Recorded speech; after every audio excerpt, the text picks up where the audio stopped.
nerds? Today I'm playing Incineroar EX, Charizard EX, for the last time, since Buddy was about to come out, and probably can't play Incineroar after Buddy, sadly, since I have to focus on a very consistency-based build. But Incineroar, essentially, if you haven't seen me stream it before, what it does, for a Fire and 4 colorless, but 1 colorless lets me use my opponent's bench Pokemon, so really never a Fire and 4 colorless, it does 240 in burn, which, with the Defiance Band, is 270 in burn. Now, 270 is enough to barely not knock out Drago, and then the burn damage will finish him off. If you knock out Drago with burn damage, they can't Fezandipiti, because they were knocked out in between turns. And additionally, it's not weak to Teal-Mask Ogerpon. So I can knock out their only Drago if I take 1 prize by attaching Defiance Band, and Unfair Stamp them, and they can't Fezandipiti, and it essentially allows Drago to be closer to 50-50, or maybe even favored, rather than the traditional unfavored matchup I would have into Regidrago, while also helping into something like Raging Bolt. And my first round is up. Alright.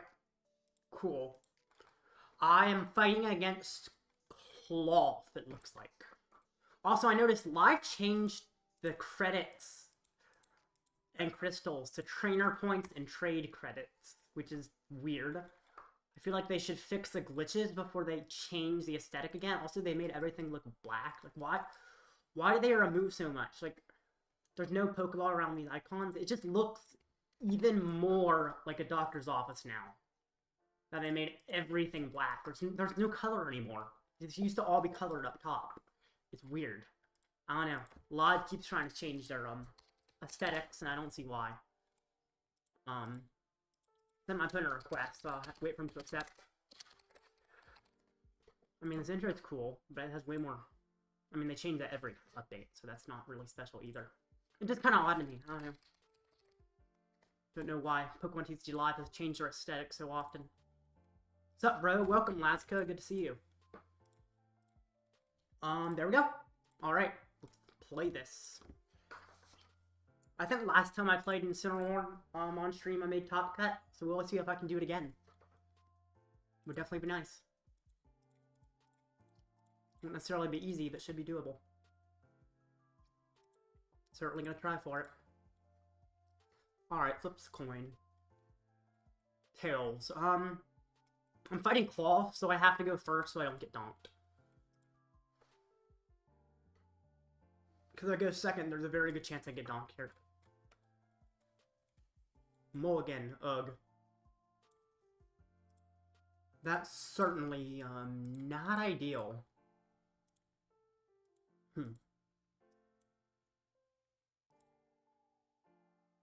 That's pretty okay. My biggest problem is I have no Charmander. But the fact that I can't get donked does make me happy.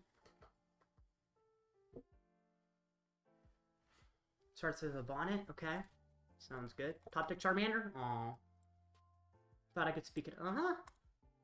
You know, Pidgey's not a terrible attacker, honestly. He's not a perfect attacker, but he does actually have a use. Close to attacking. Because, I mean, 120 damage with a Pidgeot is actually enough to KO a Cloth if he KOs me. Pidgeot actually could be an attacker. So I'll start it out. Also, if the bonnet stays in the active, which of course you'd have to be really bricking for that to happen, but then that could also allow. Although I guess I'd have to get the Pidgey into the active, which I couldn't very easily without using Dusk. I guess using Dusk isn't hard though. So yeah, this is interesting. Because a lot of his attackers have like 120 HP or less. So I can probably kill him with Pidgeot. I'm assuming he's going to try and knock me out with the Baby Petulant. He's going to put on Squawkabilly. I like there being a 2 Prezzer down. I'm assuming he's also going to use said Squawkabilly. But he might play something else first. Capsule, that's good for him. Lumineon, okay. So, is he getting Arven, Research? I don't know. Carmine? Is Research prized? Because you're going second, so you could use the Research. I know you play one. Area 0. I can also use that once I get Zard in play, but of course I have to get Zard in play. Alright. And then I'm assuming he's going to Carmine. Yep. What is it, discard? Ooh, I like that. I like those discards. Now, of course, he probably plays 2 Forest Stone and 2 Switch Card. But still. Energy Lotto being gone also means a little harder for him to find Double Turbo. So, I mean, this is good. Also, he's already used a supporter, so you can't use a supporter like Arven to find more Forest Stones. You could use a Rangaroo to find them. But in order to do that, he'd need multiple ways to switch. You need a way to switch into a Rangaroo, which would be like Latios, and then a Switch card to get out. But he can't easily get out with something like Pecharunt, because then his bench becomes really tight. So, I feel like he's in a kind of sketchy position. Of course, he can extend his bench with Area 0 at some point. I guess all we need is a Pecharunt into the active, but this card's a double turbo. I feel like you get an attacker now instead of a Rangaroo if you're discarding a double turbo there. That seems really sketchy. I feel like he's sequencing this wrong. Broke through, he didn't attach Forest. Oh yeah, he had Lumineon in play. Why didn't he attach Forest? That's very odd. Yeah, that's probably a huge mistake. Yeah, that's very odd decision by him. No clue. Attached his Forest. Well, he found another Forest, I guess. But I mean, he's still in a sketchy position, I feel like. Actually, what tools did a Rangaroo get? Also, back order.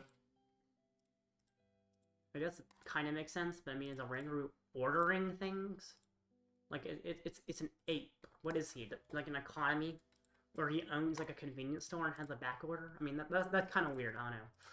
Oh, he trolleys, yay. He's gonna get Pecharunt EX and Baby Pecharunt, I assume?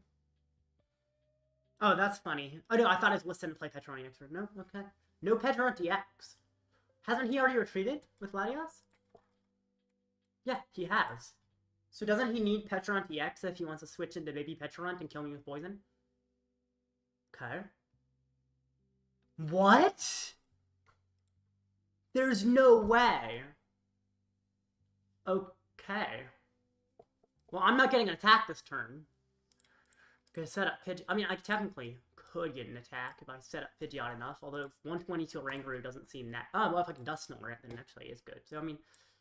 Ooh, wait, if I vacuum the Area 0. I mean, then he just discards what? Things he doesn't care about? I mean, I could still vacuum the Area 0, or I could vacuum his capsule. How many capsules is he down? He's down a capsule. If I vacuum a capsule, he can't Rangaroo to find another one, which would be his last one, though. Which means I can run him out of capsules, I think. Problem is I don't want to Lost Zone any of these, but I guess I Lost Zone Charmeleon. Get rid of his capsule. If he prizes other capsule, he probably loses. If he didn't, I can Gusta Bonnet later and completely ruin the game for him. Iono. Cool. Candy Pidgeot, please. Oh my goodness. Okay, wow. Ultra Ball away. Pidgey and... I mean, I guess I can safe... getting rid of Super Rod feels sketchy, but I could. Because I feel like I do want to, like, Nest Ball for Amander or something. I want to keep the Arven if I can. Night Stretcher I know is in deck, so I feel like I can safely get rid of Super Rod, although I don't know if I have another one prized, because I think this is literally my first deck search of the game. It's not prized. I'm totally fine. I have no energy prize either. Candy to Pidgeot now. Definitely Nest Ball for Amander. Or I guess I could get a Litten, but I think I prefer Amander here.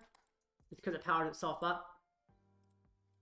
And then I can quick search for... I mean, I could technically get an attack if I get a Dusk play or something. Ooh, wait. I actually like forcing him to find the double turbo. Because if I get Clops, essentially... Oh no, yeah, I get Unpoisoned. Pecharunt isn't enough poison without, like, Sneasler, but he can't fit Sneasler. Therefore, he cannot knock me out with Pecharunt, which means he kind of has to attack. And if he doesn't attack, Nor can completely ruin his board. So this is kind of a weird play, but I feel like since I'm not attacking this turn anyway, might as well evolve up. I could Clops and then, like, attack with Pidgeot. That's interesting. Clops attached with Pidgeot does actually have a use, though, because I can discard the Area 0. You know what? Yeah, I'm going to do it. Now, would I put it? Probably on the Petrarch, right? Or I guess I put on Squawkabilly and Nor can finish off the Squawkabilly later. Or even better. Oh no, he's already used Stones. Yeah, put it on the Squawkabilly.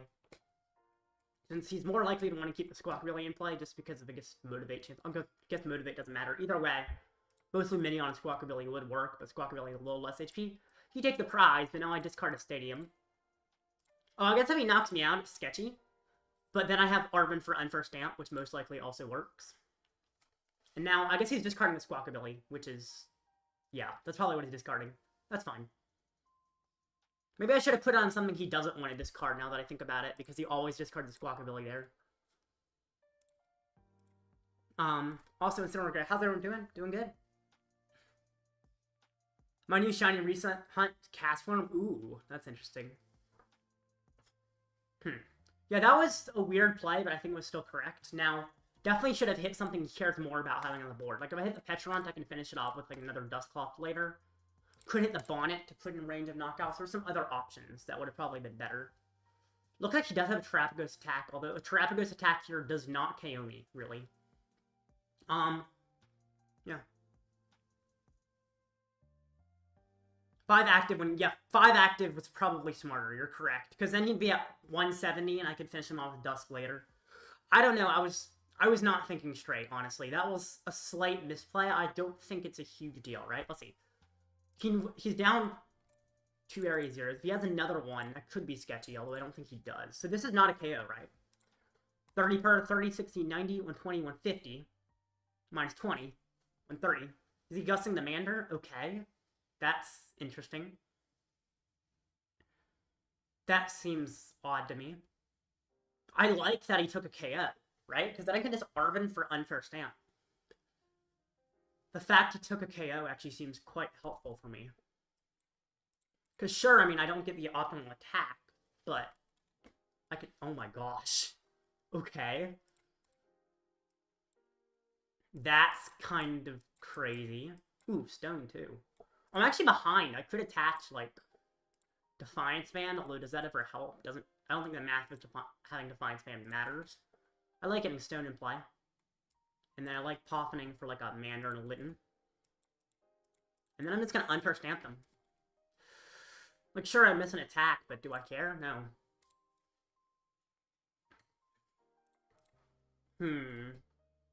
Heavy Ball, probably nothing Duskull I kind of care about, yeah. I feel like just chasing Bonnet is so good here. Like, Counter Catcher, chase, of course, or I could just take 2 prizes off a Rangaroo. Actually, I think I just knock out Rangaroo. Because hitting Bonnet doesn't do much if I'm not finishing him off. He's still never KOing me here. So quick search for Counter Catcher. Catcher the Rangaroo and just finish him off. Get some prizes, because I still need prizes to win the game. There's no Stadium to discard, but that's fine. He has less Pokemon in play, so Terrapagos in theory isn't as useful. And then once I KO the Bonnet, he's out of capsules. Just completely out. Which is definitely what I'm doing next turn, is going after that Bonnet. And 50, minus 20, so 130. Plus 40 with Mochi, so 170. Plus 10, 180. 180 is certainly not enough. And there's no way that his hand, after he Arvens instead of researches, has enough pieces to fill up his bench for a Terrapagos KO. And since he Arven, he's also not bossing, therefore he's not gusting. I mean, I guess he could... no, he doesn't play Prime Catcher, he plays, he plays Trolley. So yeah, I'm in a great position.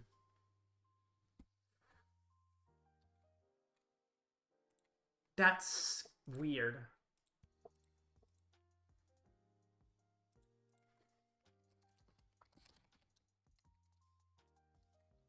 What happened? My opponent just requested the judge. I don't know why he requested the judge. I guess we'll see. He's just not playing, it looks like. I guess maybe his game froze, maybe? Maybe? Because it seems like he's just having his timer tick down without playing any cards. No, he's been playing Night Stretcher. What is... I don't know what he's calling the judge about. Huh. Guess I'll see.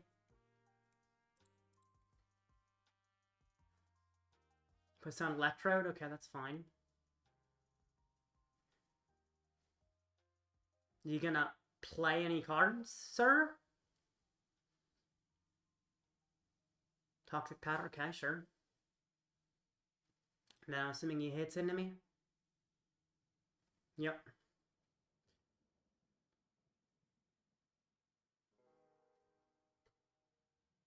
And then I guess I chase the Bonnet, because he'd be out of capsules. Quick search. Oh, I guess I can't chase the Bonnet, because I don't have a Gust. Well, that's fine. I can just... I mean, what are the chances he knocks out Incineroar, though? I feel like they're so low that there's no need to set up Radzard. It's really just something you can try to Gust stall if I set it up. Although I guess I have Thorton to prevent Gust stall. So I guess I could put it down. Just in case he gets KO, I have a return attack.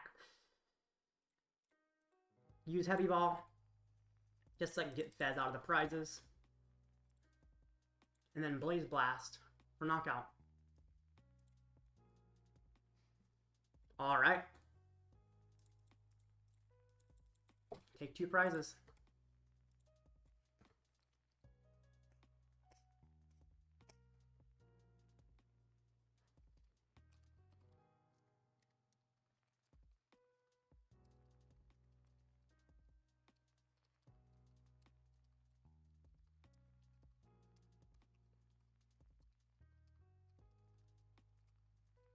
It looks like my opponent's Arven was not working.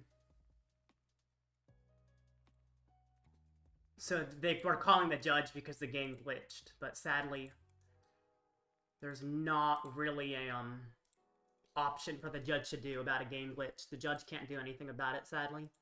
So yeah, their Arven wouldn't let them get the cards they wanted, it looks like.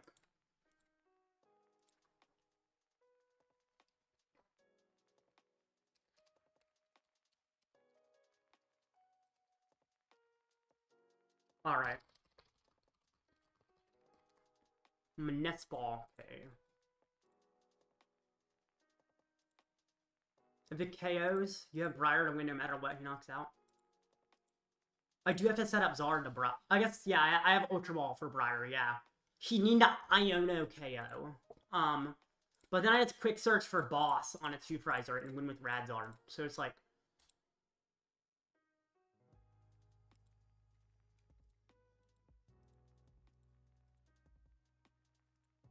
Apparently, the same thing happened with his Nest Ball.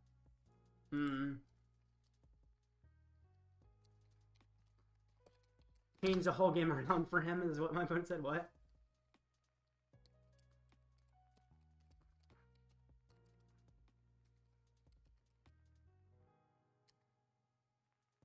I got Cream, gosh, can't back out of it. Either time keeps running out. Oh.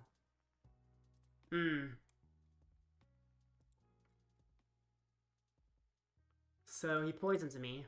I mean, it seems like my opponent is just having glitches and he's trying to call the judge about it, which makes sense. Just see what happens. Almost seems like checkmate here. It is checkmate. It doesn't really matter.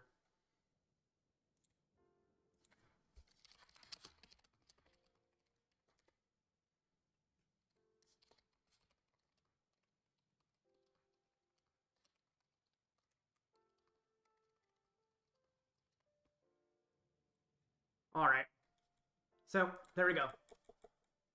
Declared the victory. I'm gonna stay here since there is still a judge currently requested, so I'm definitely gonna keep this open because I don't think the judge can really do anything. Yeah, my opponent had to concede. It looks like his game just completely froze, which I've noticed every single update something like that tends to happen. I still don't know why Live has to update random things. Like, why do you have to update the aesthetics when you've still got glitches like this? It's a little bit silly. Alright. So, I mean, there's 11 minutes till the next match. I guess I can take a look at the metagame of this online tournament, and probably the last metagame before Prismatic Evolutions comes out on Live. Let me actually look. Prismatic Evolutions release date. It's tomorrow, right? It's, oh yeah, release date live. Huh?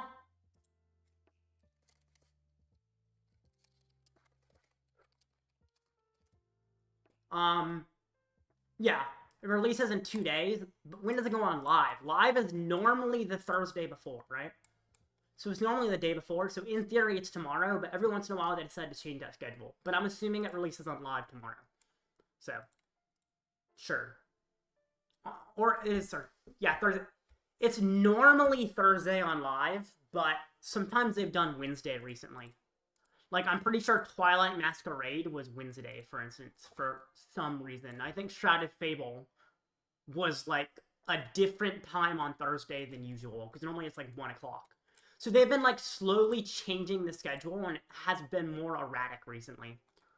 The judge came and said, "Hi, what's the issue?"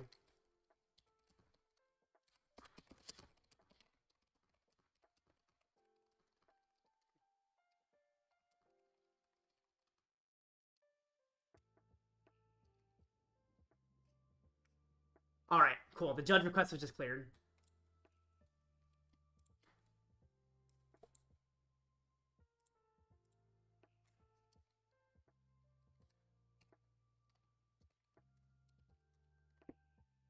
Alright, cool. Yep, just talked to the judge very briefly. He's like, yeah, it looks like it's a glitch, so it's a game loss for the person experiencing the glitch there. Anyway.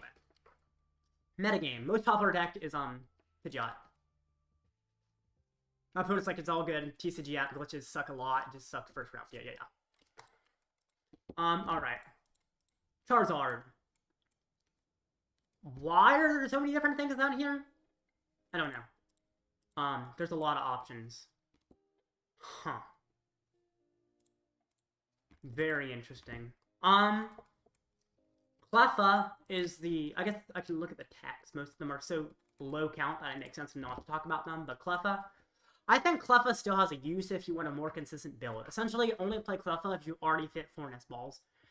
Shadow from the testing group was going to play same 60, but I think he eventually decided that he had a dentist appointment followed by a lot of schoolwork, so he probably could not play in the tournament. So sadly, I don't think I have a same 60, but we were going to have 2 people playing the exact same list. Yeah, Cleffa is good in Zard.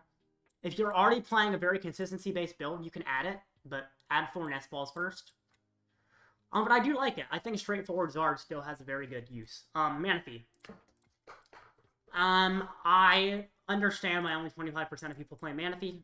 It's not terrible, but its uses are a little bit niche. It was better when Lost Box was seeing play, so like around Louisville time, so like Stellar Crown format, there were a few decks that Manaphy was useful against. I mean, Palkia Dusknoir wasn't as useful because they could Dusknoir Manaphy, but something like Lost Box certainly, whereas Lost Box isn't really popular. So I guess early Surging Sparks was where Manaphy makes sense. But since then, not much stuff that does that. So can you show it real quick? Wait, they changed the currency of them? Oh yeah, I can show it again.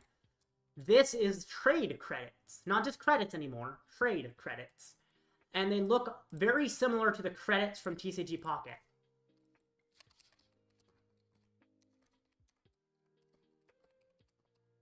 Like, if I look at the TCG Pocket looking credits. Not those. Where's the icon? I guess they're not these. These kind of tickets. So, like, there's a bunch of tickets that look similar to this in TCG Pocket.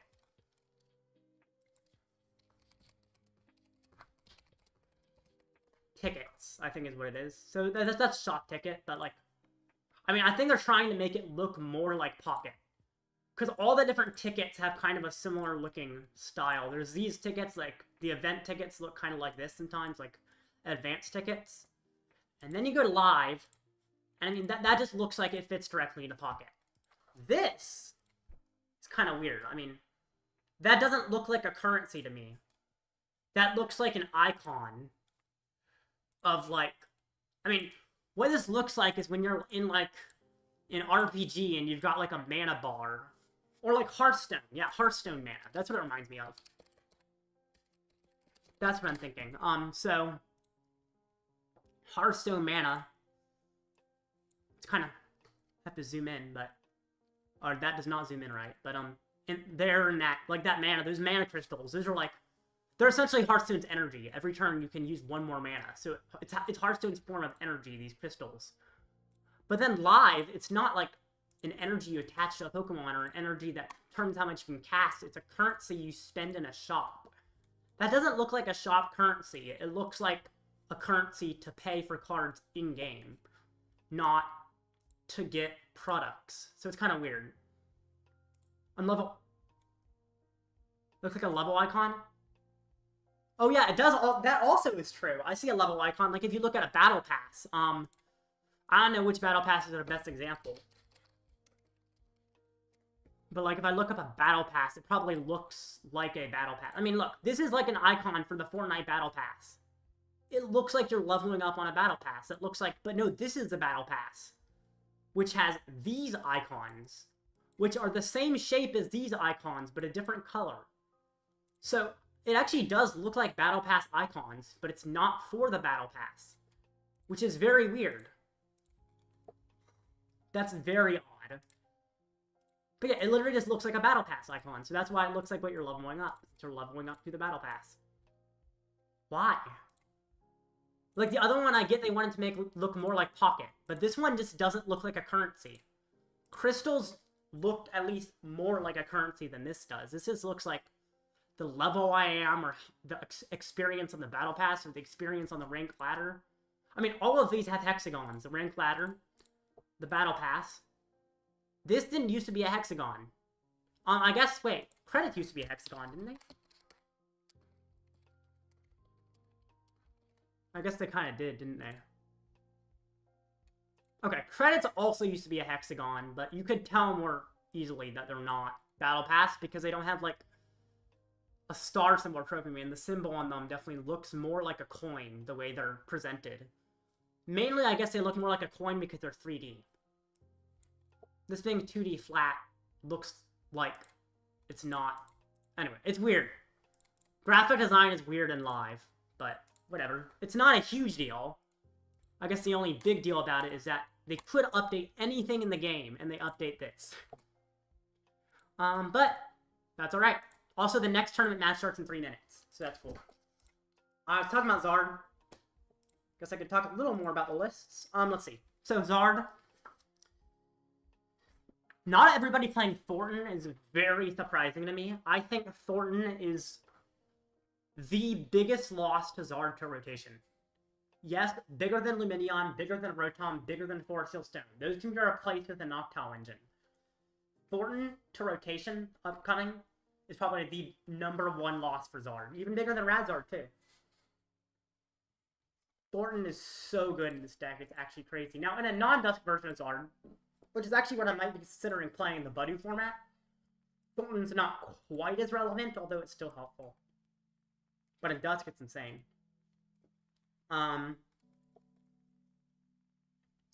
Yeah, 5 fire on average. I don't think you should ever play 6 fire. If you're playing a 6 energy, it's going to be a different type of energy than fire, some kind of tech energy. 5 fire and a Night Stretcher is the way to go. Because you could play a 6 fire or just play a Night Stretcher, which is effectively a 6 fire, but you can Arven for it. So I like that a lot. Yeah.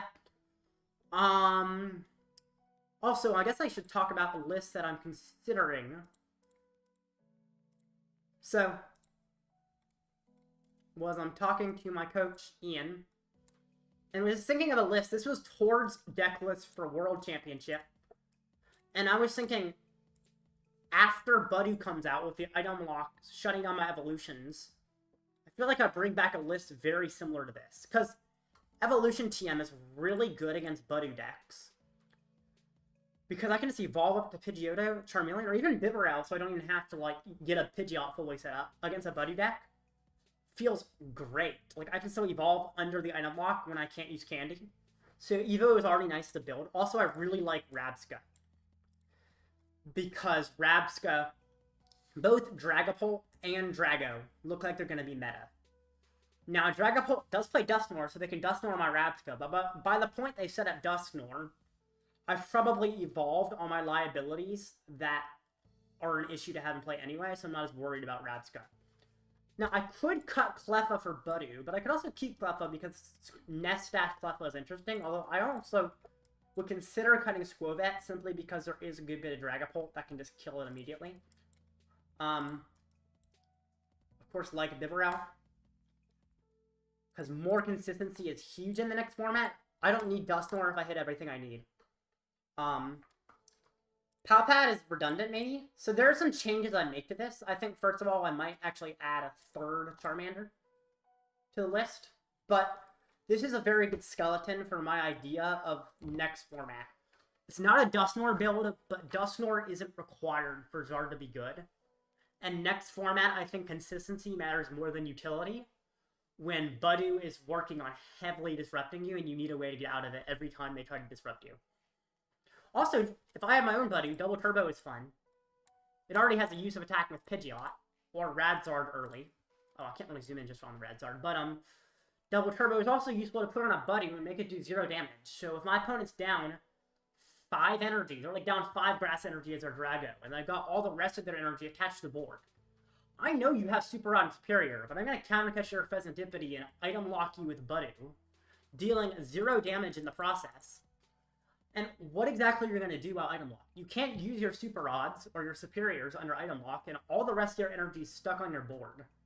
So essentially, I can just deck people out with Budu, which is absolutely hilarious to me. Now, there is a chance I deck out first, but I feel like, generally, Charizard doesn't have a super thin deck by the end of the game. Whereas Drago mills the deck with research, Charizard's always searching out the pieces they need instead of just discarding. And if they are drawing, it's to Iono. So, this seems good. And I like how it allows me to play Unfair Stamp. Because Unfair Stamp's just always good.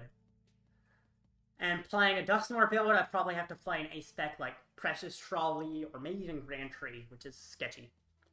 I don't know why the next match hasn't started. Why Temple again? Oh, no. I'm cutting Temple for sure. No Rotom. I should probably add Rotom. This was not my list. This was Torg's list from the World Championships. It will be changed. I will probably cut Squovet, cut Cleffa, cut Sinnoh, maybe cut Palpad, and all of those will have replacements that are relevant in the meta. For instance, Night Stretcher will probably be added for one of those. Buddy will probably be added for one of those. Rotom could likely be added for one of those. I don't think I require Rotom, but I do like Rotom. Especially going first, because I feel like this deck is a little weaker going first, although I guess it could Lumineon on turn 2. Yeah. Is Heavy Ball necessary? I will be adding a third Mander, but I really like Heavy Ball in this list because I have a lot of one-off Pokemon I care about. So, like, the Cleffa will be a Buddy. If I prize Buddy, that's tough. This build relies way more on Radzard than other builds. The Double Turbo kind of purposely shows that. This build is a little hard to play because a lot of plays are Radzard. Like, I attach a Fire to a bench Pokemon, then I Thorton it in a Radzard, attach Double Turbo, then knock it out. I attach Fire, use Radzard. Next turn, I just use Radzard turn after turn after turn in this list. Which means if I prize Radzard, it's actually really tough, because this deck is very focused on the one prize Radzard board state. Which I think is also why it doesn't play Rotom, because its really goal is to get a one prize board state where you can just have Radzard and no other liabilities. Which is also why I play Palpad to recover Turo. So that's why Heavy Ball is necessary. Also, getting Relor is nice for the matchups where I need Rabscut.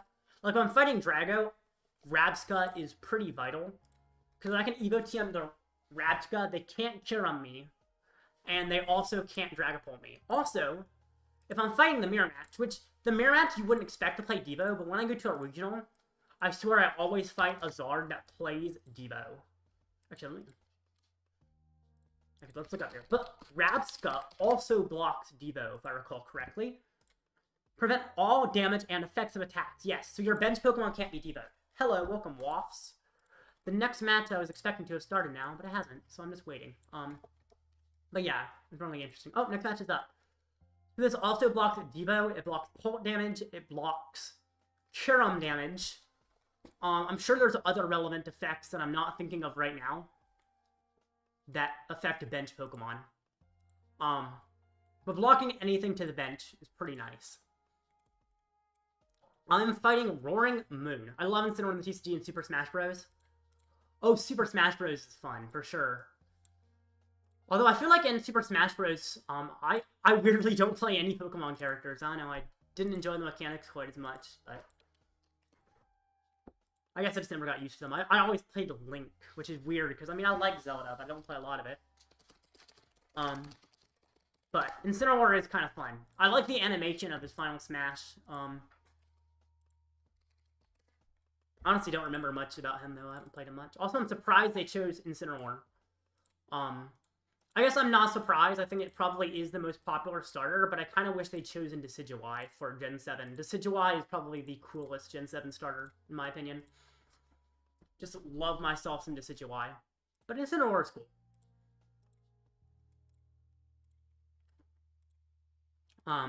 Yeah. I also would have liked if they did the whole evolutionary line. I know they have Pokemon Trainer that switches between the lines, so I guess it's kind of hard for them to do that, but... Or maybe even evolving. Oh, that would be cool. They should make a Pokemon that each time you lose a stock, you evolve. Which, of course, in lower stock matches would be a little bit harder to do. Although I think they already have some characters that change based on stock. But in, like, traditional... This Final Smash is still hard to land, though. Yeah, probably. But yeah, I was thinking, like, 3 stock matches. You could have it where a Pokemon evolves each stock until they get up to Stage 2.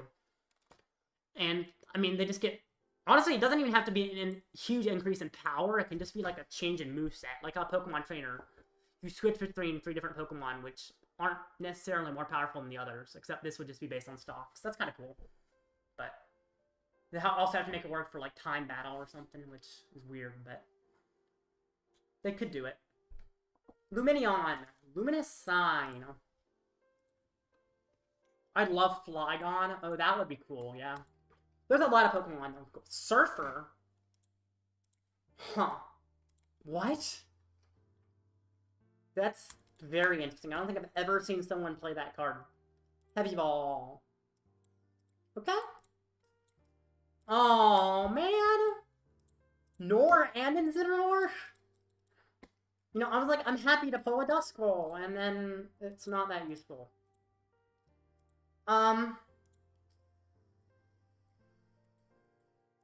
If I hold the Ultra Ball pretty much guarantees Lumineon Candy up Zard.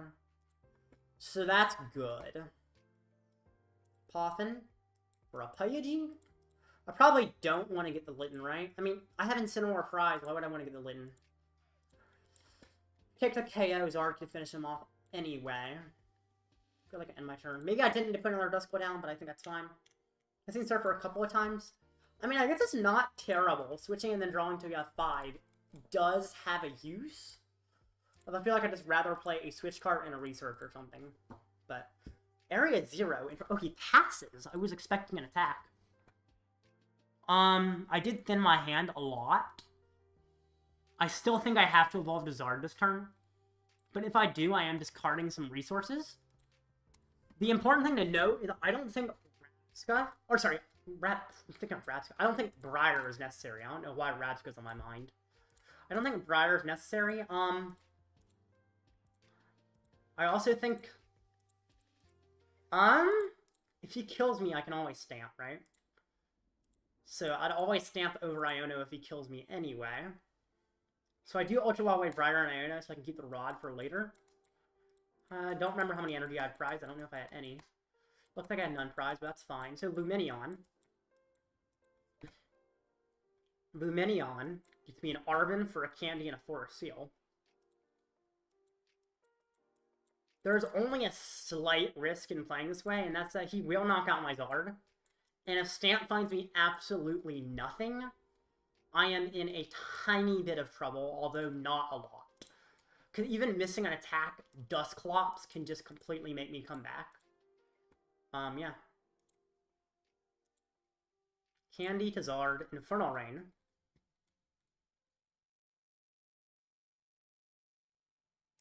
Oh yeah, extend my bench with Area 0. I mean, that's probably not relevant, but it's kind of cool. I wish I could actually bench one more Pokemon here, so that when he discards my Area 0, I'm forced to discard a Lumineon. That would be kind of awesome. I want to discard my Lumineon when he gets rid of my Area 0. But I mean, I can't do that, and that's fine. Nor?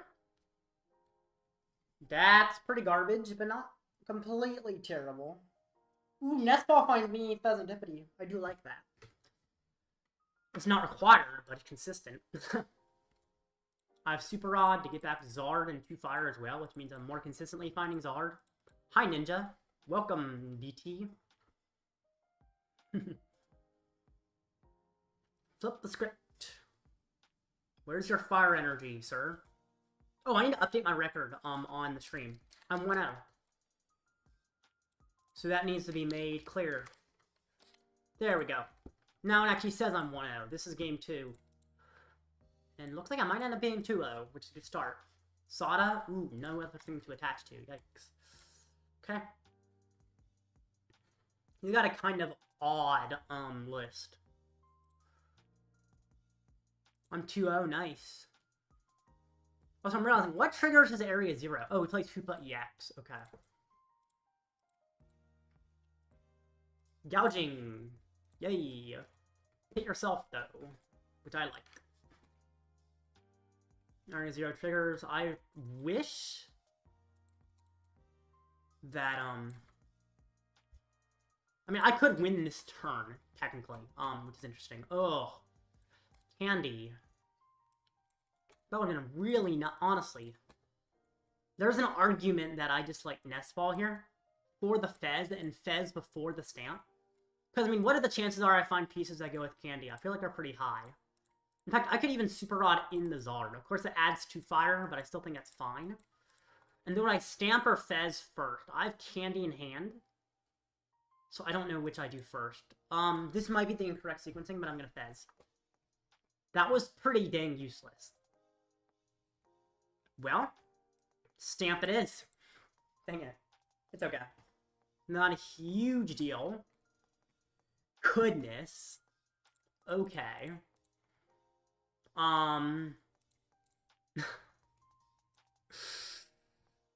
Whew. This game's trying to make it scary. Okay, then.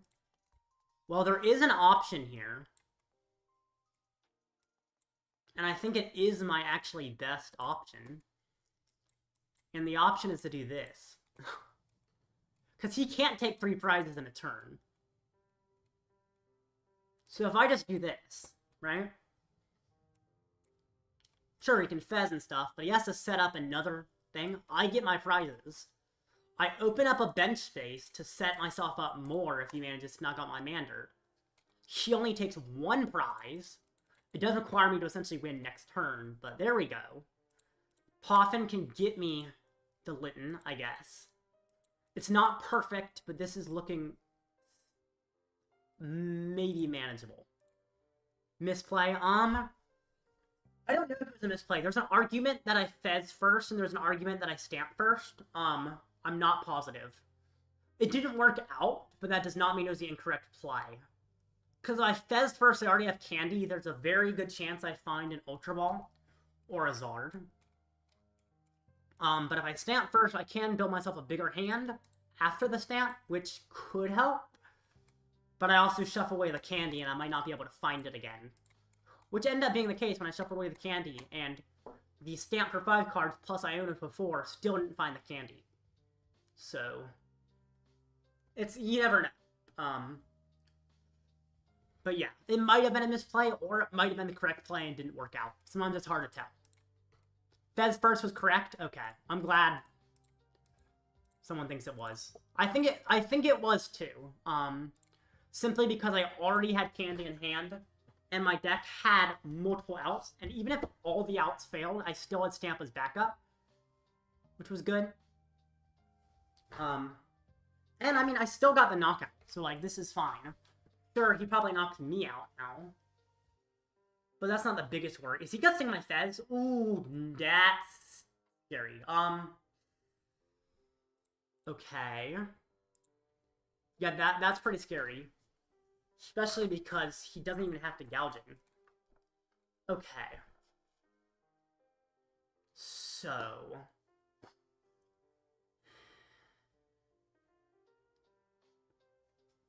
who do I bring up? Litten has Fake Out for Paralysis, which does have a use. This is hard. I think I'll bring up Litten. He does it for a treat on basically everything. What do I draw? Oh, no! I guess I should have brought up Lumineon, right? Because he would need another Area 0 if he wants to knock out... Oh, he could just gouging it, yeah. I lose, I think, actually. Because I did not find the pieces. I was in a great position, but yeah. Didn't find any pieces. Just completely, bricked there. Yeah, Latios for a treat. Basically means I can't do much here. I'm surprised he managed to power that up without Sada. That's the game. Dang. Even if Fezandipiti was correct, it didn't find me what I needed, which is tough.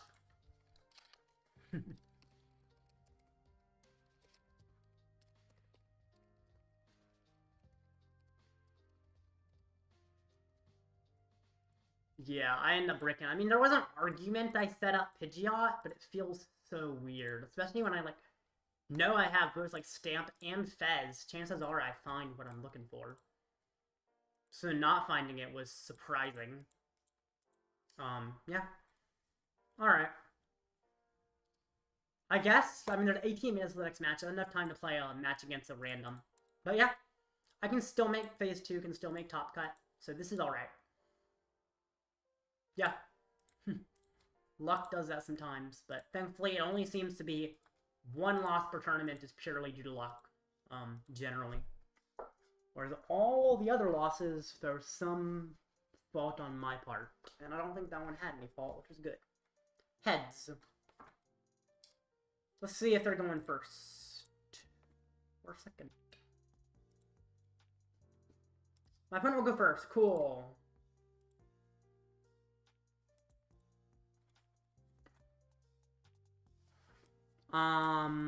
Yeah. I start with the Duskull.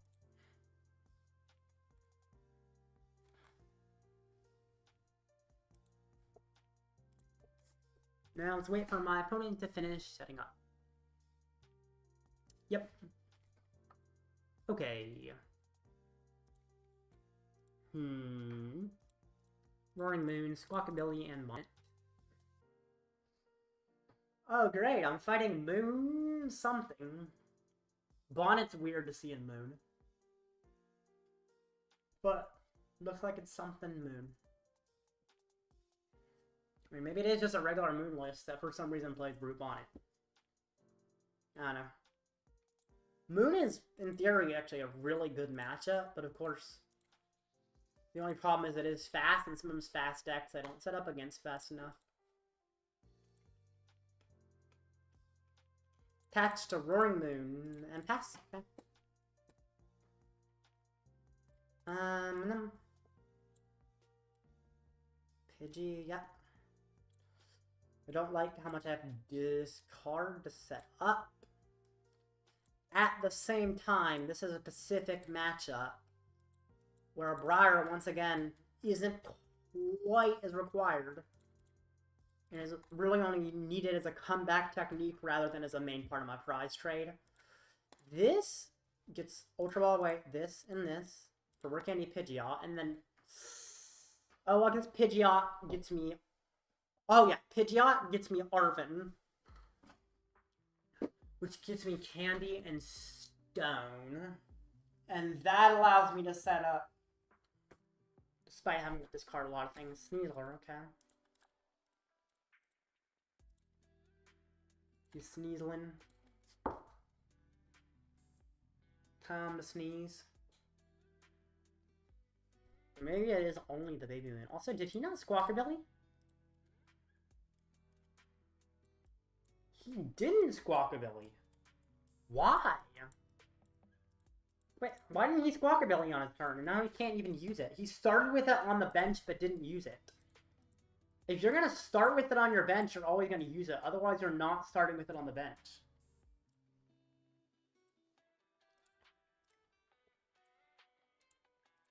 No attack? What in the... Oh, okay. I'm surprised by this entire situation. There was no attack there. This is very odd. Okay. Stone's in deck, right? Oh, thank goodness. For Yarvin. Yarvin for the Rare Candy and the Forest Seal Stone. Forest Seal Stone will get me the Zard EX. And then I'll candy up to the Zard EX, which is very holographic. They changed the holo foil again. I swear every update, the holographic cards look slightly different. I don't remember Zard shining quite that much. And then might as well get myself another Mander into play. How many Fire Energy are in the deck? Okie dokie, 2 is enough. Could use you, or I could ignore you and be smart. Well, honestly, I don't hate using you. Like, I guess losing energy is the biggest worry, but I mean, don't hate it. Because the thing is, what do I care about being discarded out? Like, yeah, okay, it works. I think it is actually correct to use it there. Because the only problem is if he knocks me out and I don't set up. But, it's fine. Glitch.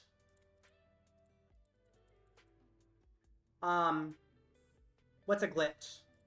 Zard being so shiny?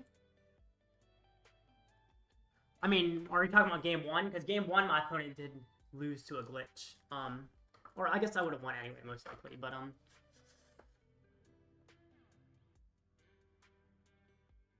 what is a glitch? Sorry, I'm confused.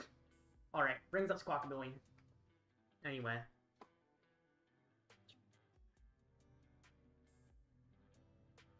Yeah, I don't know. I need to turn off the delay on my stream. I keep forgetting to go in YouTube settings and fix it. So whatever you're saying yeah to, I don't know which part of my phrase it was because of the delay. So, sorry. I should definitely fix that up. Because I don't think the delay is necessary. I mean, it does prevent stream sniping in the tournament. But I feel like so few people will stream snipe anyway. So, yeah. Zard foil. Okay, yeah. I don't think it's a glitch, though. I mean, maybe it is. I don't know. Was it there in the previous games, though? I guess that's how I tell if it's a glitch, if it was there previous games. What the heck are the trainer points? They're so weird. Also, trainer points still sounds like a leveling system. Cool. Why do they just give you, like, generic pants as a reward? Like, why are there not just items you start with? Like, if you're gonna give me a regular pair of pants, isn't it gonna be, like, something that I can always equip to start with? It's a very weird reward to give me. Like, yeah, let's give you a cosmetic reward, and it's just the most generic pair of pants. Why don't I just start with that for free and you give me the cool stuff? Like, online, all the regular pants are free, and then you get, like, the Pikachu outfit, or the Arcanine outfit, or whatever, Charizard outfit. I think they're, yeah, Charizard Pikachu. I've never seen it. Yeah, I think it's just they updated the game. Oh yeah, look, I click on it, it's like this. Because the game is updated, they changed these, and they changed this, and now it's super bright. Which, literally, last update, they changed what the Radiants look like.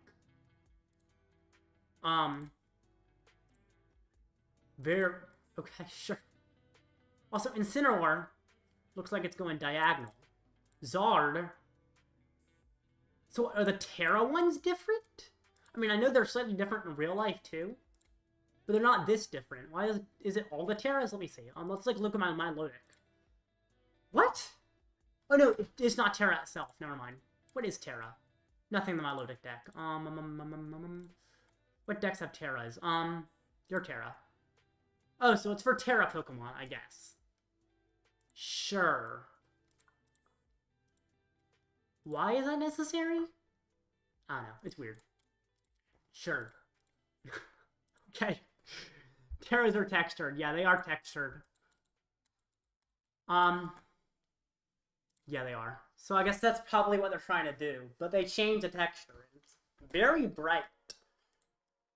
Hey, I guess maybe the live version looks better on thumbnails. I literally, when I make thumbnails, I'll kind of secret, but I'll change the saturation of the Pokemon to make them look brighter. If you compare the Charizard on the thumbnail to an actual Charizard, it's a little bit more vivid. Anyway, let's look back at the metagame. I talked about Zard earlier. Now Gholdengo. Wait, this is the second most popular deck? And then Lugia? Huh. That's surprising. I don't think Gholdengo... I guess it's an online tournament, so people play it's fun. And Gholdengo is fun.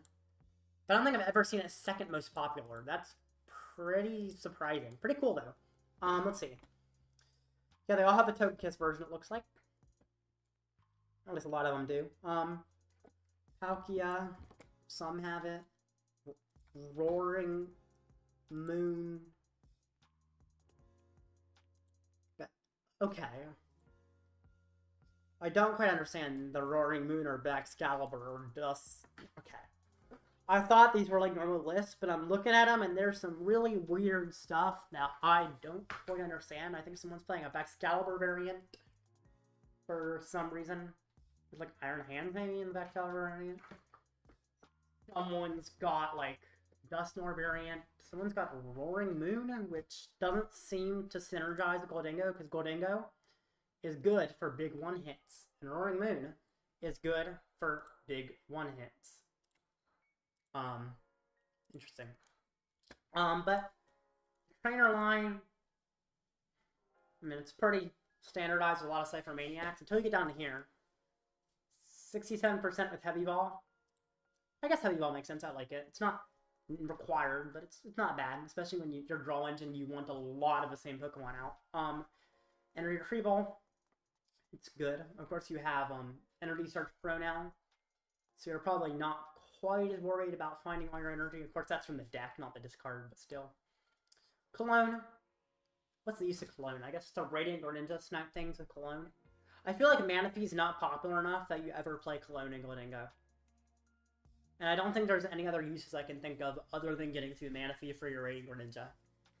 Only half have Iono. I feel like they should all play at least one card disruption. Oh, 33% have Roxanne. Probably the ones who aren't Iono play Roxanne. Because I feel like you should always have at least one disruption here, if you can fit it. Just an Iono or Roxanne is great comeback, and I do really like Roxanne. Yeah, the rest I don't have too much to say about. It's a solid deck. It's not perfect. But I'd say it's a pretty good deck overall. Why did I say my record's 2-1? I think I updated it after the fun match, but it's 1-1. We're not even in Game 3 yet. I need to keep track of my record better. Okay. So, Lugia. Okay. Jeez, these are standardized. There's, like, very little differences. I guess it's, do you play Fluttermane? Do you play Bundle? Do you play Fezandipiti? I really like Fezandipiti and Lugia, which could seem weird, but when you gift energy, you draw up to 7, then draw for turn 8, then Fezandipiti to 11, you're never missing any pieces you need. So, it means Lugia, which can be pretty prone to disruption, isn't as much. Another thing is, people will gust something that doesn't have gift energy because they know it disrupts you. But if you have Fezandipiti in play, the only thing they can gust that doesn't have gift is the Fezandipiti, which is generally not what they're wanting to gust. Pretty good. Also, if you put gift energy on a Cinccino and they Dusknoir it, it wasn't knocked out by damage, so gift doesn't work. But it was knocked out last turn, so Fezandipiti works. So knocking out with Dusknoir, Fezandipiti works, but not gift. So it really is nice, because one of the best strategies against Lugia is playing around gift, and Fezandipiti says, no, you can't do that. I'm still here. Which just feels great for Lugia. As if that deck needed consistency, because this deck is a pain to play against. Jamming Tower being low is somewhat surprising. I feel like Guardy, I mean, I guess Guardy's not quite as much on the rise until Buddy releases, so it's fair. But once Guardy goes up a little bit, I think you definitely play the 1-1 split on Jamming Tower and Mesa Gosa, or even go all in on Jamming Tower. Mesa Gosa has good consistency, but it helps your opponent, and it's a coin flip, which Lugia definitely doesn't have enough coin flips with 4 of these. Goodness, that deck is a coin flip. Which is why it needs Fezandipiti. Then Drago. I still think this is the BDIF right now. At least before Prismatic, which Buddy could be sketchy for it, although I don't think it's that bad. So considering this is the BDIF, I'm surprised not more popular. But I guess it's also, I mean, I was gonna say it's not that fun, but it is fun. Like, pool boxes where you have a lot of different attackers are very fun. So, let's see. Ceruledge is interesting. Executor is only in 77%. I was not a fan of Executor, but I realized that it actually is very useful against all the big basic decks. Swinging Spear, yes, it's a coin flip, but it's still very useful. For instance, you see a Raging Bolt with a Bravery Charm in the active. Your Tina's not going to KO it. You could Gust around it if you can find the Gust, which is possible. But at that turn, you had to research to set up. Your only Gust is going to be like Prime Catcher. And if you can't find Prime Catcher, you're kind of in trouble. This just flips a coin. If heads, you knock out that active bolt with a charm. If tails, you still knock out like their Fezandipiti on their bench, or even their Ogre Pawn that sells energy on it, and completely mess up their setup, which is great. In the mirror match, also, players will retreat to Cleffa and Grasping Draw immediately, and they'll just say, I don't think they're getting a 2-price KO this turn, because they're going to bet that early in the game you're not finding Gust around Cleffa. And often they're correct, you just don't find Gust around Cleffa because you have to use research and you don't find Prime Catcher. But you did this card with Executor, and there's a 50-50 chance that you still are winning the prize trade because you can flip tails and just knock out their only Drago on the bench. Or even if they have 2 Dragos, you're taking 2 prizes, so you're winning the prize trade. So it seems really useful for just a variety of use cases, and it's often a fallback, but it is pretty solid. Oh, also, if you have a superior in hand, Tropical Frenzy isn't great, but in certain matchups, you don't care about Pulse 6 damage counters, so you're fine just using Tropical Frenzy to power up your next attacker because you know that you're very low on energy switch and you're going to have trouble powering up your Drago. Kind of cool. Kind of weird, but kind of cool. Oh, and it's Terra, so you can search out if you play Terra Orb, which a lot of people don't for good reason. But if you do play Terra Orb, you can. Yeah. And I guess Gudra is also here. This is also a mirror attack because it prevents damage. It's interesting. Gardevoir. This deck becomes really good with Budu because it focuses on Evo TM to set up, and evolving under Budu to Kirlia's is nice. And then Kirlia can draw under item lock instead of relying on items to set up. You're just relying on drawing cards with Kirlia, and you can actually discard all the items that Budu are holding in your hand. And so if you don't care about Budu, and you're like the only deck in the format that isn't majorly hurt by Budu. I think Archaladon also isn't much either, although it's a little tougher. Because getting energy in the discard with Archaladon generally does at least require some kind of trainers. You do have Radiant Greninja, but other than that, it's a little tough. Whereas Gardevoir, basically its entire engine does not require items to set up, which is huge. Being Budu-proof makes Gardevoir significantly better next format than it would be if there wasn't a Budu. Okay. Next up is, I guess, Raging Bolt, which is just popular as Gardevoir. I stand by my previous claims that this deck is not very good. It's not terrible. But overall, it's very linear. You knock out your opponent's active. Well, what if your opponent goes to an all-one prize board? There's not really much you can do about that. You just lose the prize trade. The problem is if your opponent takes a knockout every turn, and you take a knockout every turn, but your opponent forces the first knockout you take to be on a 1-prizer, your opponent always wins. Now, you can try to make your opponent miss an attack, but you only play 0 to 1 Ionos. You could try to take 2 prizes late game with a Briar, but that only works if you're using the Teal Mask Ogre Pawn for that extra prize. So, taking like 3 prizes with the Ogre Pawn could knock out a Zard. Or they could just power up Radzard instead, which is really not that hard to do. And then the Teal Mask Ogre Pawn doesn't work either. Also, this is my first time actually noticing this guy in the background of this art. I've seen this art so many times and have never noticed the baby Ogre Pawn in the background. How is this my first time noticing he was there? I've never seen him. Anyway. Next match is up. Yay! Ceruledge. I don't know about this matchup. This one's weird. This one's just weird. I mean, it's not horrible. It's not good, but it's not horrible. Yeah. I sent a request. Let's restart the game now. Since Live has mostly fixed the friend request, but not completely. Still, restarting makes it more likely that it will work faster. Cool. Printing cards, catching wild Pokemon.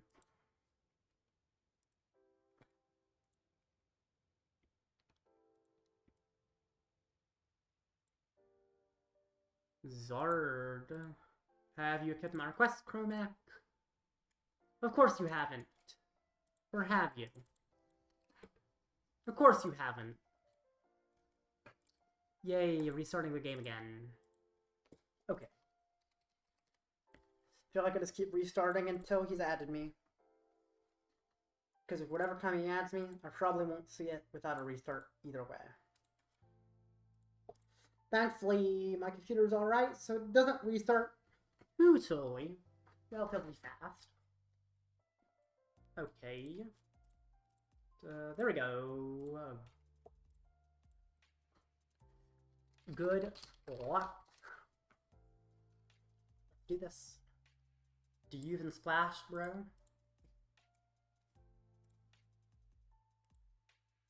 Alright.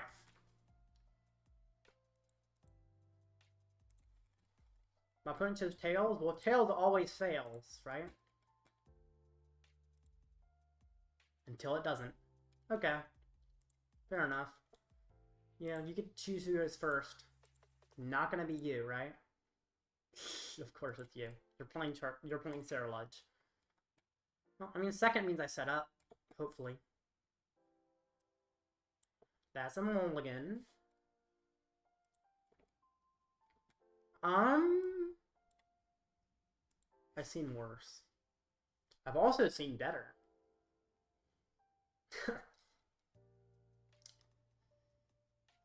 I'll manage, I think. We'll see. Okay, Vessel. Gets rid of water. Gets himself 2 water. Please, no Palkia down turn 1. Please, please, please, please. Thank you. Oh, he sighed. Mander. Forest. Are you are in deck, Forest? Run, Forest, run. And Nest Ball for another Mander. And that's my turn. Go ahead. I'm assuming you get to evolve your Charcadet. We'll see. Or maybe you have a research in hand, and I want to see you research away a bunch of important pieces. Or at least good pieces. They don't have to be your most important ones, but they have to be important to some kind. Do you need that animation for evolving to a Stellar? Jeez, my eyes! Why do they make that so bright? Does not need to be this bright. What the heck? Also, what is that animation? Why was that so wiggly? That was weird. Well, he got the Palkia. I think he got it a little too late, though. Especially because he discarded his only V-Star. That's 3 Night Stretchers. Oh, we discarded Night Stretcher. Yeah, that's a little sketchy. Ultra Ball all the way, Boss and Iono. Why is that Ceruledge so bright? Jeez, that Ninja's bright, too. I know they changed the Radiance to be brighter recently. That wasn't this update, but it's still really, really bright.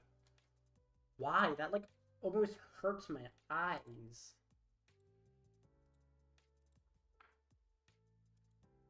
Like, it almost feels like it makes it less accessible to make them that textured. Especially when regular Vs look fine.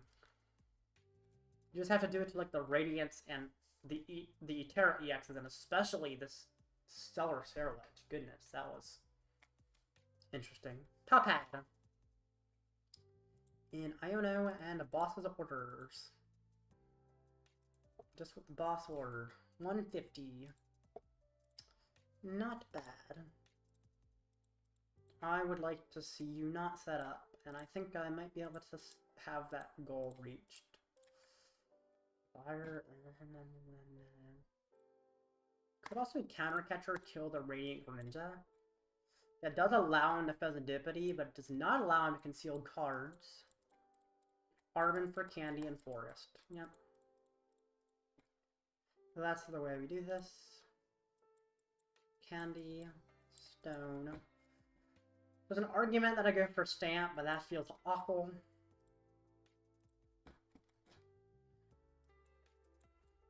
Yeah. Paras really stand out now. Candy to Zard. I don't like not having Defiance Band available. But what's actually really funny, Charmander's Steady Fire Breathing does 30 damage. With a Defiance Band, that's 60 damage. Which could technically finish off a damaged Sarah Ledge. However, I don't think it matters because I'm going after the Radiant Greninja. For multiple reasons. First, I need a prize card, probably. That likely sets me up, although I don't actually know what I have prized. Second, I want to get rid of his ability to discard more energy. Dusknoir is a really mid-prize card there. I mean, it's fine-ish, but it's mid. What's his ace spec? Oh, Prime Catcher. That means he's a lot less consistent in discarding what he wants to discard. Yay. Night Stretcher. We need to make a Day Stretcher. What would Day Stretcher do?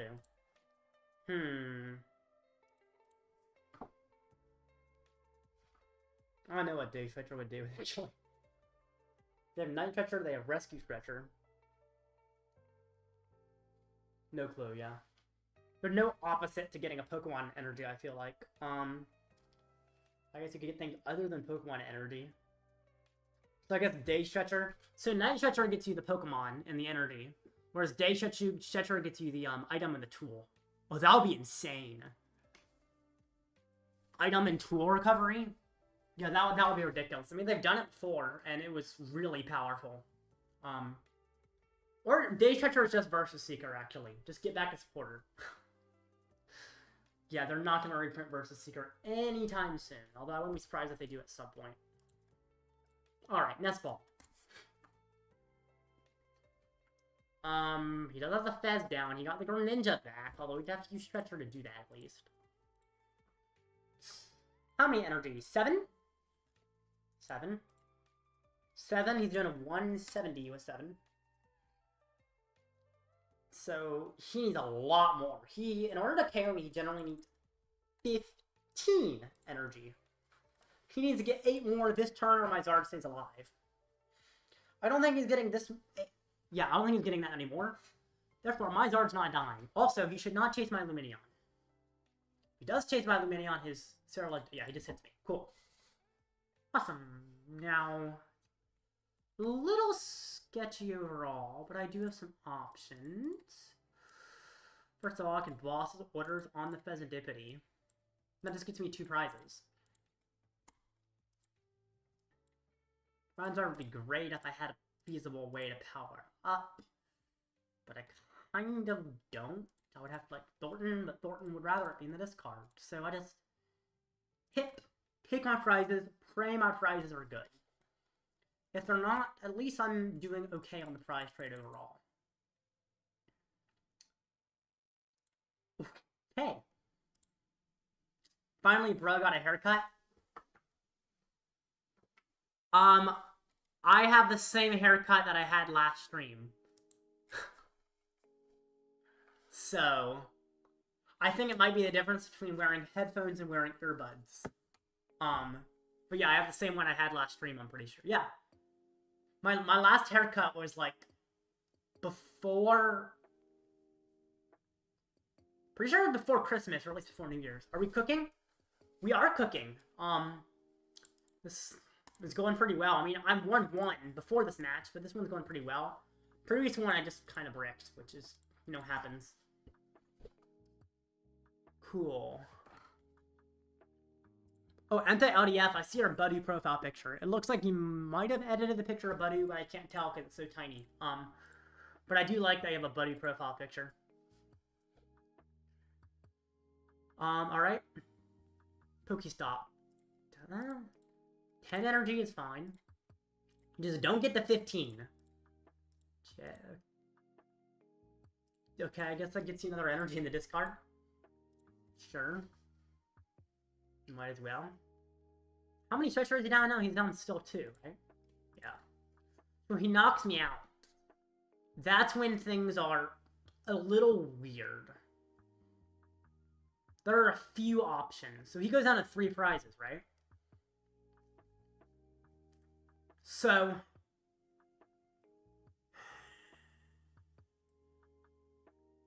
I do feel like I bring up the Mandarin and then I Arven. You know, I could have Arven for Stamp, or I could just Pokestop now.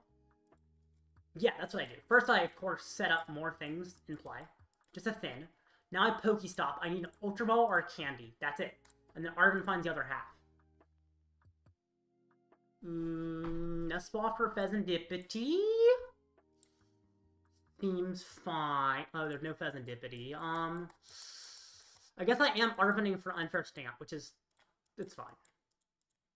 Wait, is Fezandipiti prize, I guess? Yes, but I could find it off Heavy Ball, therefore I feel like... it's a little tough either way. What I really, really want is Thorton play, but I can't find that here. So I just thin as many pieces as I can. I could Super Rod at least back the Zard. I don't think I need to get back much fire. I mean, I guess I get back 1 fire, but I don't want to get back a second, because getting back too many things feels a little bad. Yeah. Could Turo this, but that feels kind of weak. Putting down Radzard is questionable. If he knocks me out, it makes an easier attack, but I can't Fez if I find Heavy Ball. I still think I put it down, though. Arven finds the Unfair Stamp. I can Unfair Stamp. If I do miss the attack, Steady Fire Breathing. Can put him in range of Radzard. Wow. Okay, wow. Yeah, that's pretty nuts. What's nice, if I get a 1 prize card, he can't even Briar. I was not expecting to set up like that. I mean, I think I just win now, right?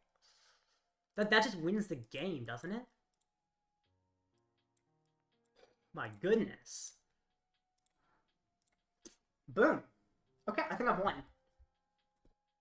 If he brings up Sterilege, knocks me out, I can boss using Radzard to win. Because Quick Search finds boss.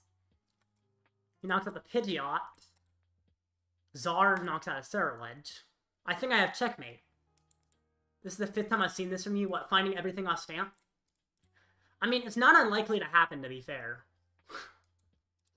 I mean, if you look at last game, it was the exact opposite. Busted. Yeah, right?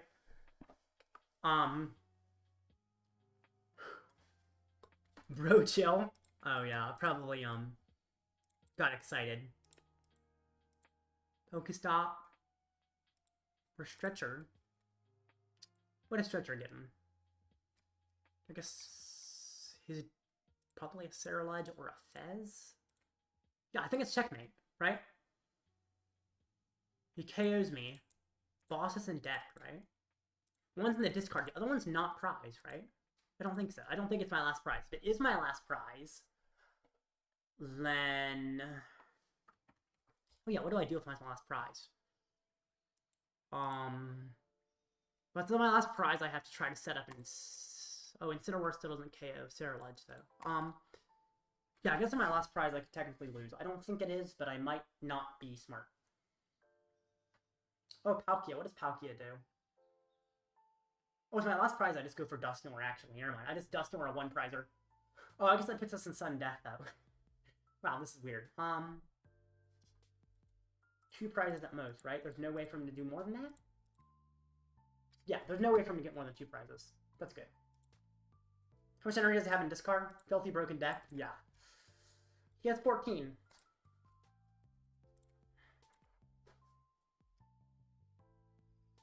Yeah. I mean, he has enough, but he can't Briar since I'm at 1 prize. Yeah, I'm good. Wait, actually, stall was technically a strategy. No, if you stall something... Do I have Turo left? I don't think Turo's prize either. I guess it really depends on that one last prize. If that one last prize is something I didn't realize it was, then technically I do have a chance of losing. Okay. There we go. GG. Good luck in the rest. And I'm 2-1. Okay. Let's win out from here, please. Awesome. Well, that worked out. And searching for another match. Yay. This one's just a random match, not a tournament match, but makes sense to still play the deck in between rounds, because I could talk about the meta for 15 minutes, but I feel like that gets a little more boring than just playing games. Heads or tails? He chose heads. Well, last time I said tails always fails and then didn't, so now I'm gonna say tails and never. Okay, never mind. Just, ignore I said anything. Okay. Have I lost every coin flip? I feel like I have. Maybe I won the first one, I don't know. I don't keep track of it very well. I have players tell me, I lost all 6 coin flips today. I'm like, how are you remembering that? I can never remember. Duskull. Come and get you. Did I never realize that's what his attack was called? Shroud of Fable has weird names. Alright. Bolt. This is a great matchup. That's a great top deck. Okay. Sure.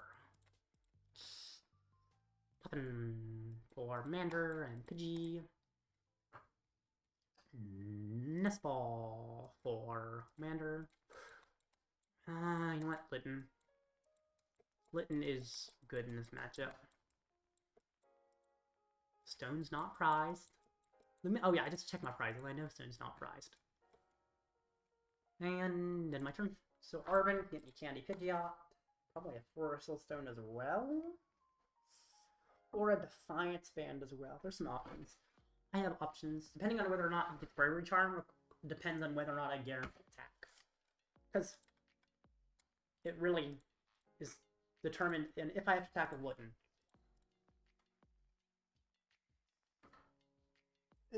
I'm not sure if I have to attack with Litten, but we'll see. I mean, some lists don't even play Bravery Charm. Or some play very few.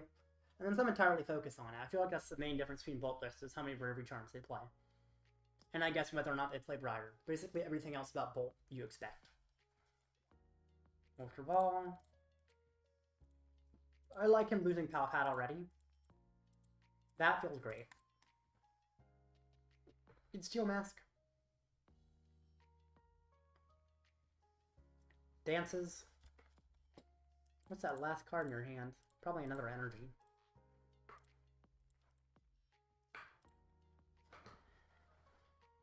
And now it gets a Squawk. Energy Retrieval and Fighting Energy. Yay. Well, if he has Slada, he has an attack. So let's see it.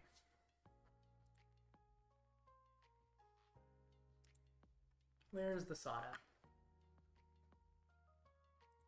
What do I do if I miss his Sada?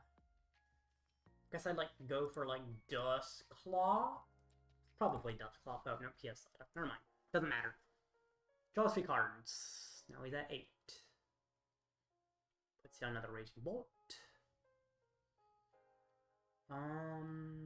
Yeah, I feel like it's pretty obvious. I just attack with the Zard unless he finds Bravery Charm, in which I set up the Incineroar.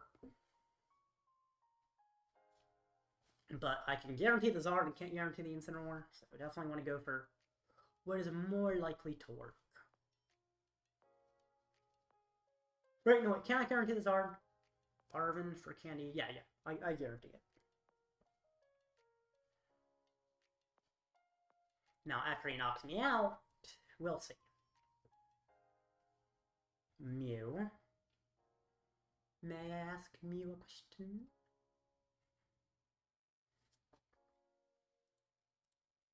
And he gets to knock me out.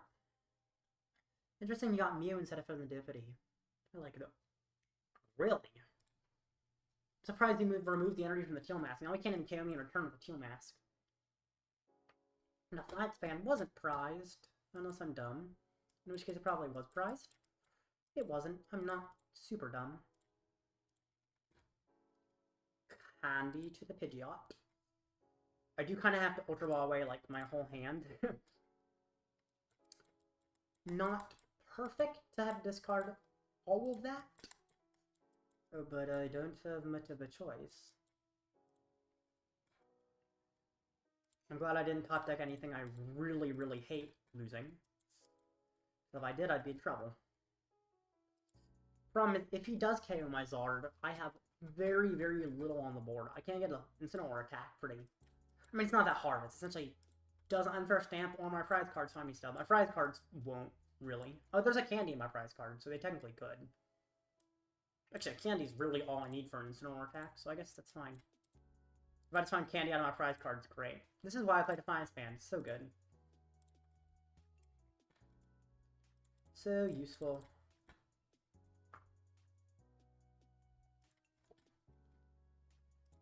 And he brings up Bolt. Why would you not bring up your free retreater? That's Mew. Like, you have a free retreater. Don't you always bring your free retreater in the active?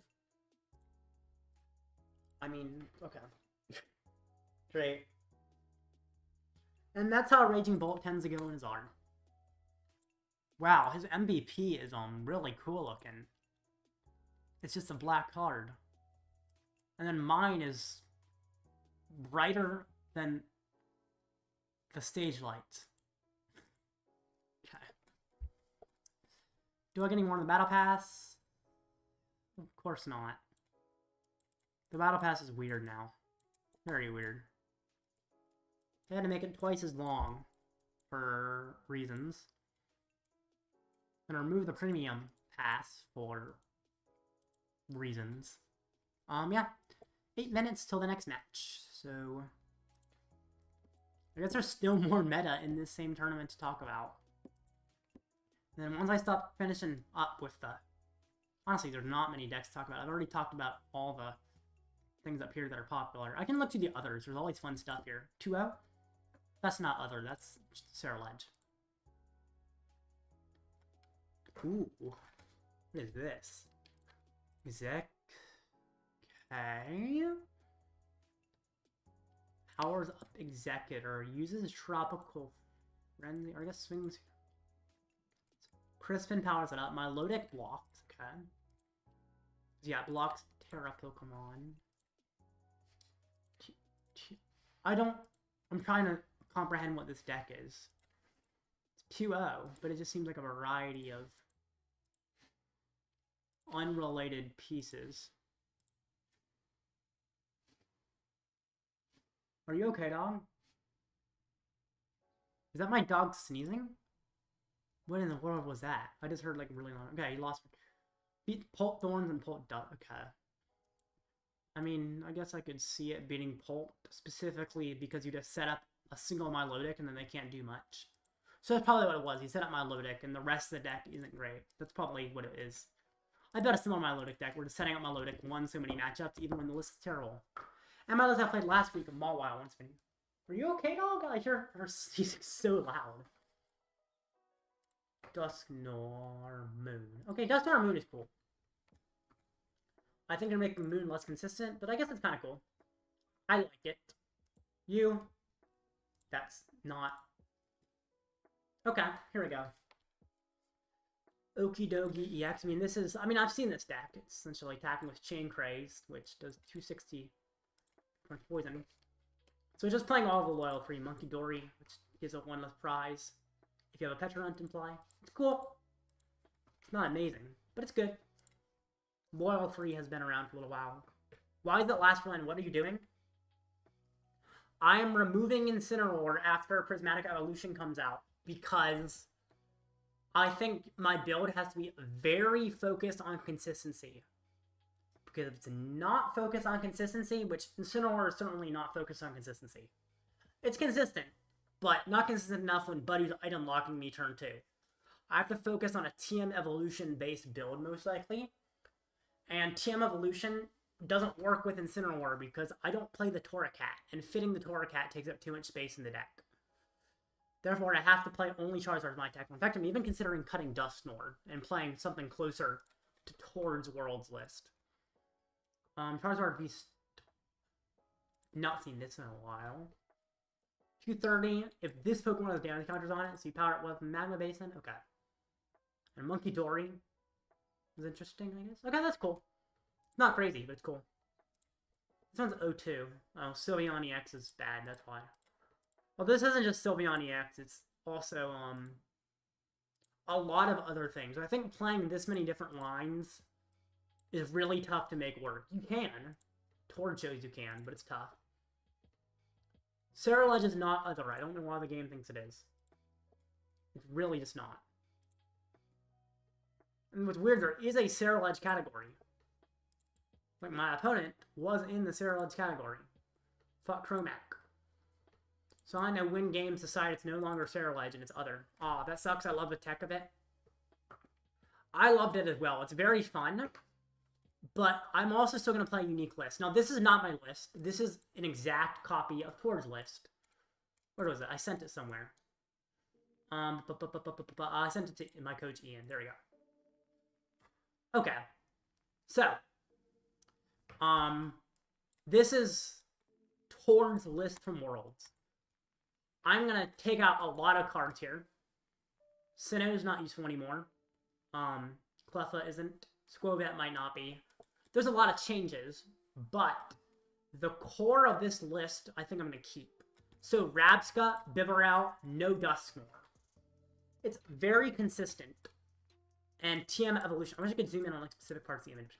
TM Evolution is really nice. So I can evolve to Pidgeotto, Bibarel, Rabsca to prevent Drago stuff. All of that with it. Send final list. You still wanting to copy my list? That's fine. Sure.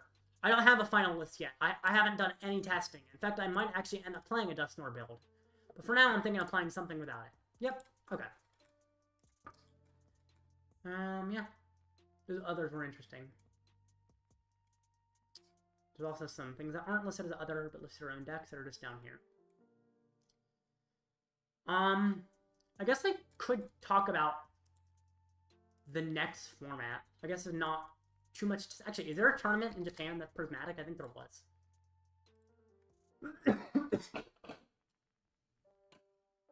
That probably helps. This is prismatic format, right? I think so.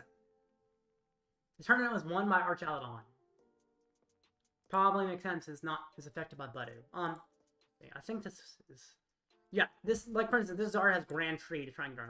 Oh, no Dusk. Yeah, it's interesting. Dusk is good, but any Dusk build immediately is less consistent. And it's not required. My build is very good at getting board states where you can just loop Radiant Charizard over and over and over again. And that's very powerful. Yeah, Grand Tree here. Grand Tree seems quite bad.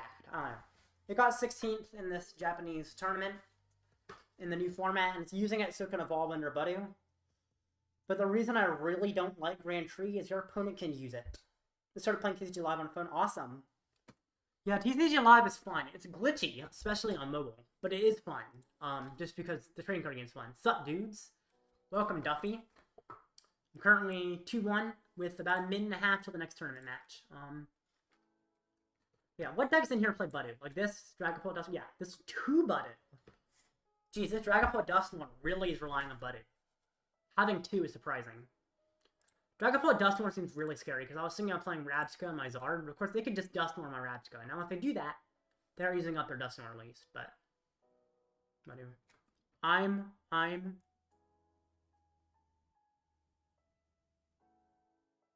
Anyway, I don't know. But yeah, I think I played my own Budu and Zard as well. It's counter. It's weird. But Budu seems like every deck in the format has to beat it. If your deck doesn't beat Budu, it's not a good deck.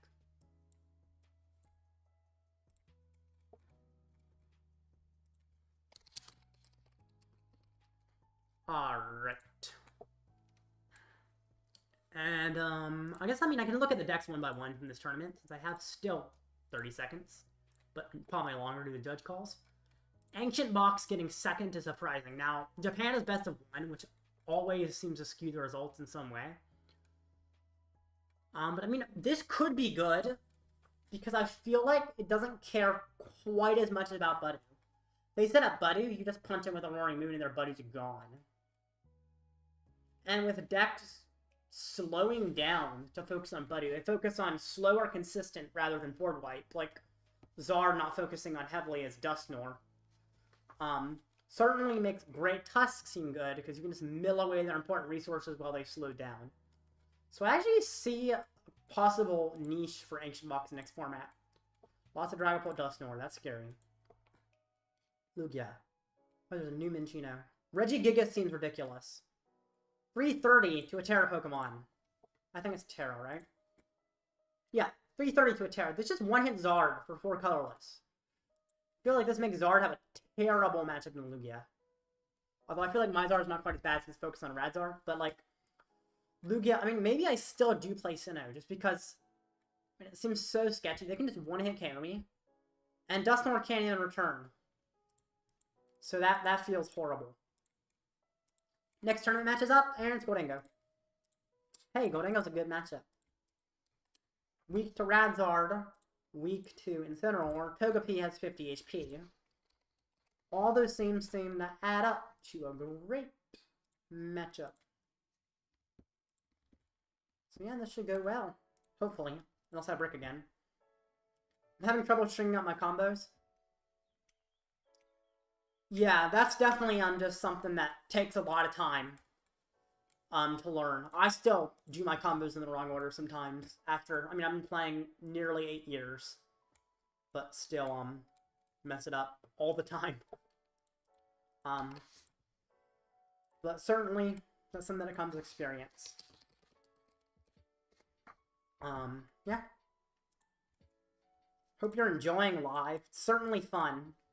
The program of live is really annoying, but the fact that it is just a regular trading card game makes it fun. I think Pocket is a better mobile game, but live has better rules just because I like the rules of the regular card game better, so it's weird. Pidgey Defiance Band, anyone? Oh my gosh, that was hilarious. So, XR is referring to when I fought him. Everyone gets out of Pokemon in turn 1 or 2. Yep. That's pretty common in this format. So, XR is referring to when I attach a Defiance Band to a Pidgey and KO Togepi with it. Because Togepi has 50 HP. So, I Gust for 50 damage and Unfair Stamp as well. It seemed really weird to do that, but the reason was I thought XR could not find a Gust. Essentially, the next turn he needed to knock out a 2-prizer, otherwise he lost the prize trade.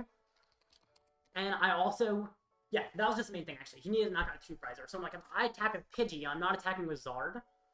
And also, if he knocks out the Pidgey, he goes to 2 prizes, and I win with Briar. If he Gusts, that's really powerful. But Unfair Stamp 2, plus knockout with Pidgey, made me assume he couldn't Gust. It additionally meant that, he couldn't use Togekiss, Togekiss, to take an extra prize on the coin flip. Because he couldn't set it up by losing with Togepi. Now I could try to go for a Dust KO on Togepi, but since that also gives him a prize, it ends up meaning he can just win next turn with a Gust. So while having the option to take 2 prizes on his active, I thought it wasn't worth it because I would still lose the prize trade. It was really weird to stack with Pidgey though. But it could come up again. I feel like it's never going to happen again, but if it does, that's kind of awesome.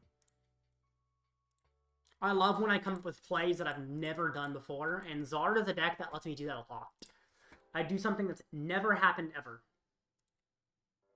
And it's fun. It really is. Yep. My opponent chose heads, flipping the coin. And it is heads. I'm losing a lot of coin flips, but that's okay. You go in first or second. I guess the thing is with Zard, I don't care if I go first or second in most matchups. Drago's the only one where I like... with Incineroar it doesn't matter as much, but without Incineroar, Drago, I think I do want to generally go first. But other than that, it doesn't matter too much. Oof! Goodness. My opponent Instead he's going, oh, mulligans. 2 mulligans. That's very helpful, because I was terrified. Waiting for the opponent to finish setting up, and take my 2 mulligans. Yay. Okay, that's better. I'm going... second. Okay. I don't have Arven, but I do have Iono to draw cards. Okay, I'm set. Enough. What I hate is Iono puts 3 rare candies right on the bottom of my deck. That feels horrible. And also feels like I have no choice in that. So guess that's just how it's going. Now, I could make... Actually,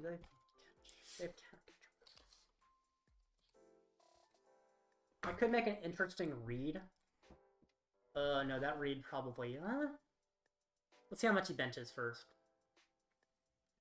If there's a play I could do, but it's risky. Yeah, I don't think I go for the risky play. I was essentially thinking of just getting a Litten down and trying to set up Incineroar immediately. Leave myself with nothing. Yeah, Ultra for Lumineon. I could Ultra Ball for Lumineon. And that's not a horrible option. I don't want to put down a 2-prizer, is fair. However, his only gust is a single boss's orders and a single counter catcher. He can't counter catcher because he's not behind. And how he's gonna boss his orders with this little setup, right? So, I'm willing to bet that doing that will work. Also, I just top deck Poffin, so I do not care anymore. I'm good. I am chilling. Attach to Litten, which is a good attacker. Of course, Zard is fine attacker too. And then I don't Iono, because I have candy stuff. Feel like I Nest Ball for... Oh, what if I lose my... Yeah, I Nest Ball for another Pidgey, because I think I have a good chance of losing my Pidgey, but not anything else. And you know what? If I do this, I might have to Ultra Ball something I care about, although probably not that likely. Because if I do this, how does it get out of the active, right? Oh, does he even play a switching option? Wait, he just misses an attack if I Gust Radiant Greninja. I probably didn't even need to put Pidgey down, because he always misses an attack if I do this. Unless he gets a Thorton play, which is unlikely. Because the thing is, Gimme Ghoul requires an attachment from your hand. Retreating Greninja requires an attachment from your hand. So, yeah, he can't attack this turn. So I technically didn't need to put down another Pidgey. Check for Lumen just in case, and Stone. Oh yeah, I probably should have checked. That would have been at least somewhat smart. But yeah, I'm realizing I didn't need to put down the Pidgey, although the Gust play is fun later. So you can Cypher. But he has no way to switch in his deck, unless I'm, like, blind. But I'm pretty sure his deck has no way he's getting an attack this turn. He can fill his bench, which is great. Well, that's about it. Ooh, Togepi, you. And you. And so, yeah. I did not need the other Pidgey. I could have just Ultra Balled away that Nest Ball if I wanted to. But it's okay. Bundle? I also like how he's filled his bench here. That feels good. Okay. And that is why it was a little bit sketchy to do putting down the Pidgey when I didn't need to, because his deck was open. But it's okay. Can't need a Pidgey up. Quick Search finds me Zard. I do need to check one thing, which is that there's enough fire in deck. And I guess Force the Stone and Lumineon as well. Which are both there. So is Rotom. Candy to Zard. Having another candy in hand is also pretty big. Because if he knocks me out, I have another backup attack pretty much no matter what. I will attach an extra for the Litten as well. Now, he could knock me out here. It is possible. KO. Yay. I know about Stone. Yeah, I checked. I saw Stone. Take a prize. Okay. I like that a lot. Unsurprisingly. So, oh, yes, Cypher. And then you can draw both. So, Energy Search Pro is probably enough for the KO. Well, actually, let's see. He plays 7 types of Energy, 4 in the discard. Superior Energy Search Pro is enough for the KO. But is he going to do that? Energy Search Pro alone is not enough. Superior alone is not enough. Oh, that seems sketchy. I mean, he could go all in for the KO. And then Litten returns, and then what exactly does he do? Let's see what he got. That's... oh, that makes sense. And the other thing is... something that remains to be seen. Okay. Yeah. Fails the heavy. I guess he could be trying to go to set up the evolution for Togepi, which is always a coin flip, but does have a use. Puts up Pokestop, okay. Ooh. Ooh. That's a bad Pokestop. Goodness. Oh, that's when you know he's not happy.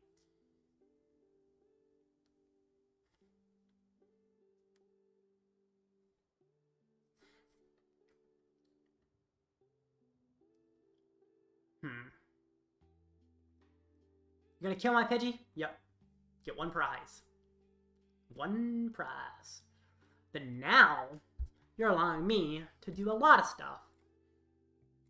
It's like that's pure in hand already. He didn't seem to. Quick search. Oh geez, I have Gus on Fez if I want it. But I feel like I go for Stamp, right? Stamp prize, actually. It is not. Yay.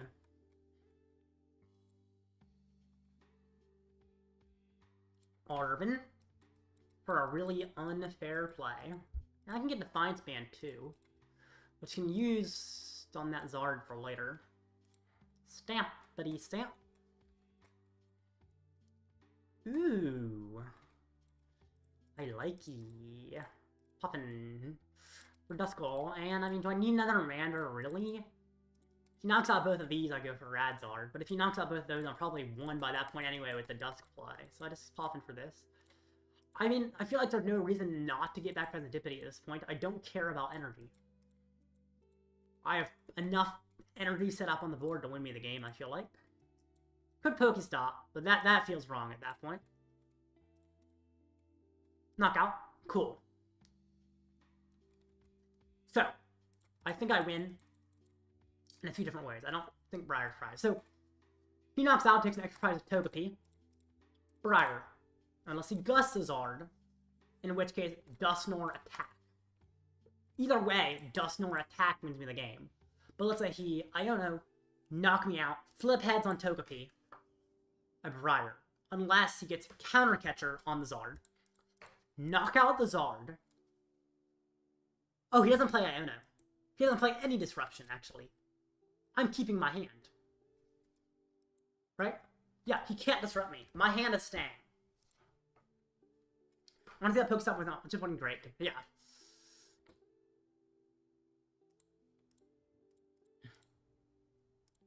Okay. So yeah, I think I win. Because the thing is, he cannot disrupt me. I don't have my last candy prized, do I? Oh, that's the one thing. No, I don't think I do. If I have my last candy prized, then he has a chance. It's a slim one, but it does exist. So that's essentially what he's relying on, is that I prized my last candy, and I did not check well enough. But if I did, he has a win condition right in front of him. Now... ooh, yikes. I mean... does he even have the knockout? He hasn't Fezandipiti. Why didn't he Fezandipiti? Yeah, he hasn't used it yet. I'm surprised he's superior before the Fez. Like, can't he use the Fez?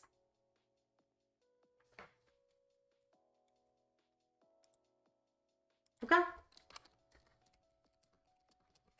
Victory! I'm surprised by that, but it is a win. Win is a win. 16 or 17 minutes. Another time for another random fun match. Yeah, this deck feels good. That Incineroar being able to KO the Gholdengo when the Zard couldn't is pretty awesome. Certainly makes the matchup better. So far, my only loss is to a Brick. Now, my wins I didn't necessarily play perfectly, but the Brick I think I played pretty well.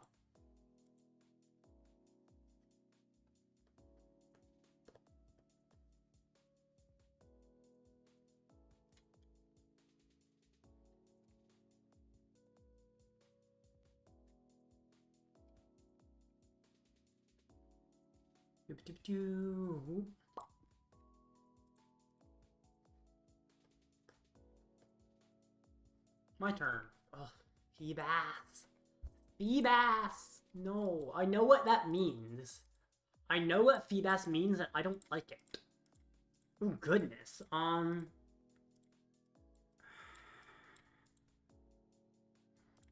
Keep the Mander, I think, yeah. Those were weird prizes. A Nest Ball for the Pidgey. So, the Feebasses have to go. The problem is he's probably going to Ascension it. And that's going to be a pain. Don't Ascension, please.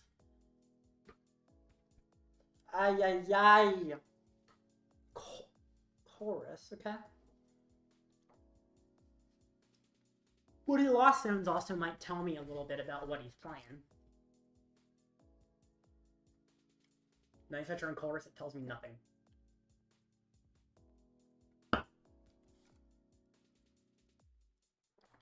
I think this guy got dropped as a baby.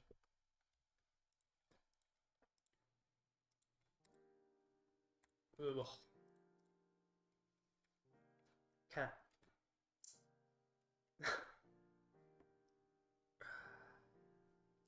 Ugh.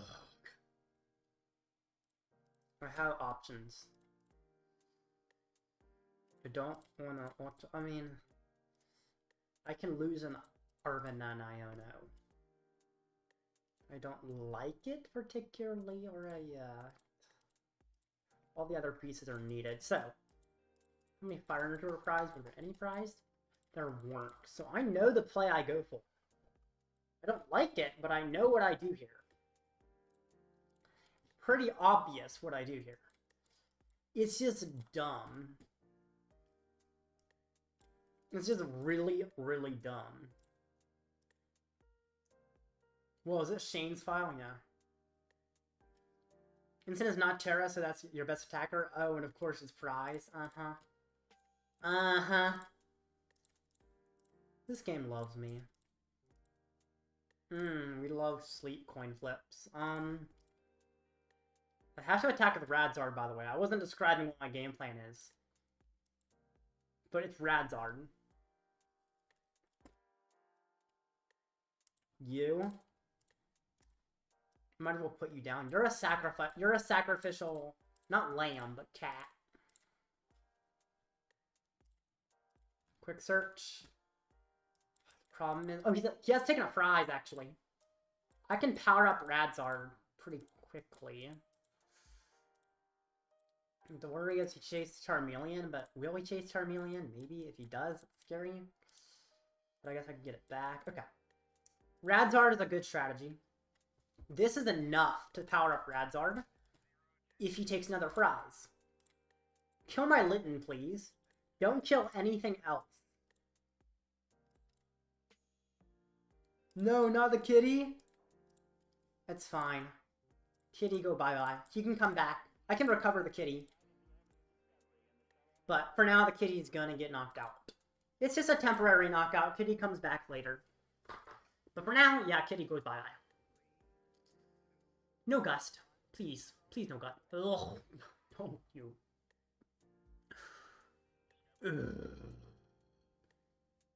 Knockout. Yay. Why did it do that weird effect where it flipped him? That was weird. Okay. Bye-bye, my Lodic, sir. Good riddance. Quick search for the Radzard.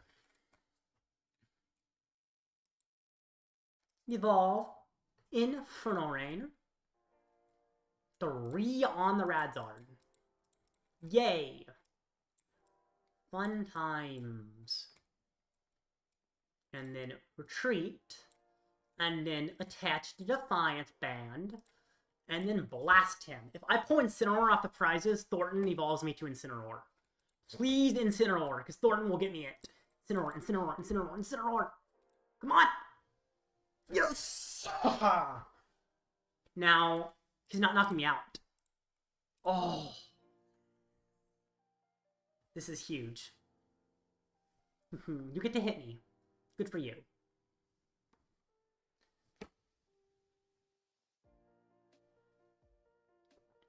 What are you town storing for, buddy? That's kind of scary. Okay. Like I'm doing normal damage. No, it's burn damage. Okay. Now he's 3. Oh. Dang.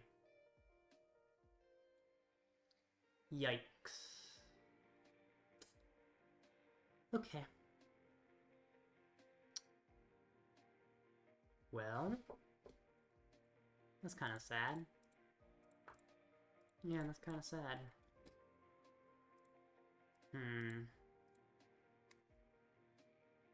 Start out with town store. I guess I can get forest. I'm still a piece off with the forest, but I'm closer technically. Little bit lame, but I'll deal with it. Could attach to Zard, or I could try to set up Radzard again later, so I could conserve the fire for setting up another Radzard. Which feels fine. I do miss the attack. I could Turo. That feels wasteful. I feel like I start setting up Dusk. Double Dusk is kind of the strategy. It's a little weird to set up, but it could definitely be done in a few different ways. Just honestly, put you down, instant charge. Yes, Cornerstone can take 2 prizes, but if he does that, he's leaving Radzard available. So, like, I don't think I'm worried about him taking 2 prizes off of Rotom. I just like to draw cards. Because that allows me to Radzard if he gusts. Okay. Poffin's good. I have quite a few options now. In fact, I have double Dusk play very close to available. I don't think I'm quite there yet, but I'm like basically 1 piece off. Stone for Thorton to get another Duskull. Quick search for Candy. I guess I'm actually a little further off than I thought. I'm interested to see if he gusts the Rotom, though. Another Cornerstone, of course. Because reasons. That's fine. Demolish. He does take prize. He's at 3. Problem is, if I Dusk too many times, he does win with prizes, which is weird. Actually, how do I KO the last Cornerstone? I can't Dusk enough times to KO it. So I guess I have to go for something related to Litten to do that. Which is really weird.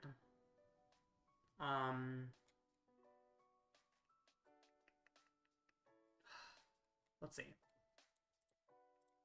I need to slow him down any way possible. I don't have the play this turn, but I'm getting closer. Let's attach Forest. Forest can find me the Thorton. I don't think his hand has the Gust play he's looking for. I could stamp him, although that feels kind of weak. Thorton turns a Rotom into a Duskull or a Litten. Which one? Probably a Duskull. Either way, I don't think it's a huge difference. I will need the Litten later. But I feel like I Super Rod in the Litten a little bit later on instead of going for it right now. I could vacuum away his town store. I think I almost want to quick search for a counter. Although then I don't have the pieces next turn. So what are the chances he has boss in hand, right? That's the question. What are the chances he's boss? Because I want to make him find as many pieces as possible. And Quick Search for Counter Catcher could make him miss a turn. Or multiple turns, but likely a turn. Except there's no Counter Catcher, therefore I'm not going for that anyway. How many candies do I have? I have 3, so I can't just get the candy. Or I can just get the Night... No, I just get the candy, probably. I guess the Stretcher, I can afford to lose more, so I'll get the Stretcher, just in case of eerie whatever shenanigans. I do vacuum away his Talent Store. Briar's really interesting. Oh, Briar is... Oh, I can't really Briar, though, because he's going to go down to 1 before I can do that. But Briar... Okay, I see what I do. If I give him 1 prize, Briar is actually kind of huge.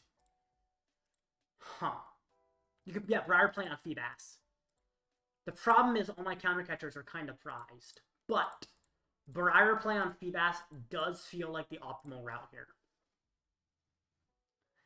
It's hard to pull off, but if I can, it's really powerful. Ultra Ball away a Miss Energy and a Noivern for another... Jeez Louise. Well, at least I don't think he has Penny. He hits me. Does go through resistance, which is annoying. But okay, so. Attach to Charizard, right? I do not think I have Briar directly available, right? I have to boss... Oh, no, there is Counter Catcher. I thought it was Pride for some reason. I don't know why. Oh, I think I messed this up slightly. Because there's no, Dusclops in my discard. I could force him to just take a prize. Or if he gusts, he's still taking a prize. Yeah, I just force him to take a prize. And then I counter catcher the Feebas and oh. But then I can't nor here. Actually, I'm gonna make a read. He doesn't have Gust, right? Give him a prize, get the damage on the cornerstone that are required to be on the cornerstone, right? Now, I won't be gusting this turn because of this play. And that's probably okay. This Nor gives him a prize. He cannot finish off my Pidgeot immediately. He might be able to soon, but he can't immediately. Or I can even retreat to the Zard and just let him hit into the Zard instead of the Pidgeot to keep myself in an even better position of being alive. Nor his active or his bench. I'm going to say his bench. No, actually, his active, if he picks it up, that does make it a little bit easier to try and stall him. No, I hit his bench. I feel like his bench is a little bit easier to kill. Give him a prize. Now, he just can't have Gust, essentially. I'm willing to bet he doesn't have Gust, but if he does, it's in trouble. He has hair. I thought he was bald. Haircut looks sharp. Oh, thank you. It's not a recent haircut. I've had it for a little while, but I think it probably wasn't as noticeable when I wore headphones.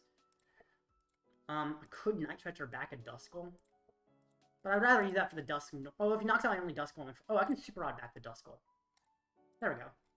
And then Poffin for it. Could we get back something else? Is there a point? I feel like I just get back, like, energy, right? And I could get back Litten, but I don't really want to put on the... Well, if he bosses, he's taking a knockout anyway, right? Probably. I don't get the Litten yet, because I don't want it to be possibly trapped. Especially because it needs a lot of energy to actually power up. But I do this, and then I'm not doing any damage. But I can just pass. Next turn, I quick search for bosses orders, or I guess counter catcher on the Feebas. I Briar, I take 2 prizes on the Feebas. And then I can Dusknoir to finish off the cornerstone as long as he doesn't find Penny to pick it up. And if he does find Penny to pick it up, I can set up another Dusknoir. And yes, we go to Sudden Death, but Sudden Death, I always win because I always take the first prize. Well, actually, I guess I could have always planned on going to Sudden Death. So I guess it would have been actually optimal to play towards Sudden Death, which means I don't necessarily need to Nor immediately. I can just let him take a knockout, but that's fine. That's fine. Because I can still do this. So Quick Search. Oh, I can't boss. I have to Counter Catcher because of Briar, for sure. Quick Search for Counter Catcher, and then I have a way to set 2 more Nors still. I have 2 candies for 2 Nors. This is good. I think I win this game, maybe. I just have to do it before he knocks out my Pokemon. But I think I have time. The problem is if he finds Gust, my plan falls apart. because I did probably not need to Nor immediately. I could just like let him take a KO or something, but it's fine. Get Counter Catcher.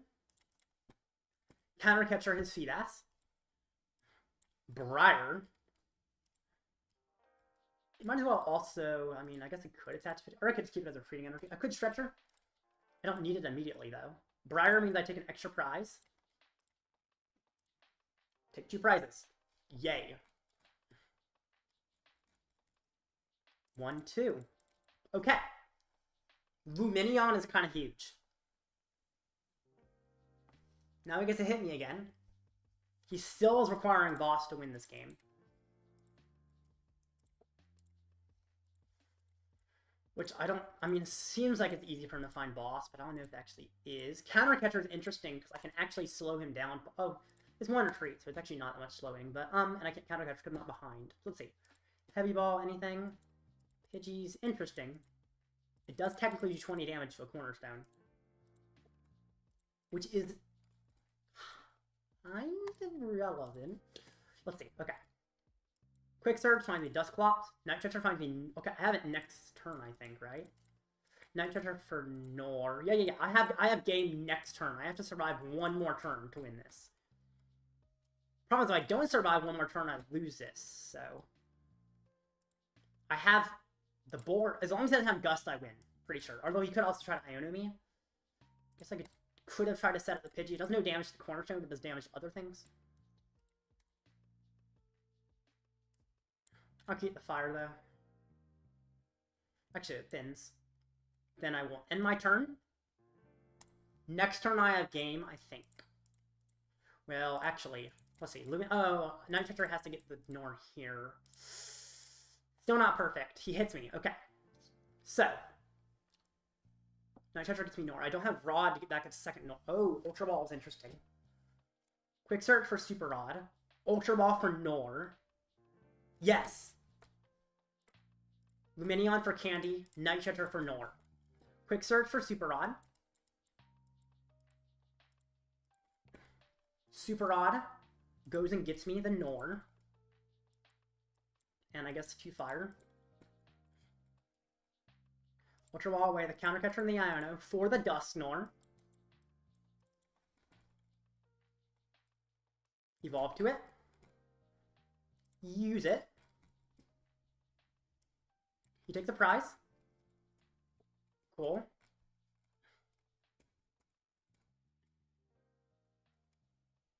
Lumineon for the Arven. Arven for Rare Candy. Night Stretcher for the Nor. Candy to the Nor. Nor. Him. The problem is the next match is starting up.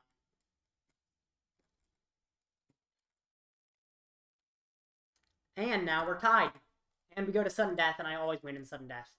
Because I always take the first prize.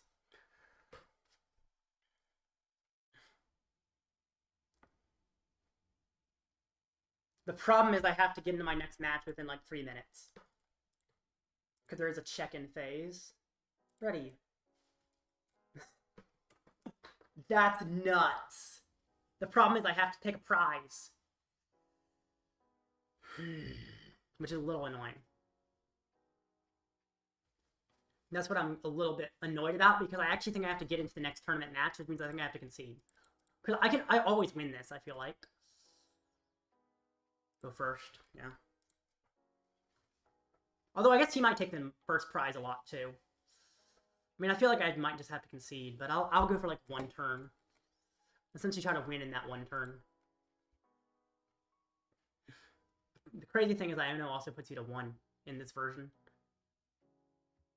And Dusknoir also sets up a brand new sudden death, which is even weirder. If he starts with Cornerstone, I concede. Because I have to get to the next match and I can't finish that. And also I can't kill a Cornerstone very easily. Starts with Feedass. Dang it. Guess I do have to actually like play a little bit. Duskull. Oh, I guess I could have gotten a Pidgey. Because I can evolve the Pidgeot, possibly. Alright, if he Ascensions... Oh, sorry.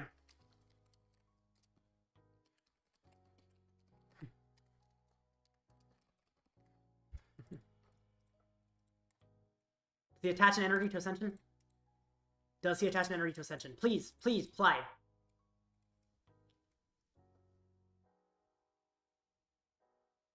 Sir, I gotta concede. Okay, I concede anyway.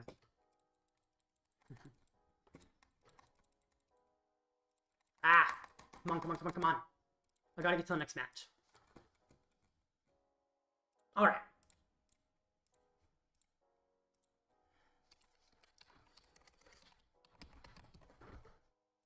Alright, I accepted his thing. Okay, that sucks. But I got a sudden death, which gave me a chance. But he found so much. I still had a chance of winning.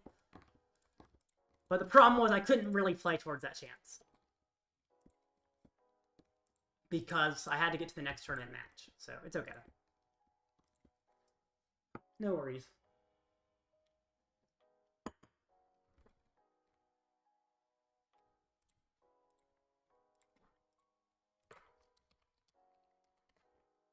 I'm fighting Maridon, so cool.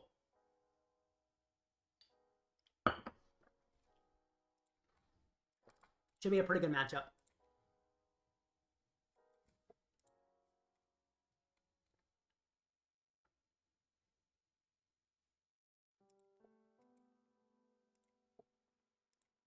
Alrighty. That was weird.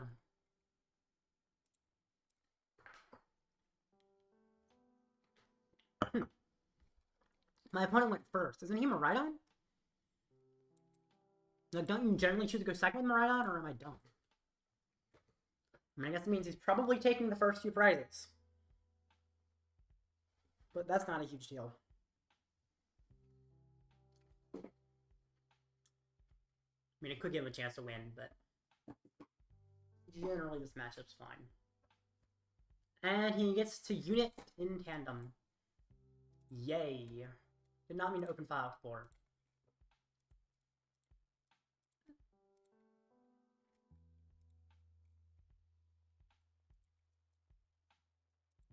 Okay. Guess he's prize checking.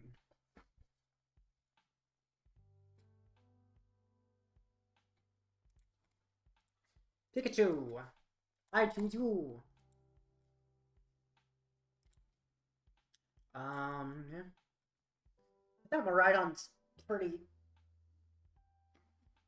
mid. I don't know, it's fine. Magneton helps, I guess. I just feel like all the big basic decks feel kind of meh. They're good in a Drago. That's it. That's what they're good for.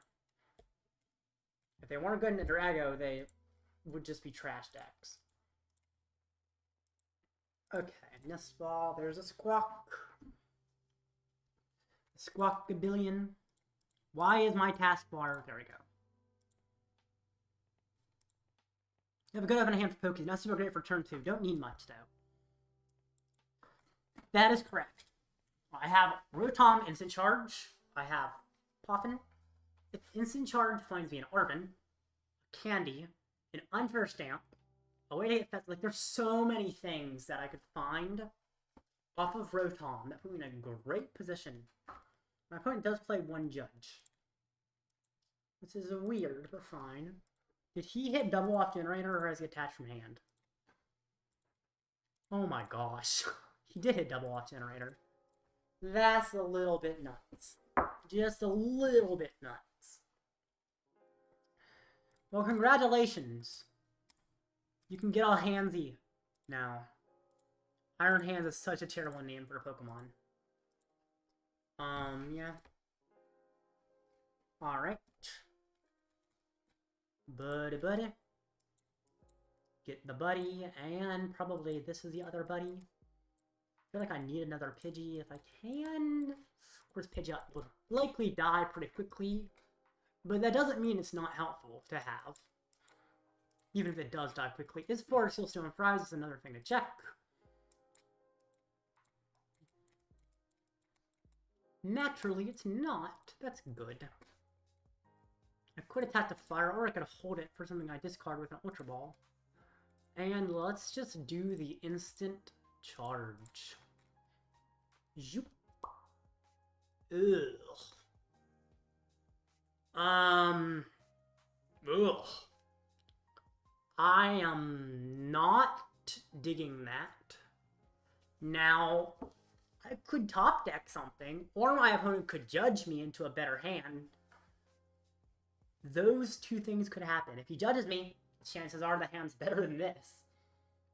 Also, top deck is quite likely. I mean, I have, what, like 4 candies, 4 Arvens, 3 Ultra Balls. I have so many things I could find off top deck. I have a lot of top deck potential. Hyper...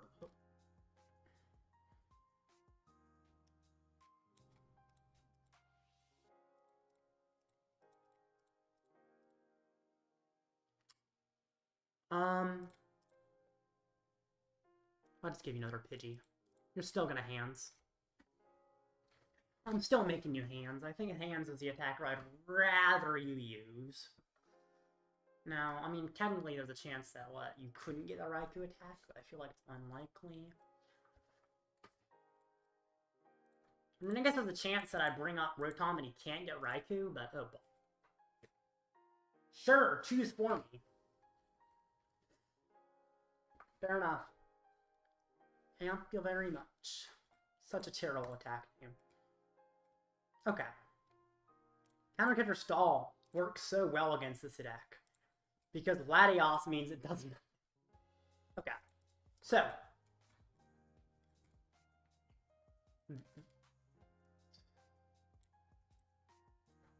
That's the way you're doing this? Really? That's the way you're doing this? Okay. Counter-catch our Pikachu? I mean, Pikachu, no, it would survive, so that doesn't work.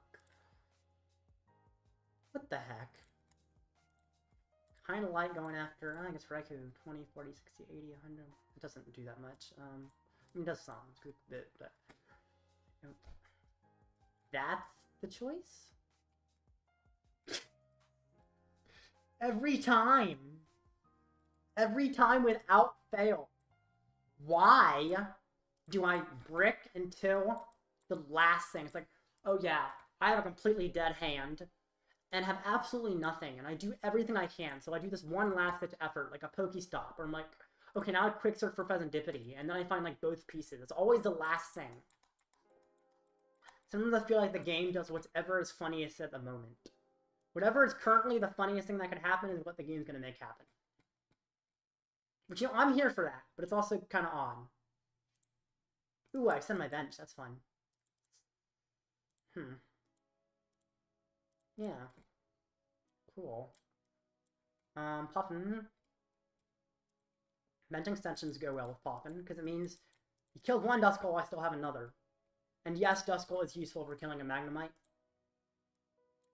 I could win... Oh, I don't have a Mander, so I can't win next turn because I don't have a Mander and I don't have a way to get one. So, I'm always attacking the Radzar next turn, sadly. Unless, like, I mean, Thorton isn't enough either, but it's okay.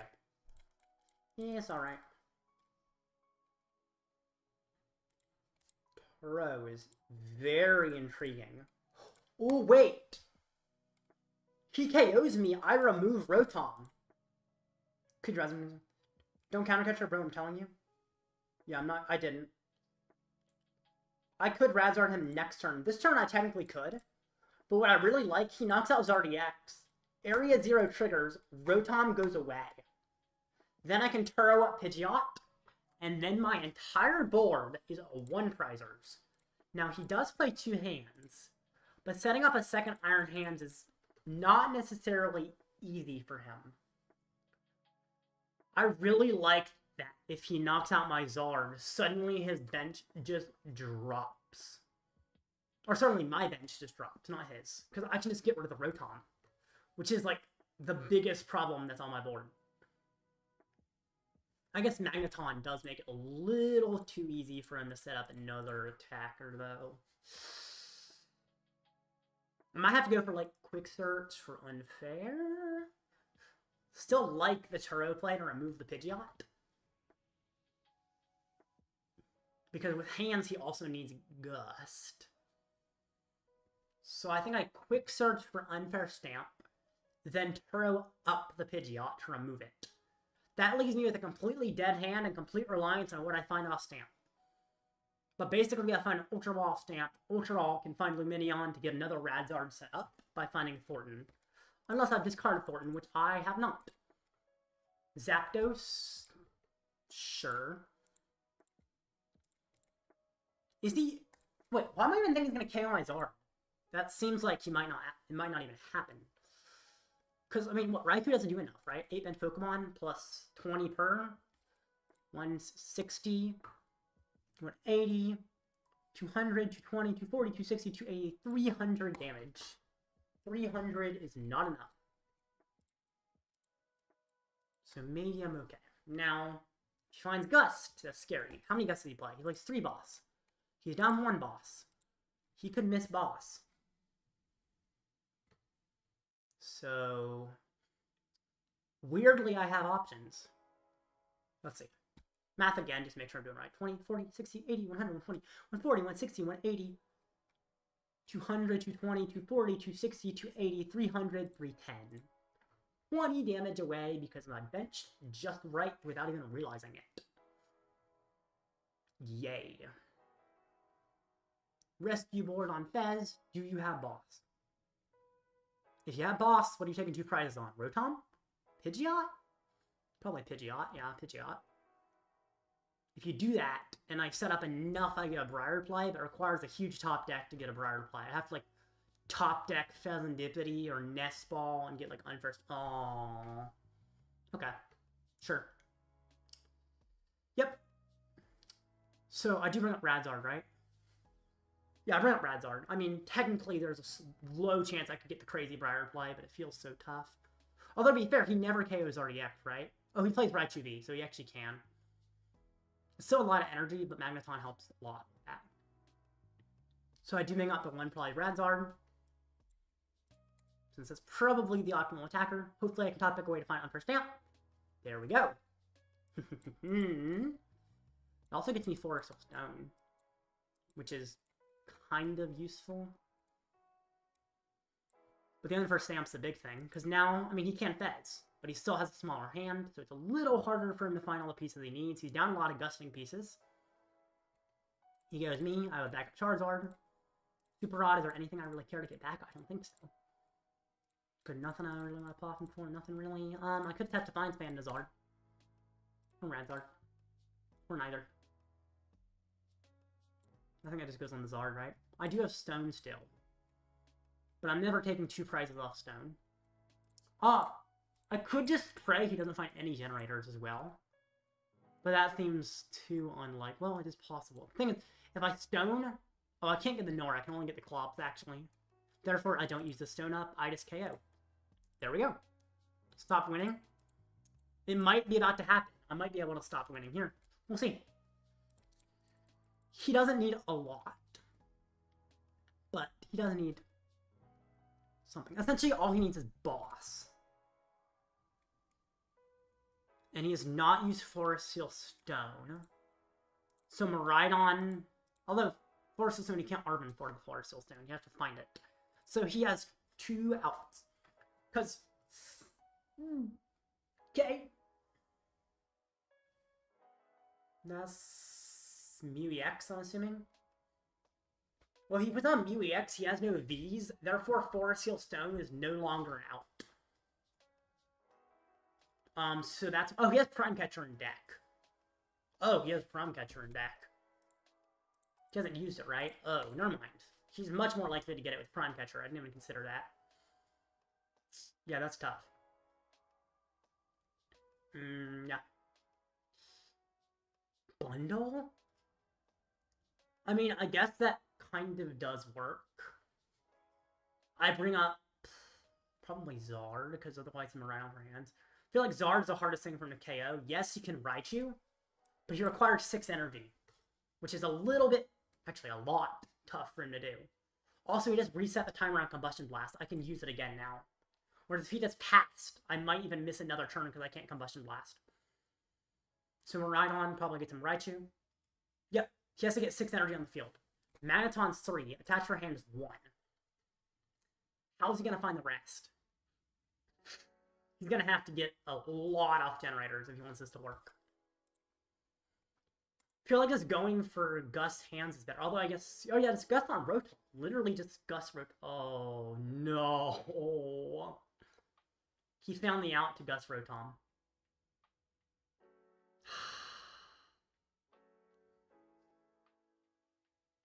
Should I have Forest for...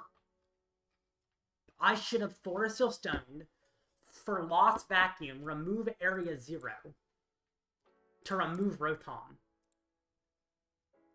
What up, gamer? Welcome, Cart. That would have been smarter. Yeah, I should have done that.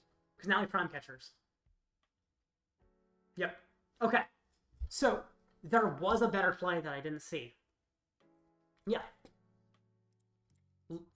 Forest Seal Stone for Lost Vacuum, remove Area 0. I could Super Rod and Poffin into their Pokemon. Then discard Rotom from play. Now, he could still likely get an Iron Hands, and it might not be much harder, but it is slightly harder for him to pull off an Iron Hands. Right? Because you need another energy in hand as well. He had an energy in hand anyway, so it did not matter. He could have gotten the Hands play unless he prized Iron Hands. Which I guess is possible. But he does win now. Sadly. Dang. I almost did it. Not quite, though. When I play my phone, it only allows 5 Pokemon. That's correct. This card extends the bench to 8 if you have a Terra Pokemon in play. So that's why it works like this. Loss. Okay.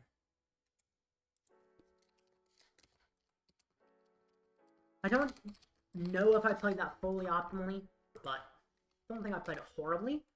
I'm 3-2. If I win my next 2 matches, I can make the second phase of the tournament. So that's pretty good. I will be right back. Yeah.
I am back.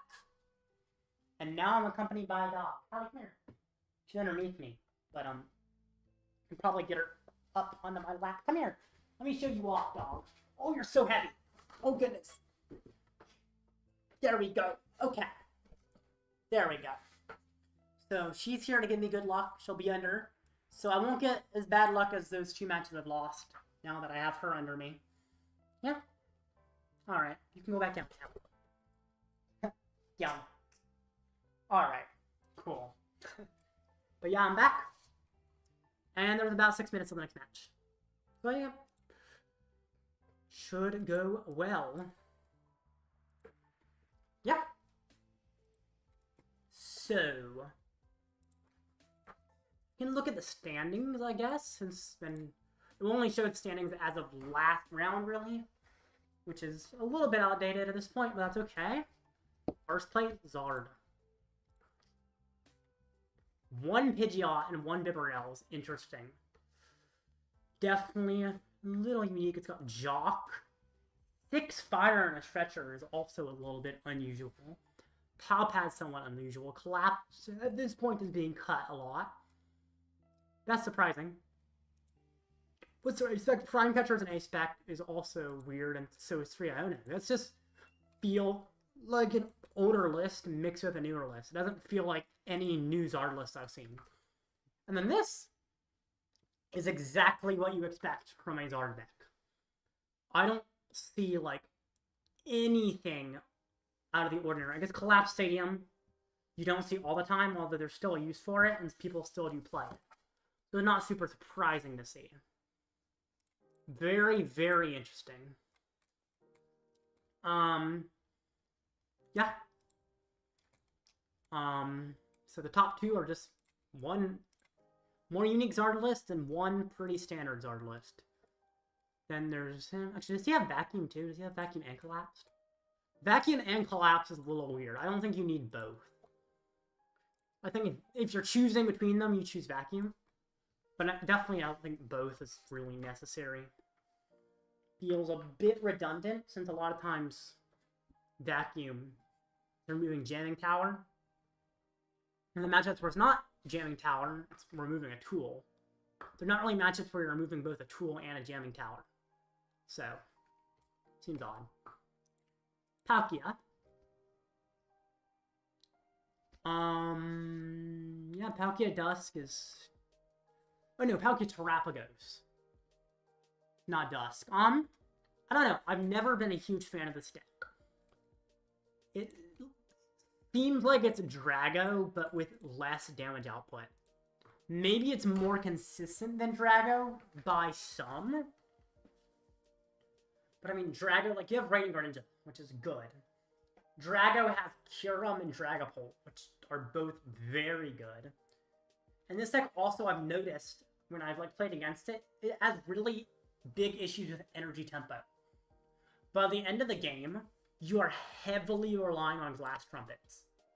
If you cannot find your Glass Trumpets throughout the game, you run out of energy on board by the end of the game. Like, that's assuming you go for turn 2 Radiant Greninja. So, like, you go as early as you can, you Radiant Greninja. I actually did math when Palkia Terapagos was first, like, released and hyped up.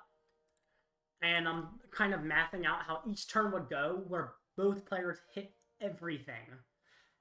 And I was mathing without Glass Trumpet. Without Glass Trumpet, if Palkia used a Radiant Greninja against my Zard and hit everything, they still would run out of energy by the end of the game, even with the max amount of attachments they could possibly have each turn and the max amount of consistency. Now, Glass Trumpet does change the math where they can have enough energy, but it's still difficult. Especially because Glass Trumpet doesn't attach to everything. It attaches to Terapagos and, like, Fan Rotom. And Ditto if you're switching the Ditto into something, but it only works turn 1. But, like, it won't attach to a Palkia. It means also if you're using Glass Trumpet, you're using it on Terapagos and often attacking with sometimes an inferior attacker. A lot of times you'd rather use Palkia as an attacker over Terapagos. So it's just tough. Also, the fact that the deck relies on Area 0 means decks can play around that by finding ways to remove Area 0. Also, the fact that the deck just can't set up without Palkia V-Star means decks that can easily chase your only Palkia early mess it up. If it sets up, it's great. If it doesn't set up, which there's a lot of ways to specifically target and disrupt it if you're a good player, it's really tough for the Palkia. Because there's so many specific ways a player could target their setup and mess them up. Which is scary. They got a lone Palkia, chase Palkia. They got a huge setup, but you can just remove their area 0 because they overcommitted on energy. Now they've lost too much energy, they can't power up. Or just attack things that they have energy on reserve. Or just make a board of like all 2-prizers that can be KO'd by Terrapagos or Palkia. Like you can get a board of just Zard and Pidgeot, and nothing's dying. So it's just weird. Lugia. This is the opposite. Playing around Lugia is very difficult. That's probably one of Lugia's biggest strengths. Anyway, the next match is up. I'm playing against Zard. Their ace spec is Secret Box for some reason. But I guess they decided that's the ace spec they prefer, so kudos to them. I don't agree that Secret Box is the correct ace spec, but they did choose it. Also, I get a pack in the ladder. Quaxwell, You know, opening packs on live really helps you realize how much bulk there is. Opening them in person, the bulk isn't quite as noticeable. But on live, oh, it's a pain. Because they're 5-card packs. So in person, at least you're always getting, like, a holo and a reverse. Live, you don't even guarantee that. And that feels awful with all the filler. Like, even if I get a filler pack in person, I get the cool holo in the back, and I get a reverse holo. Or actually 2 reverse holos. So even if I pull nothing, I get some shiny cards. But those shiny cards in reality are not good cards. And live makes that very obvious by making them not look good. And making them not guaranteed either, so. But in person, I definitely enjoy opening packs more than live. And on TCG Pocket, they made opening packs fun. I still don't do it much, but it is more enjoyable than live. Alright, let's get in. I think I've been talking about live graphical user interface a lot. Their GUI is just bad. It doesn't look good. It's not very clear. Like, if you want to play an expanded deck, there might be ways you expect to play expanded and they will not work. Or like this. We send a challenge at the same time and I can't get in the match. But it doesn't communicate that. And it doesn't, it's weird. It's like, I don't know any other game that you send a challenge at the same time and you don't even like get an error message. It just sends it and it just sits there saying, waiting for a response. They have responded. They sent themselves a challenge. Why can't those link up? What I was going to say, switching a deck to expanded. So, how it does, you have to go to your deck manager, change the settings in your deck creator to expanded, and select an expanded deck. Then you can go back to the main page, you have to switch to casual, and then you can switch to expanded. But you cannot play on the expanded ladder unless you go into the deck manager and make expanded decks visible first. Which also means you cannot do expanded friend battles. The game has an expanded format, and you are not allowed to choose a format in friend battles. For some reason. Anyway, now that the rant is over, let's do the Zardmere, which is going to be a very interesting matchup. Always. It's always very weird to play. It's also fun, though. So that's good. Fun matchups are the best. Alrighty. Charmander, Duskull. Not surprising. Jeez. Goodness. Poffin. He prized the Duskull, I think. Either that or he didn't get another, but it seemed like not getting another was just a mistake, so I think I'm going to say he prized the Duskull. Hey, I like that you have to use Rotom.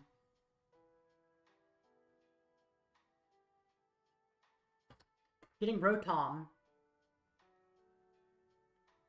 is also a little bit of an odd decision.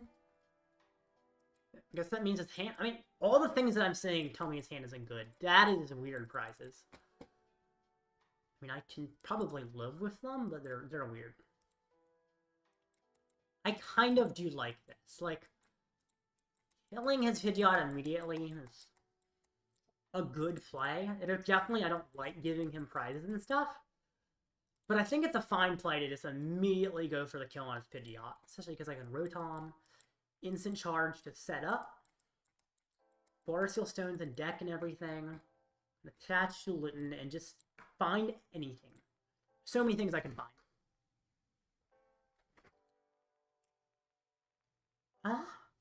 That's fine. That works. It's not what I was expecting or looking for, but it works.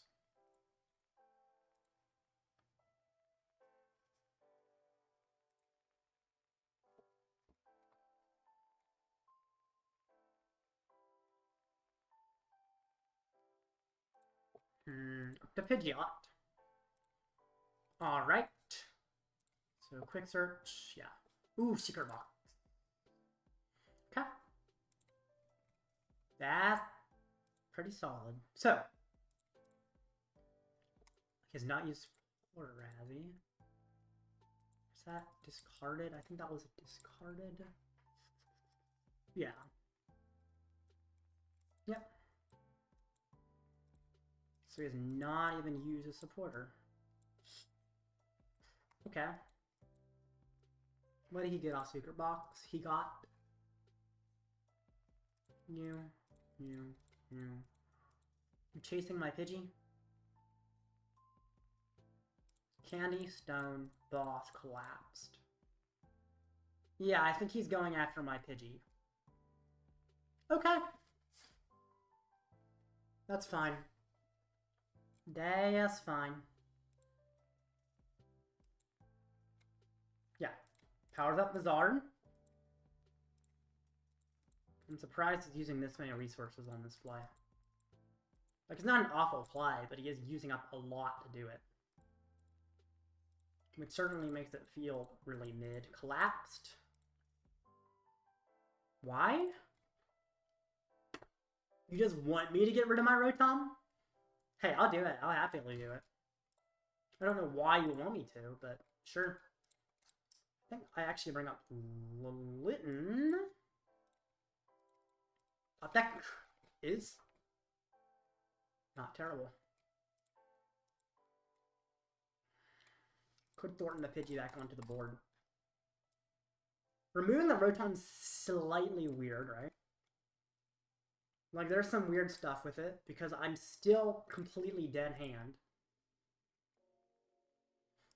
But that's okay. I mean, what is the chance he gets, like, Nor actually is pretty likely he can Nor and wet my board, so I guess that's an argument for me not to put Pidgey in play. Coin flip, it doesn't matter. Oh man. Alright, he's probably gonna knock out my active and then Nor my Charmander, I'm assuming. Which I guess is an argument that I don't Thornton into Pidgey. But the thing, if he does that, he is using up a lot of resources. So, it might be okay. Yeah, quick search. Problem is, I mean, he only plays 2 Arven, so there's a good chance he doesn't have one. If he goes for Dusk immediately, he's using up his Dusk, which is essentially wasting a big resource, and if he has to Stone to do it too, that's even more helpful for me. Especially because I'm busy here just slowly setting up my own Dusk in the background. Let's give me a prize by doing, yeah. Is he legitimately going for the Dusknoir War Pipe? I think that's actually incorrect, which it seems so correct. But I think it's wrong. Yes, you ruined my setup temporarily, but you give me a prize, which I love a prize. Okay, you kill my Pidgey. What? If you're killing my Pidgey, then the Dusknoir is a complete waste. If you're gonna go for the play, you at least kill the Commander. And look at that, Dusknoir found me Arven. Like, great. This is huge for me. Okay. Sure. I feel like he's just messing this up. Like, I feel like he's playing it really wrong. I mean, He has, like, no hand now. Okay? What is he supposed to do with no hand? I can even set up Incineroar. I feel like Incineroar is actually a pretty good attacker here. Right, Incineroar's in deck, right? Yeah. Like Ultra Ball and Defiance. Like, sure, my hand's not great, but it doesn't matter. Losing Briar, losing anything here is sketchy.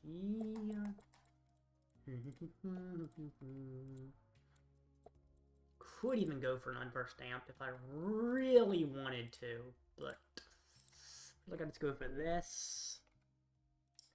Can't get rid of the fire. I feel like I get rid of Briar and Dusk, which feels bad. I could get rid of Stone. Okay. Why do we pokey? Poke for 10? It was actually for the paralysis is why. It wasn't for the 10 damage, it was for the chance of paralysis. If I flipped heads on paralysis, that's absolutely huge. Do I need a Briar play? I feel like Briar play is somewhat relevant towards my victory. But Force of some consistency is even more relevant, I think. It's sketchy either way. But it's also winnable either way. The problem is he does have a lower event. I could have just gone for Zard, I guess, which means I don't have to attach the energy. But then I don't burn him, and the burn, if I flip enough heads, is actually quite helpful. Like, I just do 270 with Zard. Oh, I guess the 280 does put him in range of... There we go. So, now going out of his turn, he takes 20. Which means... I don't even need to attack him next turn for him to die. Which means if he dies to burn, like if he flips tails again, he dies to burn and he can't Fezandipiti. He doesn't play Unfair Stamp, but not being able to Fezandipiti is pretty big. This is still so weird. Research, okay? Sure. I really wanted to flip tails on this burn. That feels like it's so good here. What doesn't feel like it's so good is how garbage my hand is, but that's okay. Stretcher. Yep. Oh, he gets back like a Duskull, I guess. But we'll on the board white pretty easily overall. Although he's down 3 candies, so... Oh, he's down 3 candies, so that's actually fine. Tails, please flip tails. Flip tails, tails, tails, tails, tails! Yes! Oh, that feels so good. Okay. Super Rod may seem weak, but here it seems crazy. Getting back Rotom already is helpful, because it is just a 4 Siltone target. But also Duskull and Dusk, although I can't Dusk or Nor if he just knocks out my Incineroar. Which, I mean, he might try to do that. So I guess Dusk and Nor aren't necessary. But if he doesn't, Dusk and Nor do have a good use. So I will get them back. Or maybe I wait till I knock out for the Rod, honestly. I don't know. But I end turn, and he dies to burn. And he can't Fezandipiti. He's down 3 candy. Therefore, he cannot get both Dusknoir and Charizard up. Which is very good. Oh, yes. Yeah, he can't get both the Dusknoir and Charmander. He can only get one or the other. Or neither. So, that's what I mean by him overextending and dusking early, messing him up. Like, sure, he got to hurt my board state a lot. But the dusking early seems really bad. Sir, please quick search for Fezandipiti, I beg you. That would be so kind. What are the chances he gets Fezandipiti in play? I'm not gonna go that high, but he might do it. And if he does, that's pretty great. Let's see. I don't know, what do you quick search for? Super Rod, okay. If you try to set up a Zard, I should be able to KO in return with my own Zard. As long as Unfair Stamp finds me something. And a KO in return with my own Zard. What do you even do? My board's a single Zard. You have to, like, set up another Zard? How many rods are you down now? You are only down 1 rod, technically. Fire, Dusclops. Okay. Cool. Nest Ball. You didn't get back a Charmander. I'm assuming you still have a Charmander in deck. You do play 3 Charmanders. No way! He did it! He did it! The madman himself! How do you get his art from here? Oh, stamp, yeah. The madman himself. Sir, you cannot Fez. Oh.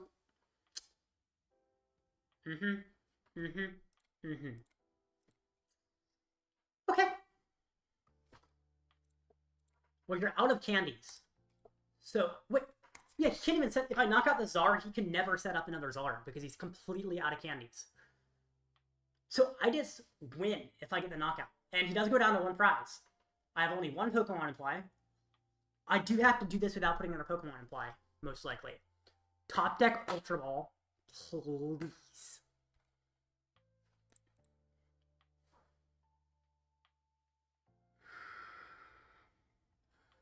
Okay. Stamping time.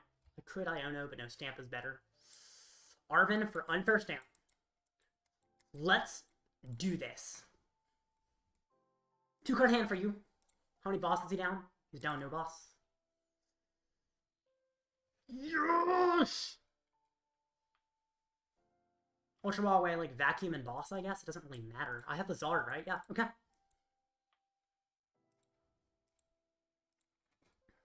For the Zard. Candy to the Zard. And Infernal Rain onto Energy. And now I win. Pretty sure I just win. I don't think there's anything my opponent can do to win. Because he's out of candies. So even a Thorton play isn't enough. Yo, stand up. Thin Seal Stone. So the reason I didn't Thin Seal Stone is I'm like, if I knock him out, he still needs Radzard Gust. And so I'm fine. Like, if I find, let's say, I find Nest Ball Seal Stone, or Ultra Ball Seal Stone, or like a V and Seal Stone, then I can Seal Stone to get set up. While Seal Stone doesn't guarantee win, it's no longer checkmate. What it does do is it requires him to find Thorton Radzard, attach from a hand, Gust. And the Gust has to be boss and knockout. Oh, he can't even Thorton and boss. So in fact, putting down Lumineon would have been fine. Because of the fact that he cannot both Thorton and Gust. Or he could Super Rod back Radzard. Yeah, he'd have to... Okay, so what do you do? Super Rod Radzard, Nest Ball Radzard, attach to Radzard, boss, and then he can win. That's the only way he wins. And so even if I do have to put down a V, he most likely can't win. Because he has a 2-card handoff stamp, even with Quick Search. And flip the script, it's still tough. And I got it, and that is why you play slow in the Zard Mirror.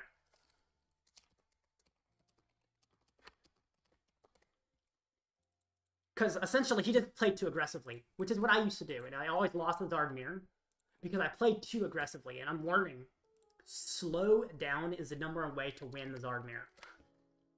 And it worked. Yes! Also, yes, Stamp is busted. A lot of the time. Okay.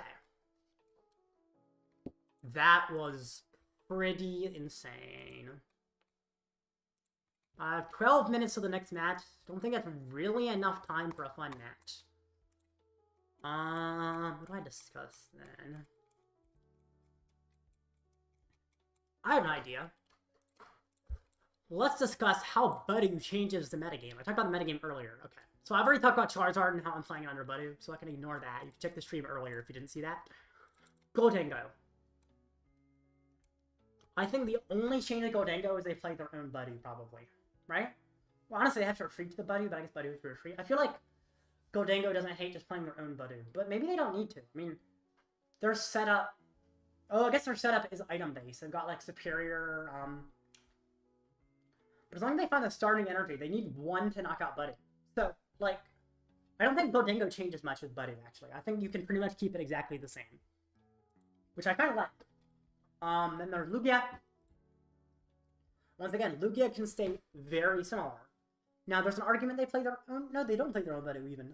Like, the thing is, they have some cards set up that are items. Maybe they just put more focus into Mesagosa, honestly. Maybe that's, like, the one change. But item lock doesn't hurt them a whole lot. Sure, it's a little harder to set up Archeops. But if they're Buddying, they're not doing much. Which means you have time to just read the wind and discard your Archeops. Also, Regigigas comes out next set, which KOs... It does 330 to a Terra Pokemon for 4 colorless, And has 160 HP, so Dusk doesn't mean to kill it. Regigigas also just makes Lugia better next turn. Drago. Drago is one of the decks that does play their own Buddy. They play Cleffa. Just swap it for Buddy. They're also one of the decks that people say it's affected by Buddy because they can't energy switch, but I think people are wrong. So, Buddy, you always get one turn where you're not under Buddy, because to attack you have to go second. That means the player going first gets it. But also the player going second, since the player going first couldn't Buddy. So, either way, every player gets their first turn without being locked out of items. They get one turn. And during that one turn, Regidrago needs an attach to a Drago V-Star, or a Drago V, and a single energy switch. Then next turn their opponent Buddies, and all they need is attach from hand and evolve. So, Buddy preventing energy switch doesn't really matter when you have one turn before Buddy, and that turn, all you need is a single energy switch on that first turn. With Squawkabilly, that should be easy. So, single energy switch, and you no longer care about Buddy. Now, one interesting thing about Buddy is you do want to make sure you use your rods earlier than you expect. Because let's say you have all the energy in your deck out on the field. You could rod some back, but you've decided, I want to make it so my odds of top decking what I want are better, so I'm not going to do that. So then I counter catcher your, let's say your Squawkabilly, and I Buddy. 10 damage. 16 turns for it to be knocked out, but what if you have 15 cards in deck? You're decking out. You cannot Super Rod, you cannot Superior, and all your energy is on the board. Therefore, Squawkabilly's trapped forever because you also can't switch in Crown Catcher on your Buddy. So you gotta be careful to play around a Buddy stall where someone recovers Buddy and gusts something into the active. Okay. Next up is Gardevoir. Gardevoir likes its own Buddy and also doesn't care about Buddy much. Because Kirlia. Refinement is huge. Like, you can Evo to this. Evo TM, thankfully, is a tool now. Because items and tools are different, finally. Didn't used to be that way. So you can just evolve up to Kirlias and then refine it. Your draw engine is not reliant on items. You do play items, but you can set up without them. And since your opponent's slowing down their setup for Buddy, that's great. So I feel like Charizard is hurt. Regidrago is barely hurt. Raging Bolt? I think Raging Bolt is a lot more item-based in setting up attacks, but to be fair, they don't have to set up a big attack to go through Buddy. They have the one turn where they have to discard some energy, then as long as they can just do 70 damage, which is discarding one energy, so they just have to power out the Bolt. Then they kill the Buddy, and then they have no issue with it anymore. So I guess it's fair that Buddy was such low HP that they just need any kind of attack, even a weak one. In fact, even something like Sandy Shocks or Slitherwing are both fine options for dealing with Buddy. They just kill them. Yeah. Or Shalodon. Getting the energy in the discard is the toughest thing. You do have Radiant Greninja, but that's kind of the toughest thing with Buddy. Is getting the energy in the discard in the first place. But you can also just manually power up as well, and that works fine. Dragapult Thorns. I'm not sure about this deck. I don't know enough about this deck to know how much Buddy hurts. I feel like it's very reliant on Pokegear, but also you are ability locking your opponent. I don't know. It feels like this is never just good in general. I've never liked this deck anyway. So I don't have much to say about it. Claw Terrapagos. I think Buddy just kills this. I mean, I guess you can get like a Donk and you can kill the Buddy early. But if you don't set up immediately, which someone that doesn't, Buddy, you just start to fall apart, I feel like. I mean, I guess you just need to get poisoned. I guess just poison with a Bonnet does kill. Like, Bonnet Sneasler is 30 damage poison, which does kill the Buddy. So if you can find just that, you can deal with it. I don't know. This deck, the problem is, if it does not get the first attack and go very fast, it loses. Most decks in the format come back from behind. This deck is the one that is supposed to start ahead, and by the end of the game, it's barely still ahead, but ends up winning. If the game was like 2 turns longer, I feel like this thing would always lose, because it loses tempo by the end of the game. It's the only deck in the format that starts out better than it ends, whereas every other deck is stronger in the end game. Ledge. You have to get a lot of energy in the discard, and basically the easiest way of doing that is items, so I think this is really sketchy. Although, once again, single energy. Cerulege is a fire type. Or even 30 damage is enough. So I guess single energy you KO Buddy with Cerulege. What does the Charcadet do? How much is it? Charcadet is 20. Okay, never mind. We don't care. Charcadet just immediately kills Buddy with a single fire. Okay. Honestly, a lot of decks aren't as hurt by Buddy as I expected. Some are, though. Next matchup in 5 minutes. I'm surprised it was so quick to talk about all the decks in the meta changing to Buddy, but I guess it does. Alright, what do I do for 5 minutes? If you look back at the standings, see, still got the 2 Zards up top. We got a Lugia, still. Dragon, more Zards. That's that one I looked at earlier. No, that's not. That one has Collapse Stadium, but no Vacuum. It has 6 Fire. I don't like 6 Fire. 6 Fire feels like a waste of space when you have Night Stretcher. He has a Night Stretcher, right? Yeah, he has Night Stretcher. It's not that much more consistent. You play 3 Nest Ball.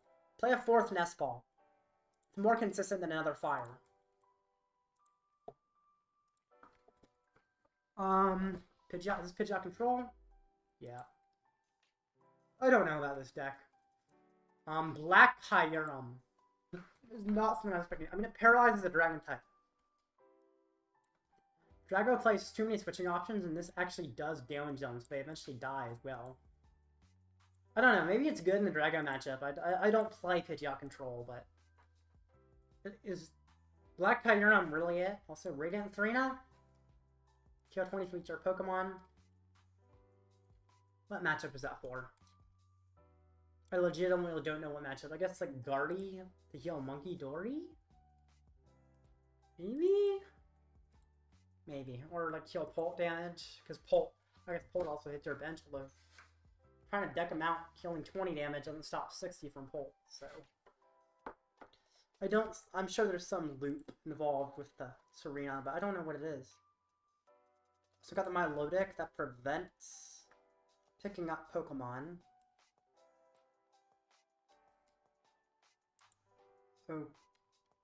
Okay.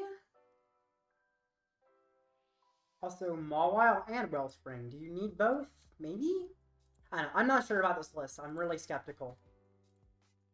Maybe some control nerd could tell me if this is actually a good list. Pucky knocked out. Talked about that.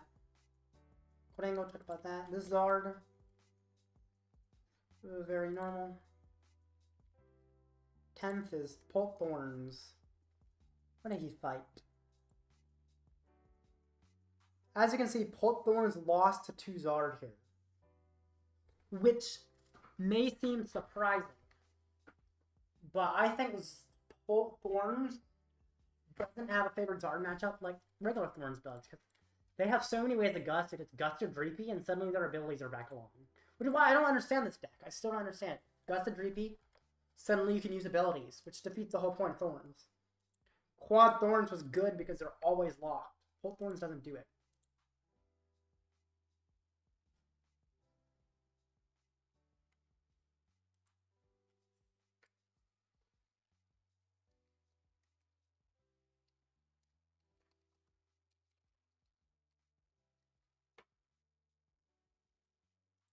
Alrighty.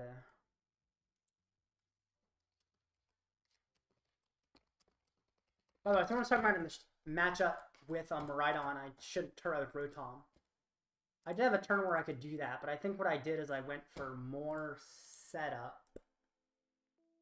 Although I don't actually recall, maybe I did play that wrong. It's very possible. Who knows? But yeah.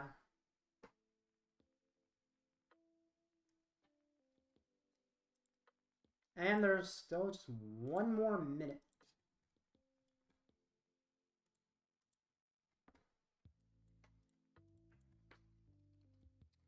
Okay.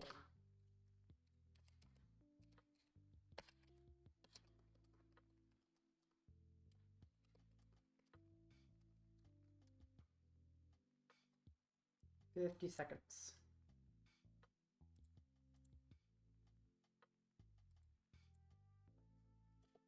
45. All right.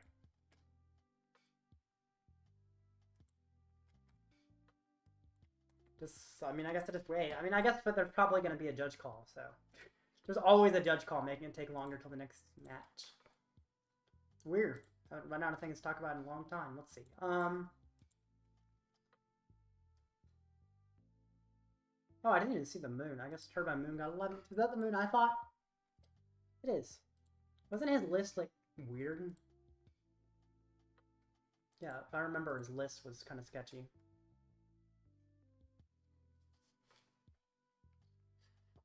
Yeah, like, no Petron DX. Got, like, I don't know, it feels off. I know, an Area 0 moon just doesn't feel right to me, but it is working out for him, so.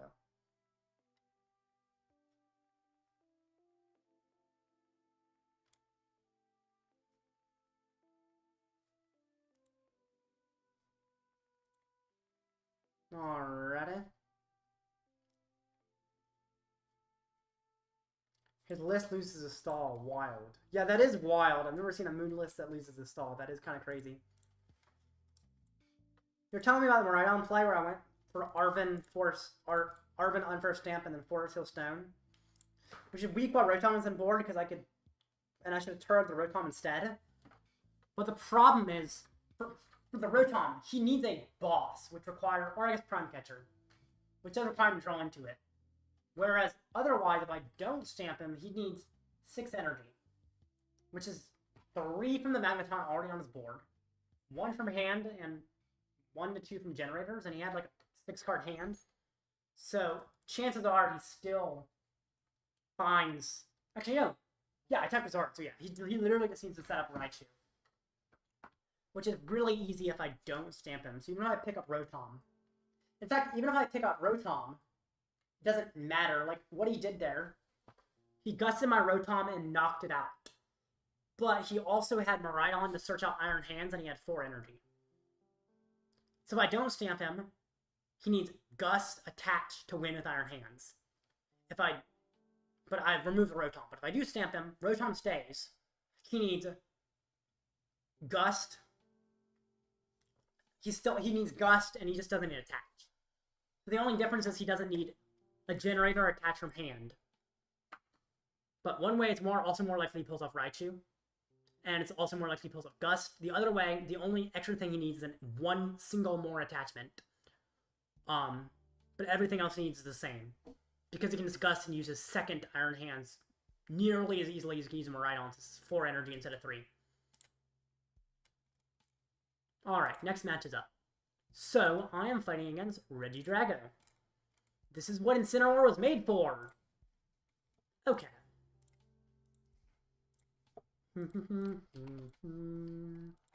I send a request. Let's do this. If I win this match, I make phase 2. So, hopefully I win this match. Excited to watch this matchup.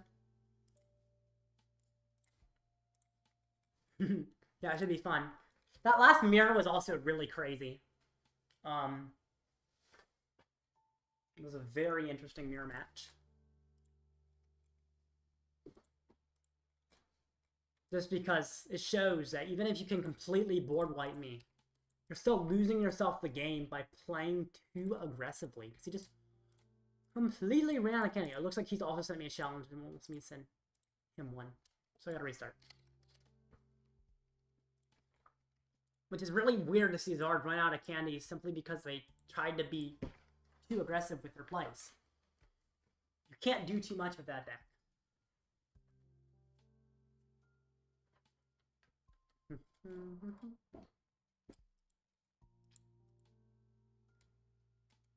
Alright, there you go. Joe Awesome. Joe Auman. Oh. I thought it was going to be Awesomeness, but it's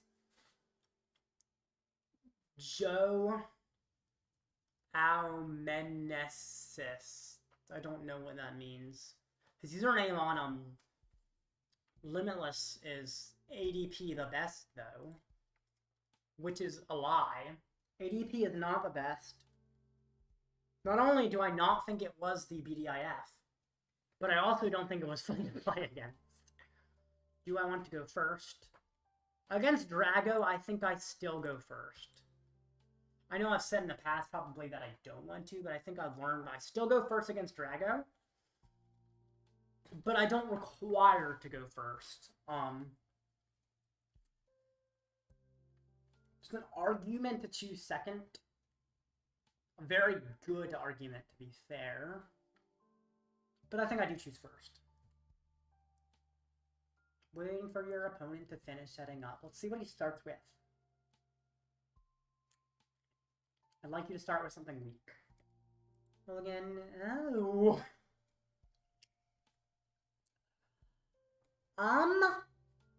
Still think I start with Duskull. Because I'm more fine with losing Duskull than Pidgey if he does get, like, the turn 1 attack. Which he shouldn't get the turn 1 attack. Not only is it not super strong, but also the chances of him pulling it off are not very high. It probably isn't even correct play if he does pull it off. I mean, I guess if he's setting up Drago, he's setting up Drago. But then he takes a knockout, and then Zard Defiance Band kills that Drago. He committed so much to. My opponent is picking a number. Sir, it's not that hard to pick a number. It's just how many mulligans you're drawing. I'm going. Okay. Ooh, that's a very good top deck. Poffin Mander. Right, I guess I get you. Unless Incineroar with prize. I hate myself. Incineroar is, in fact, prized. No! That was a fun thing to show off. Unless it doesn't hate. Nope. It's prized. Okay. Thanks, game. That's lame. That's really lame. Litten and Incineroar, like the fun part of this matchup, and now they're not available. Bruh. Okay. Why Iono like fun? Squawk. Seize the day. Carpe diem. Squawk and seize the day. I think I make that joke every single time someone squawk and seizes. I need to stop. Did you use the Ultra Ball for Executor? Sorry. Oh, you Ultra Ball away Executor. Okay. I'm like, oh my gosh. I'm like, okay. Never mind. Oh boy. Are you gonna take a prize? Don't do it. Well, I want you to do it, but you shouldn't do it, is what I mean by don't do it. It is a huge mistake if you try to knock me out here. Because Defiance Band would like to know your location. Okay. Ugh. Okay. Yeah, how many fire prize now? Didn't think I'd have to check. None! Thank goodness.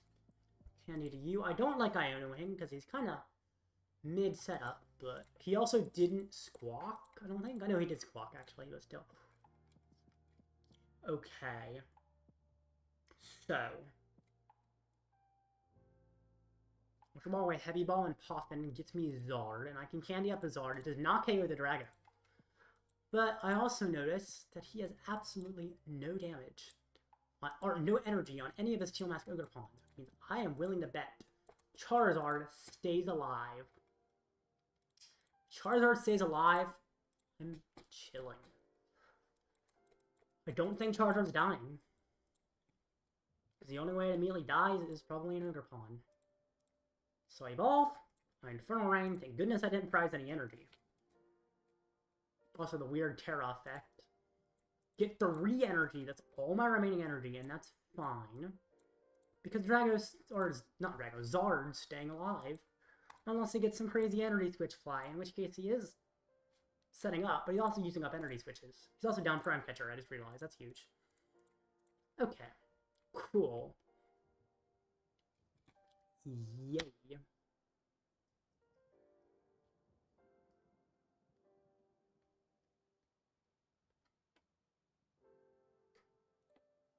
Vessel fails Earthen Vessel. You got a lot of energy in your hand, buddy. Or you have another vessel. Sure. Tail Dance. At that point, if you do have energy, wouldn't you still at least thin it out? Because you Vessel to get energy later, but if you thin it out the first time, there's less chance you draw into an energy. Which you don't really want energy in your hands, so I feel like you thin it out so you can Tail Dance into things that aren't energy. Super Rod got back.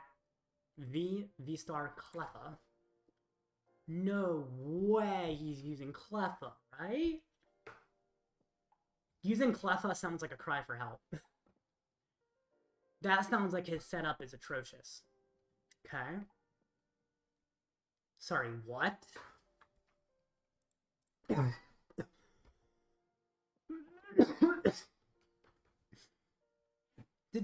Did I witness that correctly?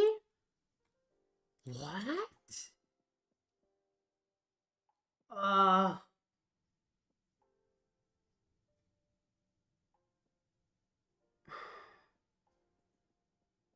That's insanity. Can I deal with both the Dragos? I don't think I can. Wait. I can kill both his Dragos. Yeah. I kill them both. Yay.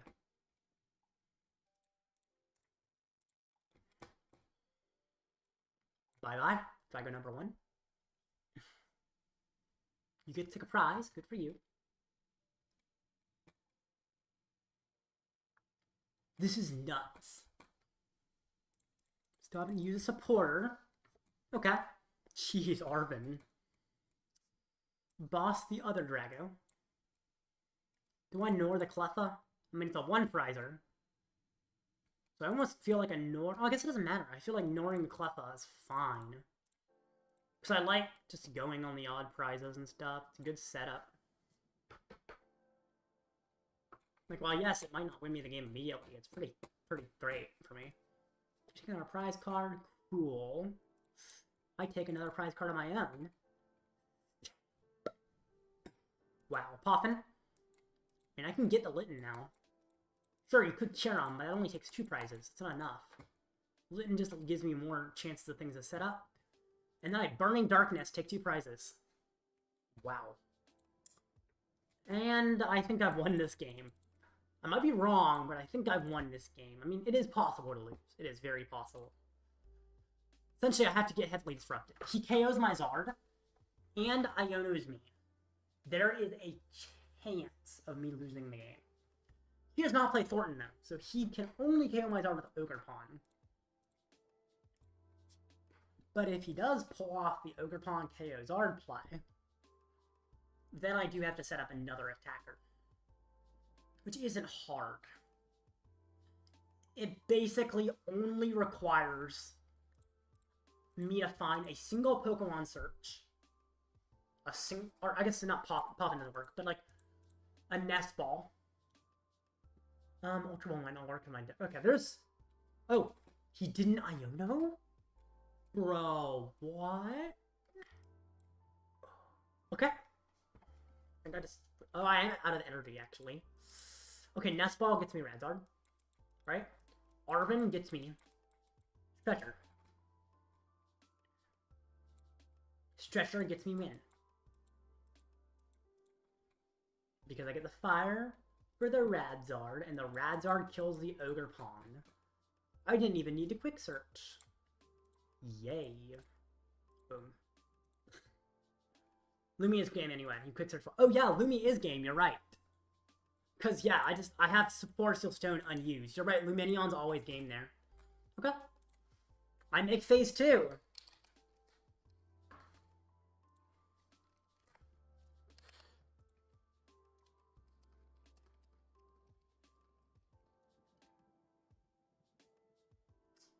And I'm 5-2. I'm pretty sure it's 7 rounds.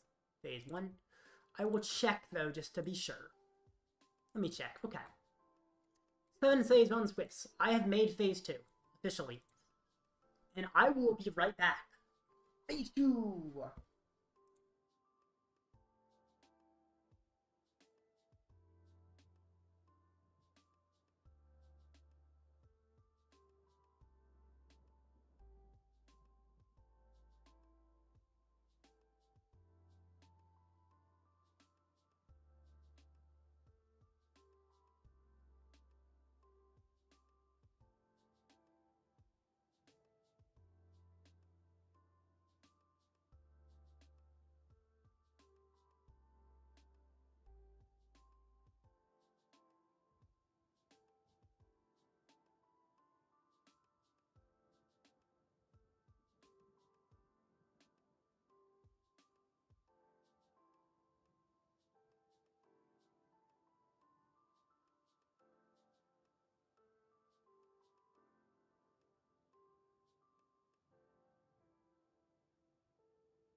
I'm back.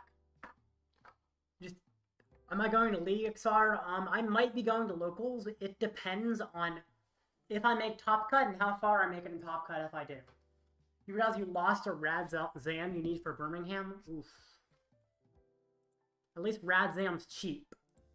You should be able to find one at the vendors at Birmingham. Like, actually, that would probably work. Vendors at Birmingham should have a Rad Zam. Most likely they will. So, that should be fine. 14 minutes till the next match. I won that fast. So I guess I can play a random one for some fun, because 14 minutes should be enough time to finish it, in theory. Okay. Whoop. Tails never fails. Bro, how many coin flips am I going to lose? The only ones where I've noticed I've lost all the ones where I've said that I'm going to win them. Although the ones where I haven't, I'm not sure if I will win them. No, pupper under me. Charmander. Huh. Oh, great. Mirror match. We love the mirror match because I've noticed so many people play so aggressively and lose because they played aggressively. Used to be me too. So, should be good. I think I'm favored into the mirror match because I played it so much. Took me until like very recently to know how to play it though. I'm still not perfect, of course. Jirachi? So what, blocks like Sableye? That's like all it blocks is Sableye. Who the heck is playing Sableye? Heavy ball? Okay, so.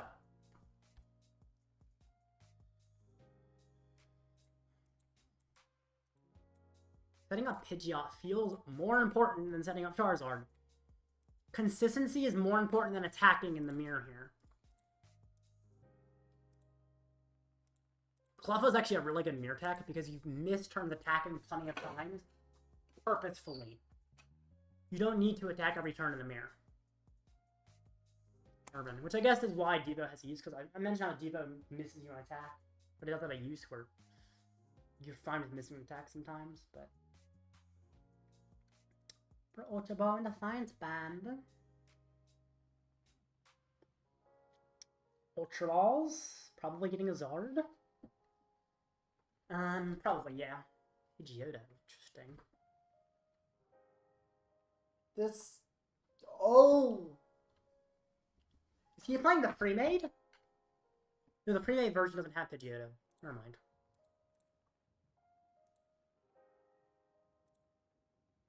Maybe he's like Chip Ritchie and thanks Jirachi. Like stage 1 and 2.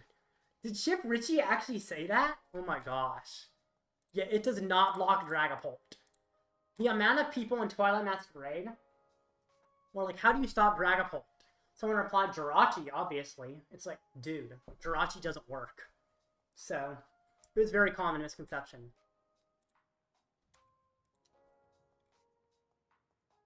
I want to trust, but I don't trust. So this is just a little bit of backup, just in case of problems. Okay. Okay. The trust is back.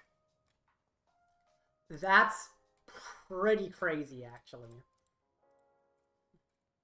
Now I'm popping off. Alright, let's see. What am I fine with him killing, right? Only Litten. Litten's really sketchy here because his bench is so tiny. Litten's useless unless he extends his bench. But I also think it's like one of my only options, so... Great. Do I get Duskull or do I get a Pidgey to sacrifice? I'm almost fine getting a sacrificial lamb. Or bird. Sacrifice! You don't kill it, that's fine too. He played in one of the booster box decks because he thought of blocking Night. Oh my gosh.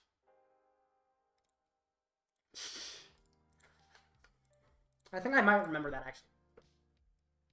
What? No way he plays that Pidgey. Well, I mean, I love to see it, but that's such a mistake. And I'm about to show him why that's such a mistake. By the way, I know I'm still missing an attack by doing this, that's fine. I will not let him get Pidgeot. He will be stuck forever. That's why you don't play 50 HP Pidgey. Ever. Okay. Now, if you'll notice, I'm still not attacking with what I just did. Ooh, I do like that though. That means I'm closer to an attack. Arven can probably get me Super Rod to get me like back Manders and such. And the Duskull and Clops too, yeah.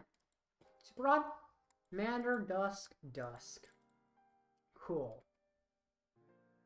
This is still weird, but it's okay. Also, I'm technically behind on prizes, so I could kill the Jirachi with Fire Weakness. 4, right? Yeah. So, Litten kills Jirachi right now, technically, because Jirachi is weak. Which is kind of funny. Research. Let's see. How many fires is going to find? Is he playing one of these lists that plays like 8 fire? Probably. Oh, another Pidgey. Okay. That one might get to stay. I'll see if I'll allow it. Well, if I quick search for Lumineon for Arven, it's not. I think it could be staying, even with that, yeah. Okay. It's funny, I could technically set up a second Pidgeot. I can't double quick search, but I could set up a second Pidgeot here. Still stuck? I'm shocked. Well, he doesn't have Dusk, therefore he cannot kill my Zard, so... Sure. Lumineon. For the Arbonne. Oh, I'm realizing I can't get the guy into the active. That's funny. I can evolve to the Incineroar, but I can't bring it active. Okay, sure. Well, hey, he's still not set up, so I mean, if he's missing a turn, then I guess we're both missing a turn. That's fine. I didn't really consider closely what I was doing there, but that's okay. My turn. Okay. Hey. What are the chances he debos me? I mean, it's a beginner Zard list, so yeah, I think it's pretty high. But maybe it doesn't happen, but definitely I should have played around it. Just in case he's one of those Zard players that thinks that's a good play. Which there's a lot of them.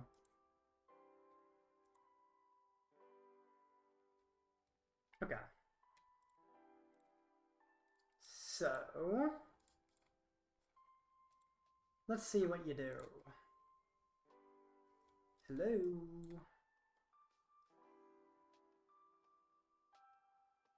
I am shocked. I was expecting something. Like anything. And then I wasn't disappointed. I wanted nothing from him, but I'm definitely surprised. Okay. Now I just set up a ridiculous board. Like a Duskull and a Mander. Yeah. Take a knockout, we're even on prizes. Cool. I don't think I've beaten the mirror this badly very often. It's very rare.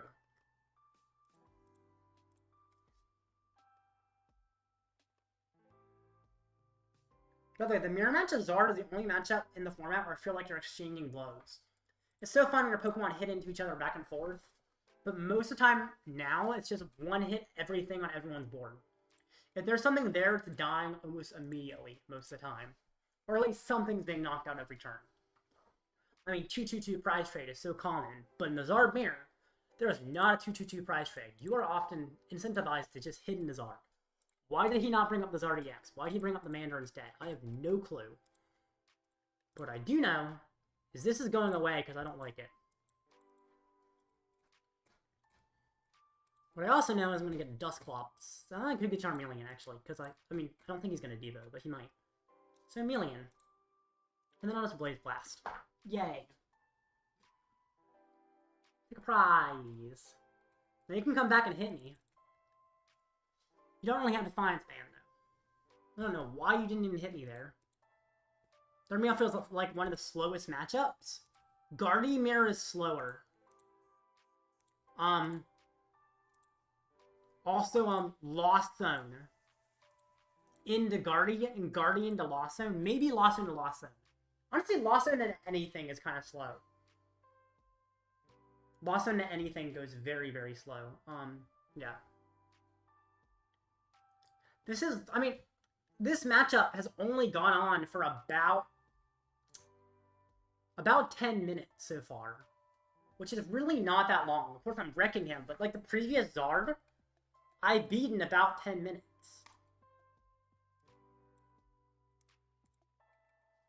Hallie, you don't need to get up. Hallie, come! Tuck! My dog under my desk is trying to leave me. Don't leave me! This is ridiculous.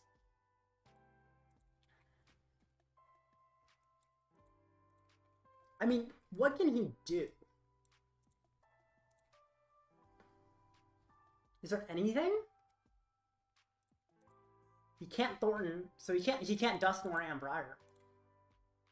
I feel like mirrors are almost always slow matchups.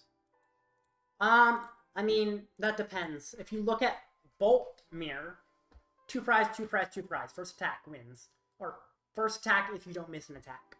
Miraidon, 2 prize, 2 prize, 2 prize. Drago, 2 prize, 2 prize, 2 prize. I mean, there's so many mirrors where it's just 2 prize, 2 prize, 2 prize. The mirrors that are slow are the stage 2 mirrors. So, Guardian Mirror, Zard Mirror, Dragapult Mirror.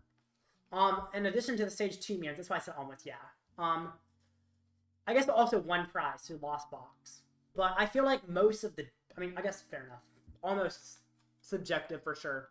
So I guess I won't argue that term almost for sure. But definitely a lot of decks just go 2 prize every turn. It's not 2-2-2? What do you do in Dragomir? I mean, there is hitting into Gudra some. But, I mean, Cleffa is to prevent 2-2-2. That's why people play Executor and Iron Bundle, to get around the Cleffa. Because Cleffa tries to force you to not go 2-2-2. And Drago always tries to play around it with Prime Catcher, Iron Bundle, or Executor.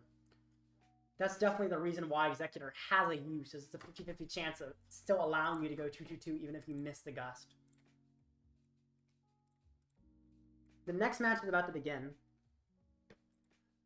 But I will finish up this match first. I wasn't even paying attention to what he did he? I guess he Iono'd me. Okay, that's fine. I win. Yay, victory! Just get a Nor. And then just like, I don't even need to hit it active. I could though.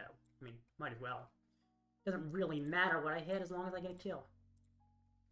Manu. Manu. Manu. Manu. Manu. Manu. Oh shoot. Oh wait, I can just repeat the Zard. That's fine. Nah, that's fine. There we go. Yay! And the next tournament match is up. So let's go win that.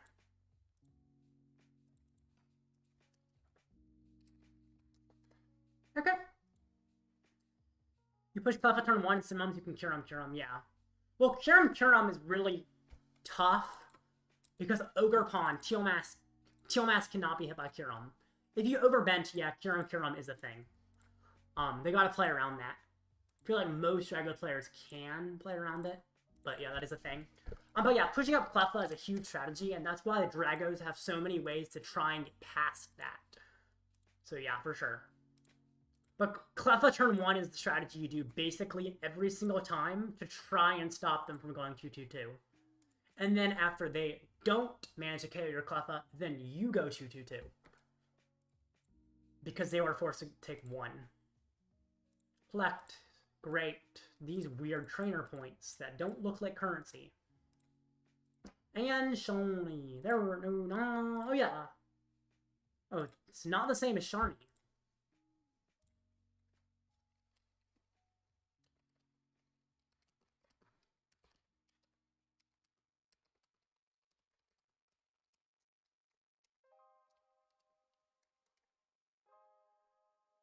Alright. Well, I was punching Ogre with Pole. That is a thing where you knock out multiple pawns. So, I mean, knock out multiple pawns is a thing, and Gudra also makes things weird.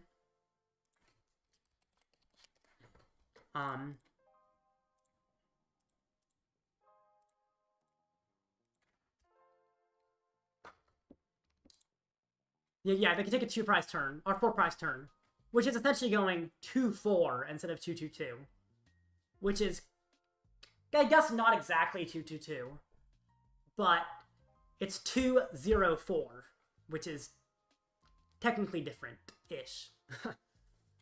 Although the 4 is still comprised of 2 2s, just on knocking out 4 prizes over 2 turns rather than 2 prizes each over 2 turns. So yeah, it is different. That's fair.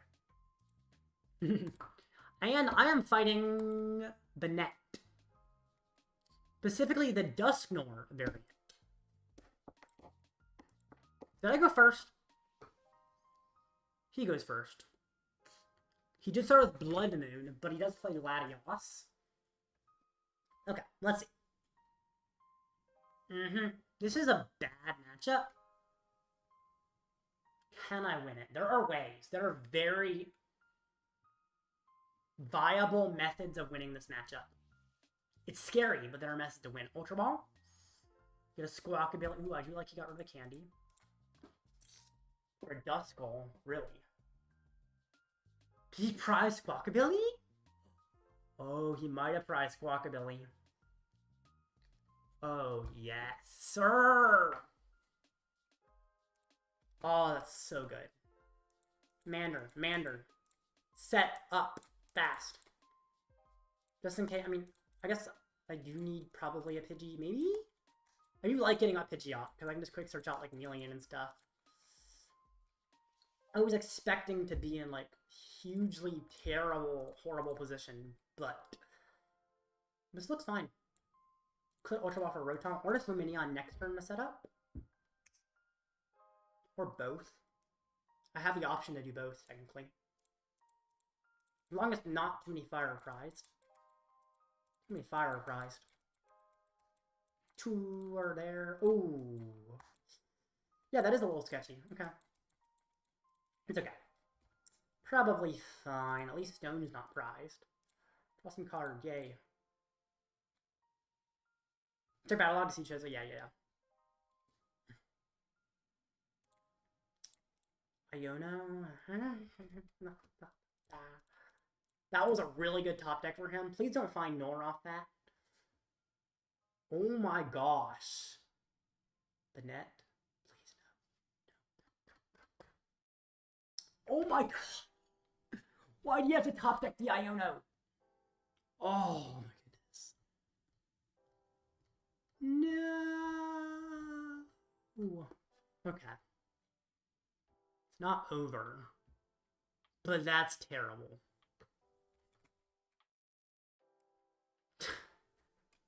I wasn't expecting him to find that. I really wasn't. Okay.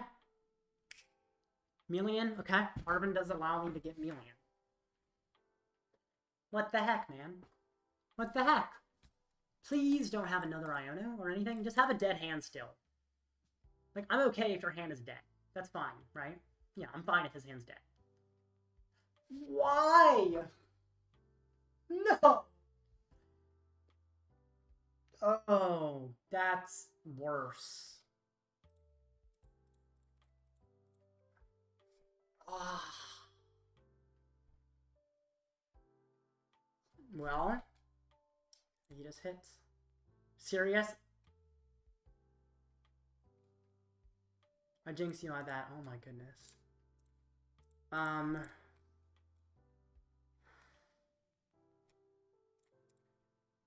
Do we have to get another Pokemon in play? I feel like, I mean, Litten's not super useful, but I do not want to.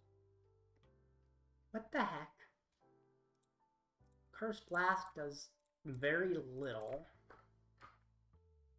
It gives him a prize immediately, which I don't like. The net's dying easily to Zard anyway, so I just feel like I'm just gonna let him hit into it, right? Yeah, instant charge. Okay. Okay. Sure. We can make this work. Arven for Forest of Stone gets me Charmeleon. As long as he cannot ignore me,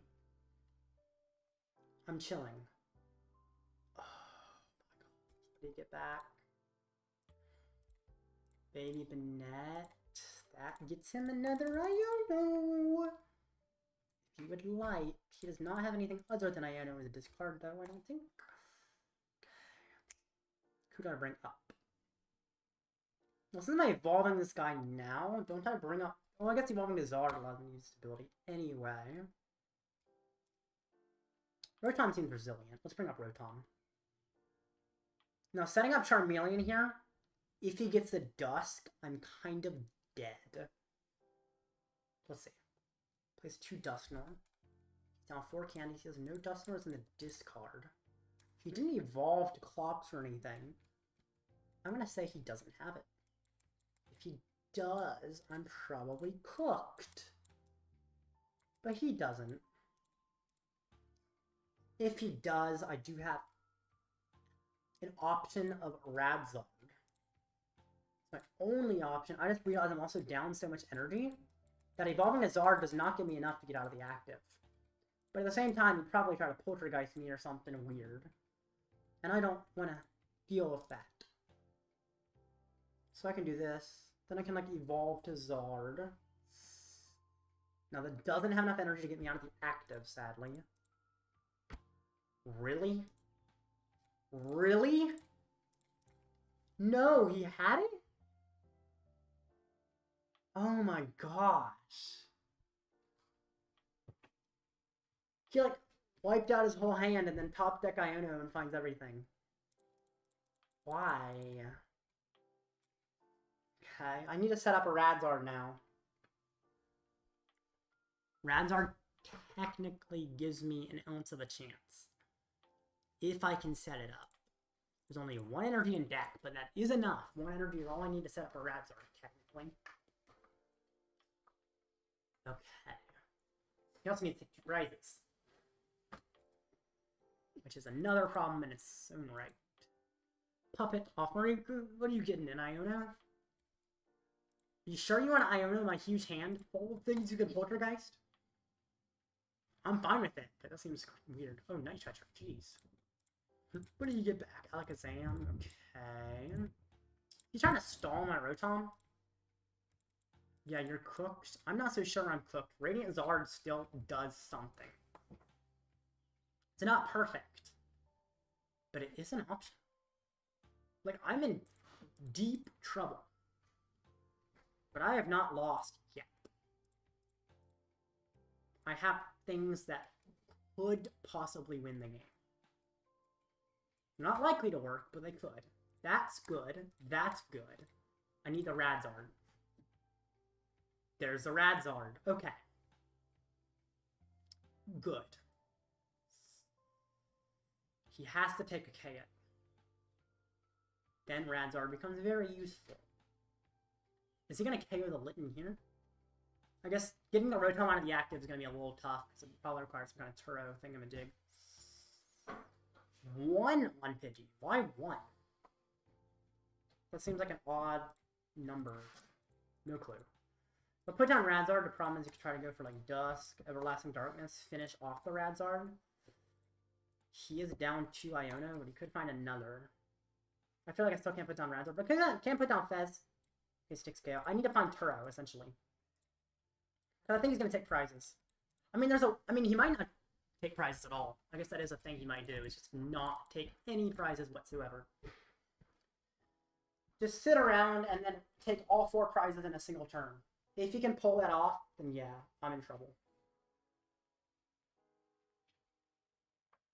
But we'll see. Does seem technically doable. Doesn't seem easy, but it seems doable. Darkness. So, I mean, next turn he can take quite a few prizes, probably. Lumineon is interesting, because it does find me Turo. I can't immediately attack with Radzard with this hand. Turo could also technically allow a Litten attack, but that feels bad. Thorton could turn this into a Radzard. None of those feel relevant. Because Radzard still needs more energy, which means I need him to take a KO before it becomes useful. Lumineon for Thorton into something is interesting. Because I could keep the Pidgey alive if I wanted to, by Thorntoning it into something. Briar is interesting. I mean, this is weird. It's very weird. Ultra Ball. I want him to kill my Rotom, but I know he's not going to. Unless he is now. He might be. Is he actually going to kill my Rotom? Or is he just setting up the Dusknoir and not killing my Rotom? If he kills my Rotom, he gives me an opening. I don't see how he wins this, how I win this. I see ways. They're not great, but okay. Let's see. He's still trying to take all his prizes at once, I think. Let's see. I can also Thornton the Pidgey to force him to... That's funny. Although I guess there's nothing with 50 HP, so there's nothing to Thornton the Pidgey into. Let's see. Everything's so expensive. I'm going to attach a fire to the Rotom, since it is a Thornton play I'm going for. Although then if it kills me, I'll lose. Draw. Yep. Boss is useless. If he KOs the Pidgey... Yes, okay. KO the Pidgey, please. Yes! Now, is he going to ignore my active? I don't know if he is. He might. That's also kind of a relevant thing to say. He does. Okay. Oh, he ignores my... Oh, he's going to Poltergeist. Oh, I see. That makes sense. He's going to use Poltergeist and see all the trainers in my hand and then win. Yep. He's going to Poltergeist. That's... Yep. Dang. Wasn't much I could do to play around that. I guess I could have... Yeah. He's going for the... For sure he's going for Poltergeist if he does that. So I guess if I Thornton a Radzard, there's a chance that I still find fire off the prizes. Oh, but I can't Thornton Radzard. Sorry, if I Turo go into Radzard, he could still kill the Radzard. Although he could just boss and do that same play. Oh, it's hard anyway.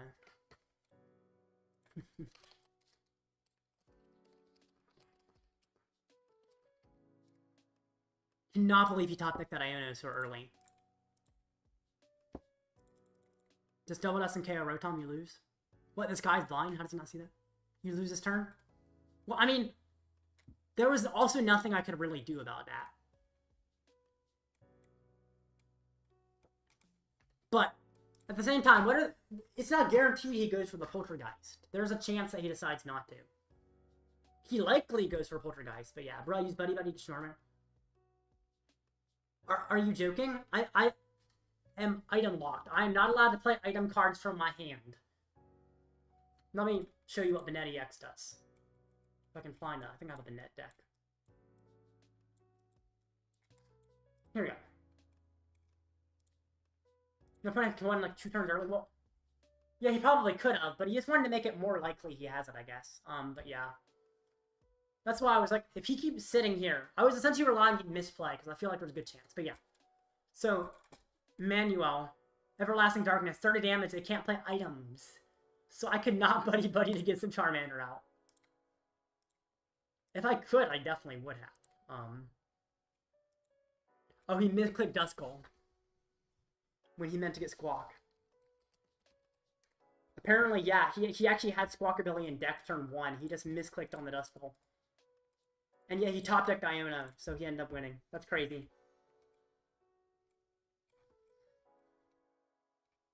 Well, I probably can't make top cut.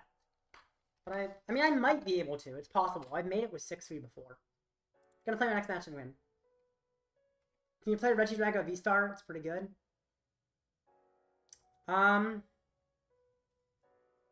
Yeah, I could play it at some point. I don't particularly enjoy it. I know it's considered the best deck, but it's not super interesting to me. I don't know. He had game on board. I mean, he did if he pulled it. I think he had 4 prizes. Double dust. 2 dust on the bench and Polter wins. Surely no way you didn't have 2 trainers on hand. I mean, you're right. It's very unlikely I didn't. Or would have been... Oh, yeah, it would have been 2 trainers. Yeah. I guess, yeah. I guess he probably could have went turns earlier if I had Poltergeist. Because, yeah, most likely I have 2 trainers. So, yeah, that's fair. Especially because I haven't been playing things, that shows I have items. Because otherwise I would have probably been doing things. So, yeah. He probably should have won a few turns earlier to give me no chance of ever setting anything up. Anyway.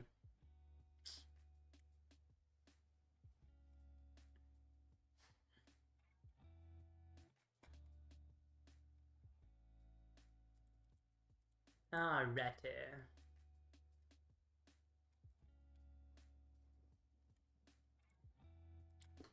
Oh, by the way, someone was talking about how, Silver Tempest boxes have value over here. This is interesting.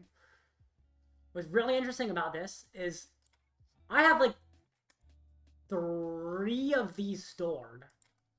Like, that's crazy.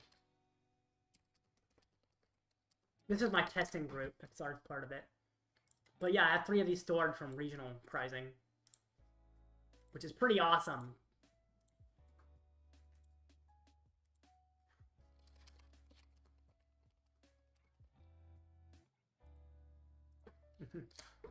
Yeah, that's pretty cool. Anyway, 11 minutes till the next match. I did lose that, so I'm probably not making top cut, but I could.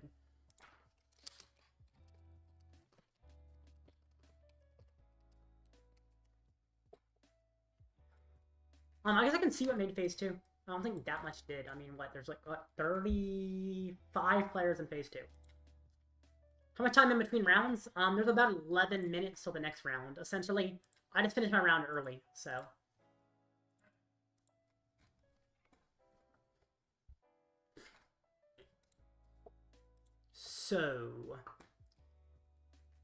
First place is Zard, second is Zard, third is Zard, and fourth is Zard.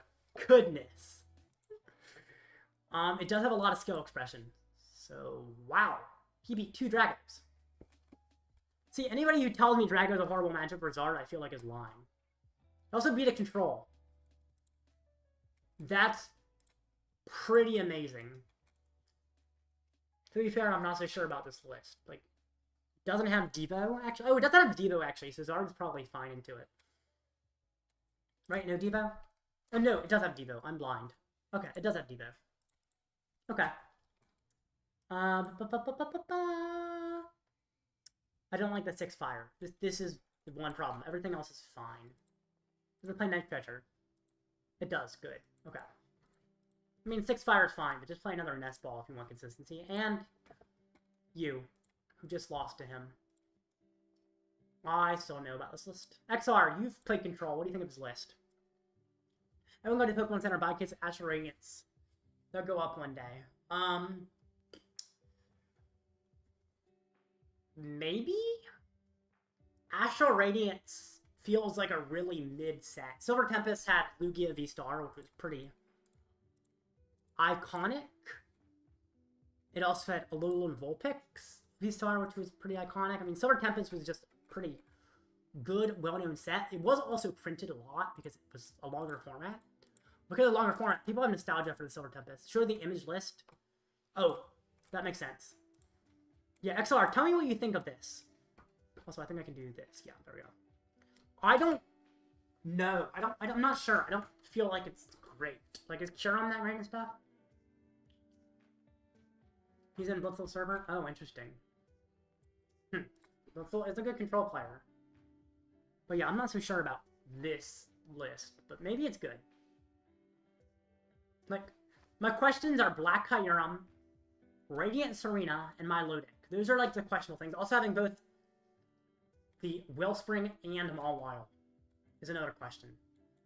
The rest, I mean, it makes sense. But those are the things I'm not sure. Do you need Black Kyurem, do you need Black Kyurem and Serena and both Wellspring and Mawile? seem redundant, and same with Milotic seeming unnecessary. I don't know. I don't think Milotic is necessary. I agree. They're all tech... Yeah.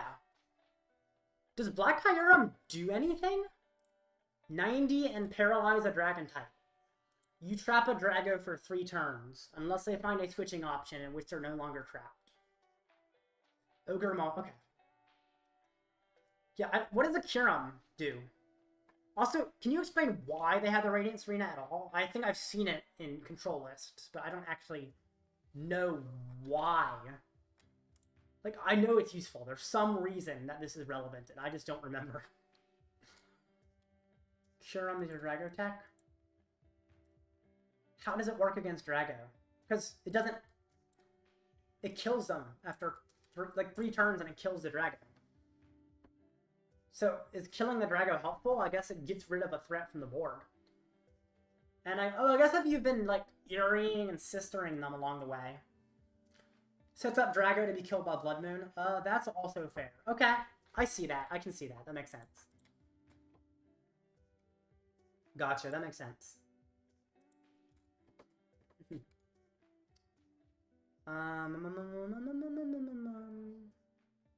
Installs per turn, yeah. Is the Serena? What is the Serena for? The Radiant Serena.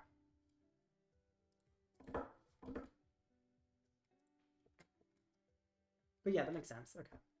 I see things. I don't like the Milotic, but I see the Black Kyurem. Okay. Guess that's not Zard with Pidgeot, but yeah. Okay.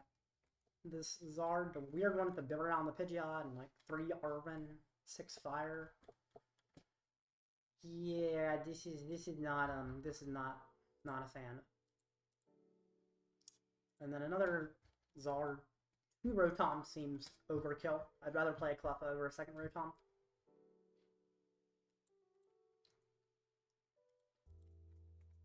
I'm not sure. I'll ask about Serena. Okay. Maybe heal the damage counter from Dragapult and Regidrago. So that's what I was thinking. But it's 20 per turn. The thing is, Stall goes for infinite loops. Generally. Their win condition is... I mean, I guess against Drago, you're often KO them, but against a lot of things, they try to do things infinitely, so infinite traps. Serena doesn't infinitely help. It heals, like, 20 out of every 60. Doing a 40 every turn doesn't feel like it hurts that much less. Like, it's slightly less harm doing 40 a turn versus 60. But it seems like it's not a huge difference. Especially because you're so good at looping pennies that 40 versus 60 seems almost irrelevant against Drago, but maybe it is relevant. But certainly I was seeing counters from Dragapult, but also not positive. Anyway. Lugia is at 5th. Nothing surprising about this deck list at all. But I guess Lugia is pretty standardized. Drago. Lumineon is a little bit unusual, although not super unusual, so I guess that's a little bit unique to an extent. Also 2 fire. I don't know. I think 3 fire is better than 2.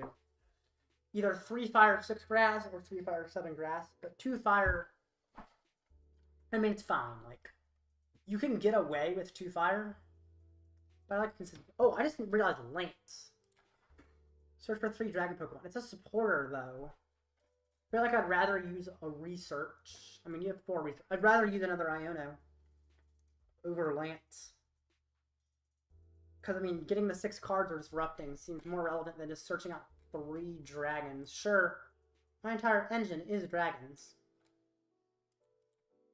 But drawing cards, I also need to find the energy. Drawing cards finds the energy.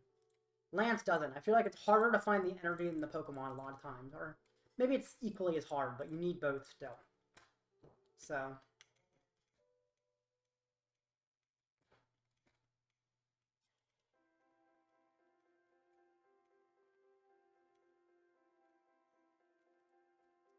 Four minutes till the next match. Guess I can still talk about the things that made Phase 2. Another Zard. This one has Mist Energy, and 7 energy is entirely overkill. Like, 5 Fire and a Mist is enough.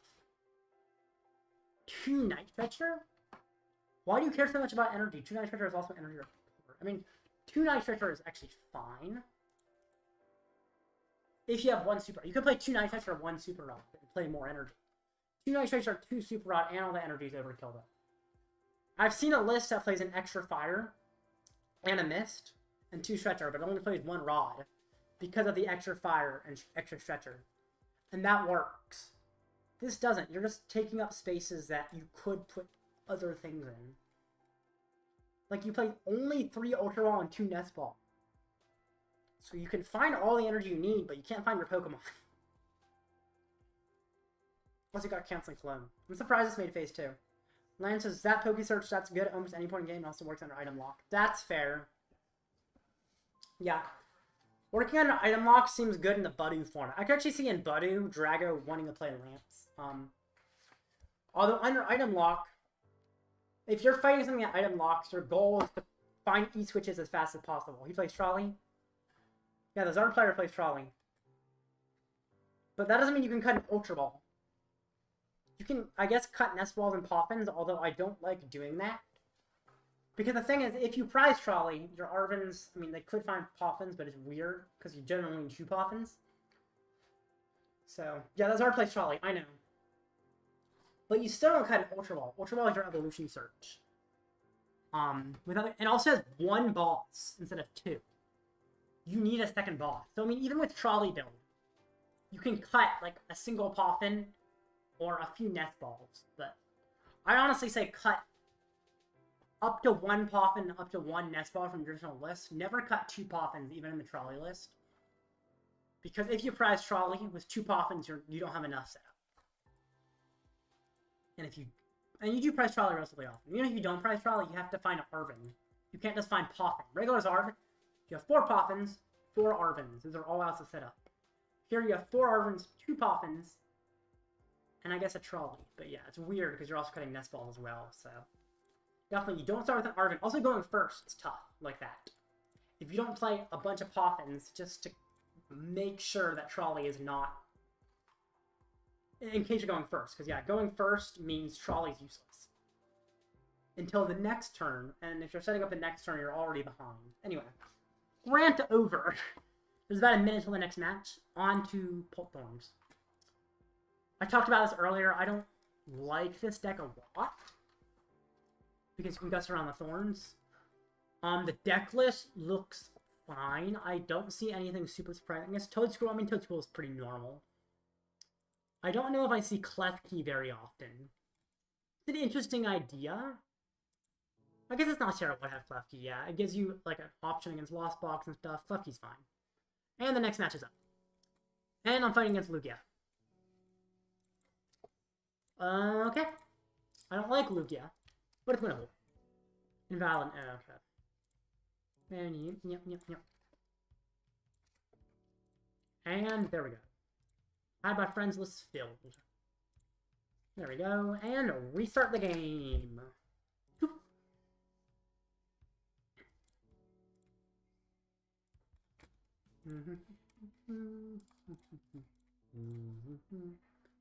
Okay.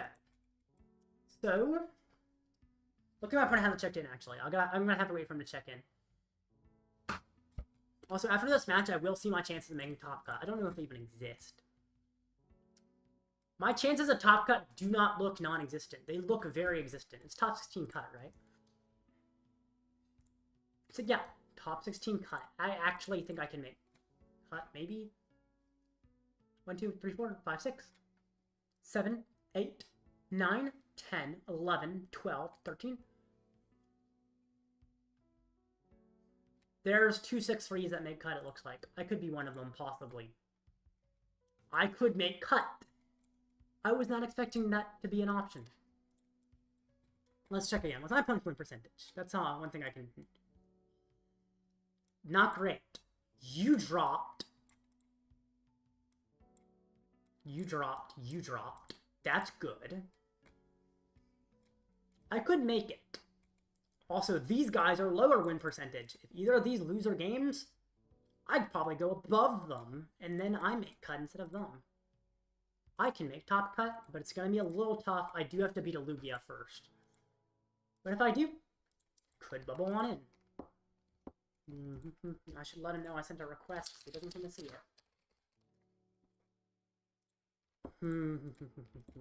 Alright. And restarting. Hey, you're in Greninja League. Nice. Yep.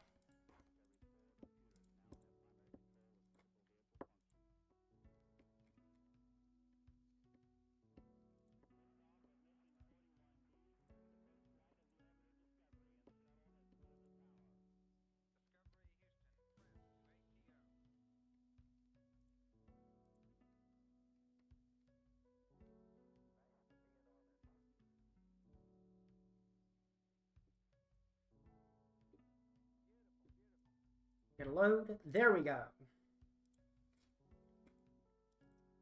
Also, why do they change the league icon? Like, there's like that little Great League Great Ball, like the Great League Great Ball is poking out back there, just barely. It's poking out a little bit. Just a little bit, though. Let's do this. So, his list, I mean, it looks pretty normal. I do not have a lot of experience playing against Lugia, which worries me slightly, although Rahul did say I played against him seemingly correctly. He only plays one Minccino because of Thorton, it looks like, which is interesting. Do I want to go first? I'm fighting Lugia, so yes, I would like to go first. Setting up before he can do anything seems vital against Lugia.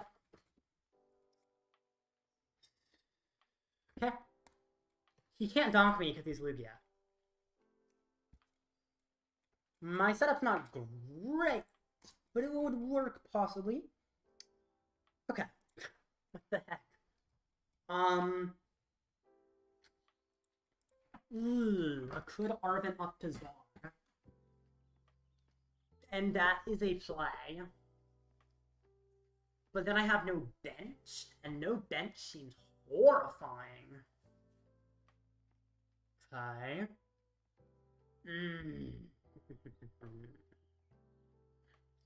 Iono. Nah. Why'd you get Carmine over research there? You're going second. You can research. I mean, he plays to research. No way he prized with research, right? You all seem to have gotten 3 subs streams. 6 more to go. Yep, exactly.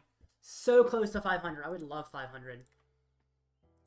Definitely would be great. Dirty shit would be so fun. Oh, tails. Minccino's prize. Minccino's. Okay. Yay.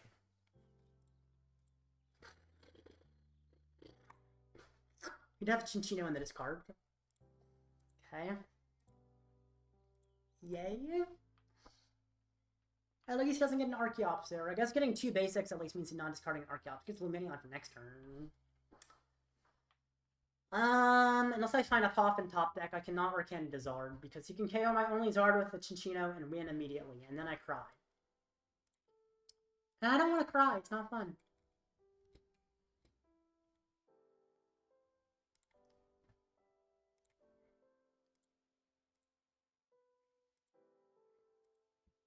Okay.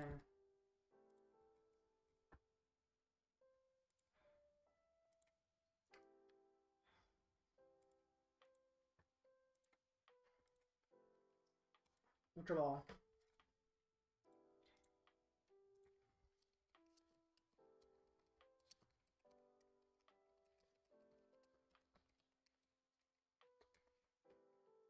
Read the wind. Goodness, he got rid of the Lumineon. That's risky business. He did Ultra Ball for the Archeops. Okay. Top decking this is good.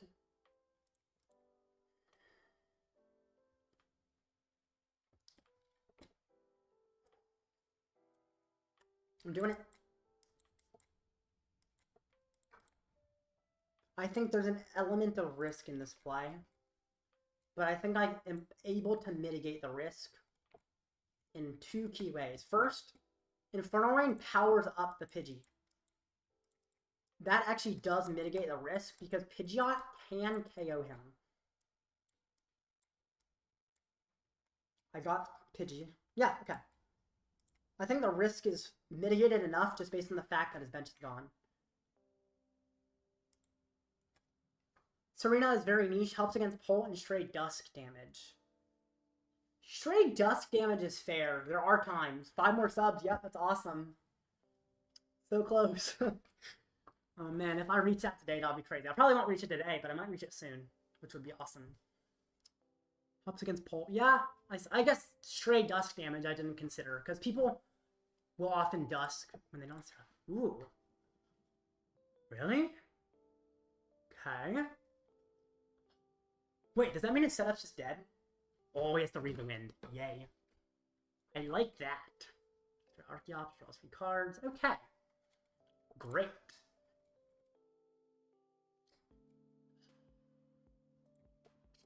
Iono is a questionable choice, right? I have Stamp for if he KOs, but I do want to set up. Could also be helping him set up by doing this, but at the same time, he has a 4-card hand and just read the wind and got rid of the worst card in his hand, so... What the heck was that? Okay. Well, taking 2 prizes saves me, right? I have triple candy in hand, means it shouldn't be too hard to get a Pidgeot. In theory. 2 cards, yay. What is that? What is that? Okay. He hasn't... Oh. Maybe you should post another video on my help. I probably should, yeah. I kind of have an idea for a video that I could definitely post.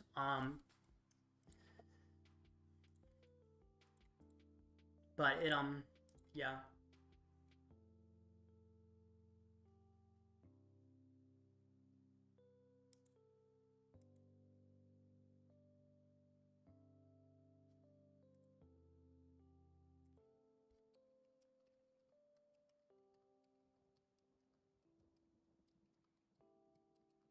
And Minchino. No, or not.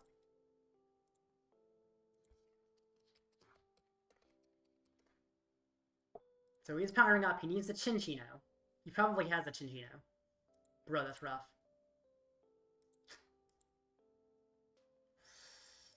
Yeah, okay. Well.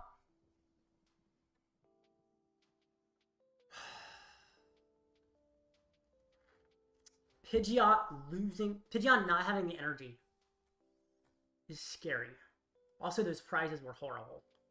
Wait, if I could Thorton. Top deck Lumineon.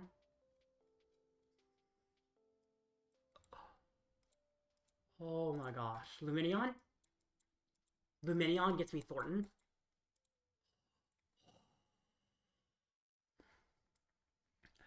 I'm barely floating here. Barely floating. But I'm a survivor. Oh my goodness. Let him cook. Yep, okay. Okay. I'm alive. Zard shouldn't die immediately. Lumineon might die. Oh my gosh, barely enough energy either. That's the rest of my energy. Holy. Okay.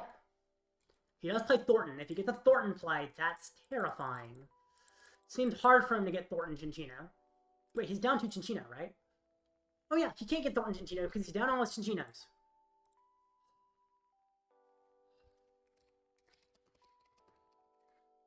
Oh my goodness. This could work! So close. Boss a rat next turn, maybe? He's out of rats. He only played 1 Minchino. And 2 Chinchino, which he's down both Chinchinos. He could go for Thornton to get the Minchino back, which I think is why he plays 1, because he has Thornton. But yeah, bossing a rat doesn't matter, since he can't get a rat set up. He has no way to recover the Chinchinos, therefore he's completely out of Chinchinos for the rest of the game. Now, there is a question of whether I chase the Lumineon or the Archeops. I think it depends on what he does. If he chases my Lumineon, I kill his Lugia, actually. Yeah, I just kill his Lugia if he chases my Lumineon.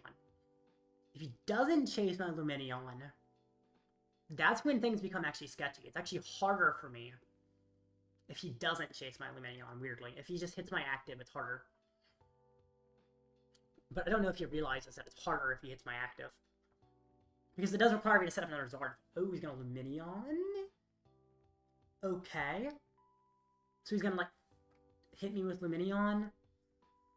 Then I guess I chase Archeops if he does that. Right? Yeah, I chase... yeah, he doesn't take a KO, so I would chase the Archeops is what I would do there. Which will make it a little bit tougher on him. Of course, I'd rather chase something else, but since he seems to be shuffling a Lumineon, it's not an option. I'm assuming he's shuffling a Lumineon here. I guess maybe he's not, but it seems like it. How many energy is he down? He plays 16 energy, he's down 8. Oof. That could work, though. That could work. It does work, seemingly. Aroma. Is Tails. What does Aroma get with the Tails? Fluttermane. Fine. Okay. He just hits my active. Okay. So. Let me think. Hitting him doesn't feel great. Oh, I don't have to hit him anymore. That's great, because that means I don't have to just hit him. Nest Ball. Radzard. Radzard doesn't kill the Blood Moon. Unless he goes ahead on prizes. In which case it does, but he won't be going ahead on prizes. So I can't use Defiance Band. So Radzard's probably not the optimal attacker. I do have Arven, which has Forest Seal Stone that I can set up another Zard. So I do this, then I Super Rod in, Zard EX, double fire.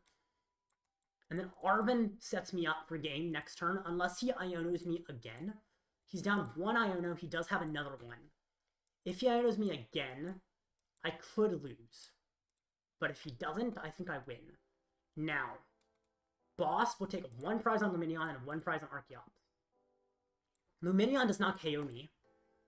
I think I chase the Archeops, and then I win with the 2 prizes off Zard. Right?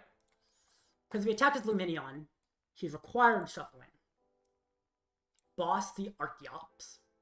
Lumineon is an option still, but it does only give 1 prize. Is that a problem? No, I think I go for Archeops just to prevent him from doing anything weird. Like Iron Handsing Lumineon or something.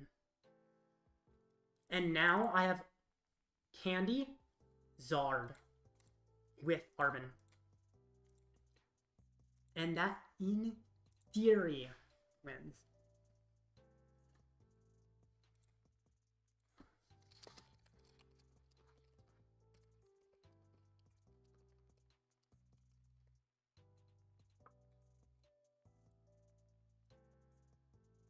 Lugia and Fluttermane, okay.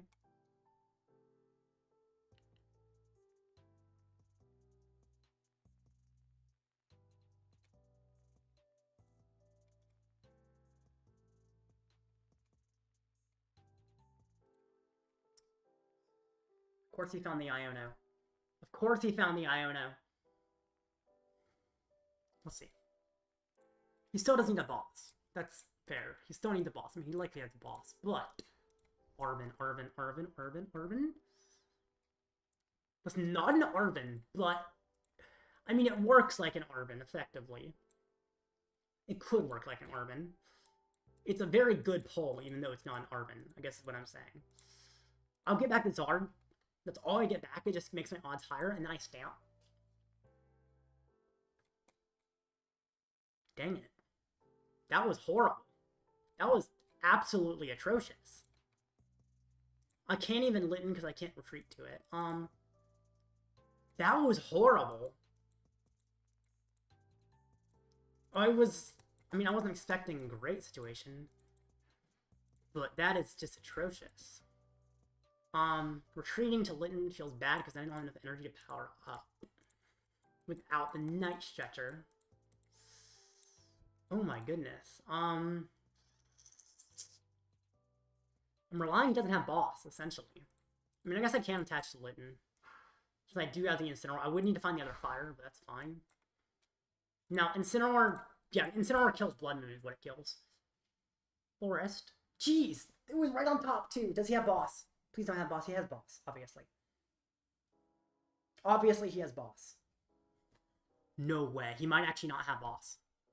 He plays 3 boss. He needs 1. 1 out of the 3 boss. Oh my goodness.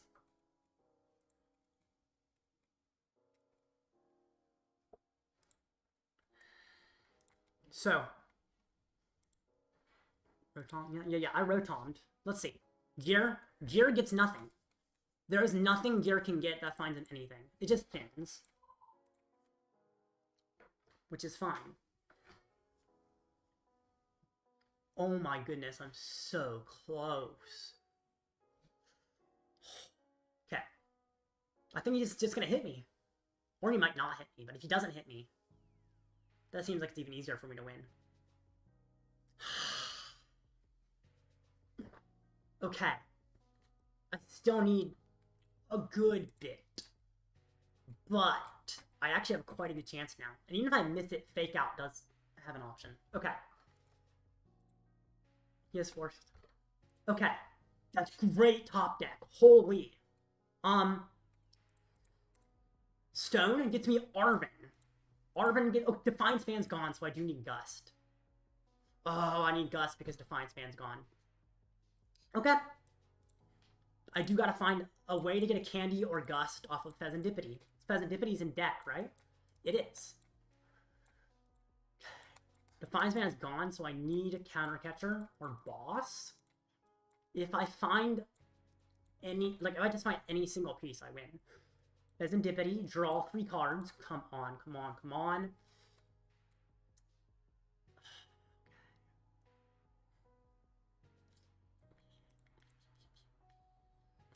I can't Dusk. I cannot Dusk, sadly. Do I have to Fake Out Paralyze something? There's nothing more to Ultra Ball for, I don't think. Use Dusk? No, I'm not using Dusk. That's so dumb. Ultra Ball away, Vacuum, and Nest Ball. Is there anything I can get? Or am I relying on a Paralysis coin flip? I don't think I can. If I evolve, Tempest Dive doesn't KO me. He still requires a boss. So, I mean, he still does require a boss. I just evolve, I think. Like, it doesn't win me the game immediately if I evolve. But it requires him to find something. And I think requiring him to do something is just good. So I essentially just evolve up. There's no way to draw more cards or anything. So, I Stone, evolve, hit him. Stone for the Candy. I could try to Paralyze. But I think it's less likely he finds Boss. I mean, both are very likely to happen, but... Didn't find Gust, I hit him. Defiance Band being in the discard is so tough. Let's see if Burn sticks as well, that'll be fun. Tails? Oh my goodness. Okay. Now we see if he wins. He calls for a retreat, and that could buy him a turn. Yep. GG. Dang it. How many names do I need to attack Incineroar too? It's GG, bro. You lost, yeah. Time for turn Rare Candy to Incineroar. Incineroar doesn't KO him. I needed a counter catcher. Or a boss's orders. And now Fezandipiti found me neither. Which is crazy to me. That Fezandipiti could not find me either piece. But ends up being the case, and I lose. That was very close, though. I do not make top cut. Yeah. It's okay. I still am likely in the top 32 players, which is good. But yeah, haha, so close. Very, very close. Thank you. Alright. That was fun. And I'll see you guys later. That was a good stream. Hope you guys enjoyed. And yep. I'm not making top cut pretty much no matter what. So, goodbye. Hope this was a good send-off for Incineroar. Touching Defiance Band with Charmander lost you the game. It might have, yeah. Although my consistency might have been different without it. But yeah, that's fair.